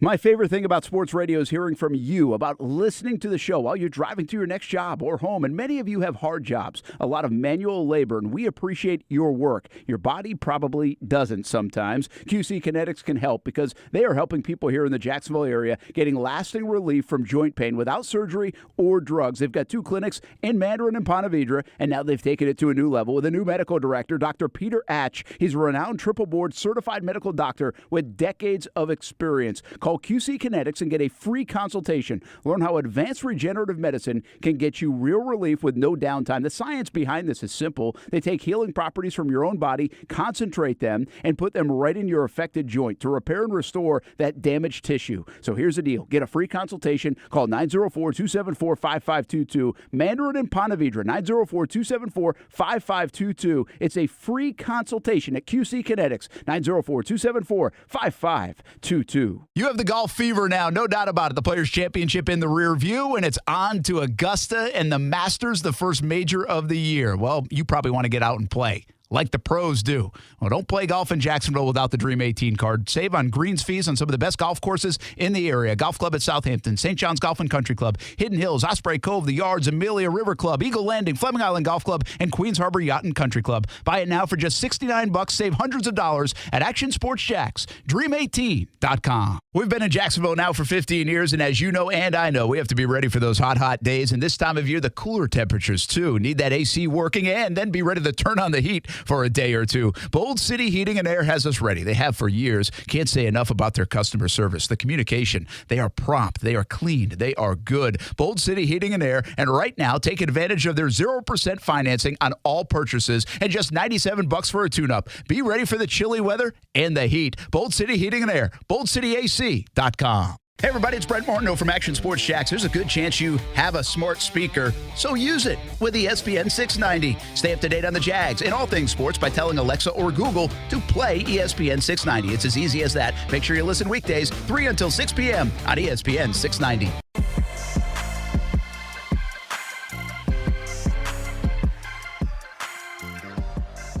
Robert Kemp checking in on the DoorDash situation in the chat, YouTube, Facebook, Twitter, and Twitch. He says, as a fellow DoorDash driver, I'm offended and will testify on behalf of the woman who received the food. Spot on. Spot on. Overtime with Kurtz and Middleton, ESPN 690 for a couple more minutes. NBA action coming up after us on the radio, not on the stream. If you're seeing us, you will not hear NBA. But if you are hearing us in your car, you will hear NBA. So that is the good news, or potentially bad news if you don't like the NBA. Brian Middleton, it's time. Major League Baseball picks, and I can't wait for this. And I'm going to start with a layup. Softball, something that should be obvious. The American League most valuable player will be Mike Trout. Okay. No, okay. Made an ad-lib right there. Made a change on it. Mike Trout, man. Listen, Shohei. Yep. Ohtani was the answer. All the love. Yep. All the accolades, and rightfully so, Kasey. Mm-hmm. And I think that's going to put a chip on Mike Trout's, shoulder, and that's what the greats do. They put a chip on their shoulder. Watch this. If I'm Mike Trout, I'm looking around. I'm like, I'm the 10-time All-Star, the 9-time Silver Slugger.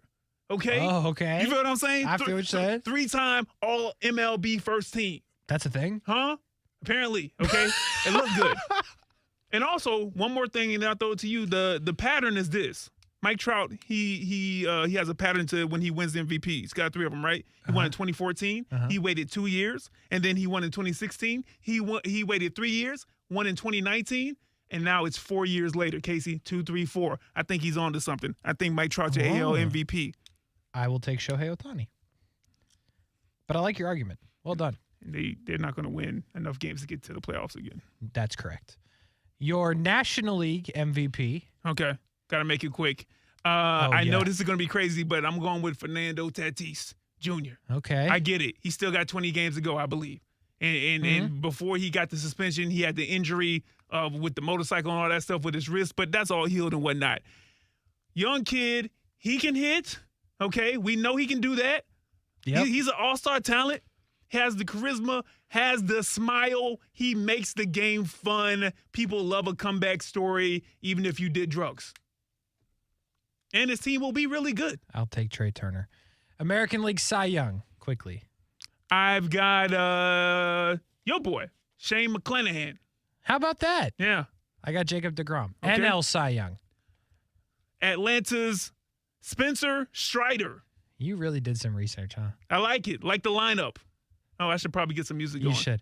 Well done. Hey, we'll do the divisions tomorrow since one game really won't change anything, but the Major League Baseball season starts tomorrow. Brian Middleton, way to go. Yeah. You came with facts. You came with information. Well done. But that'll do it for the show. Overtime with Kurtz and Middleton. For the baseball expert, Brian Middleton, I'm Kasey Kurtz. Have a great night, everybody. I want to eat a spicy chicken in my Tesla. Is it too much to ask? Are you ready for a great deal? Do you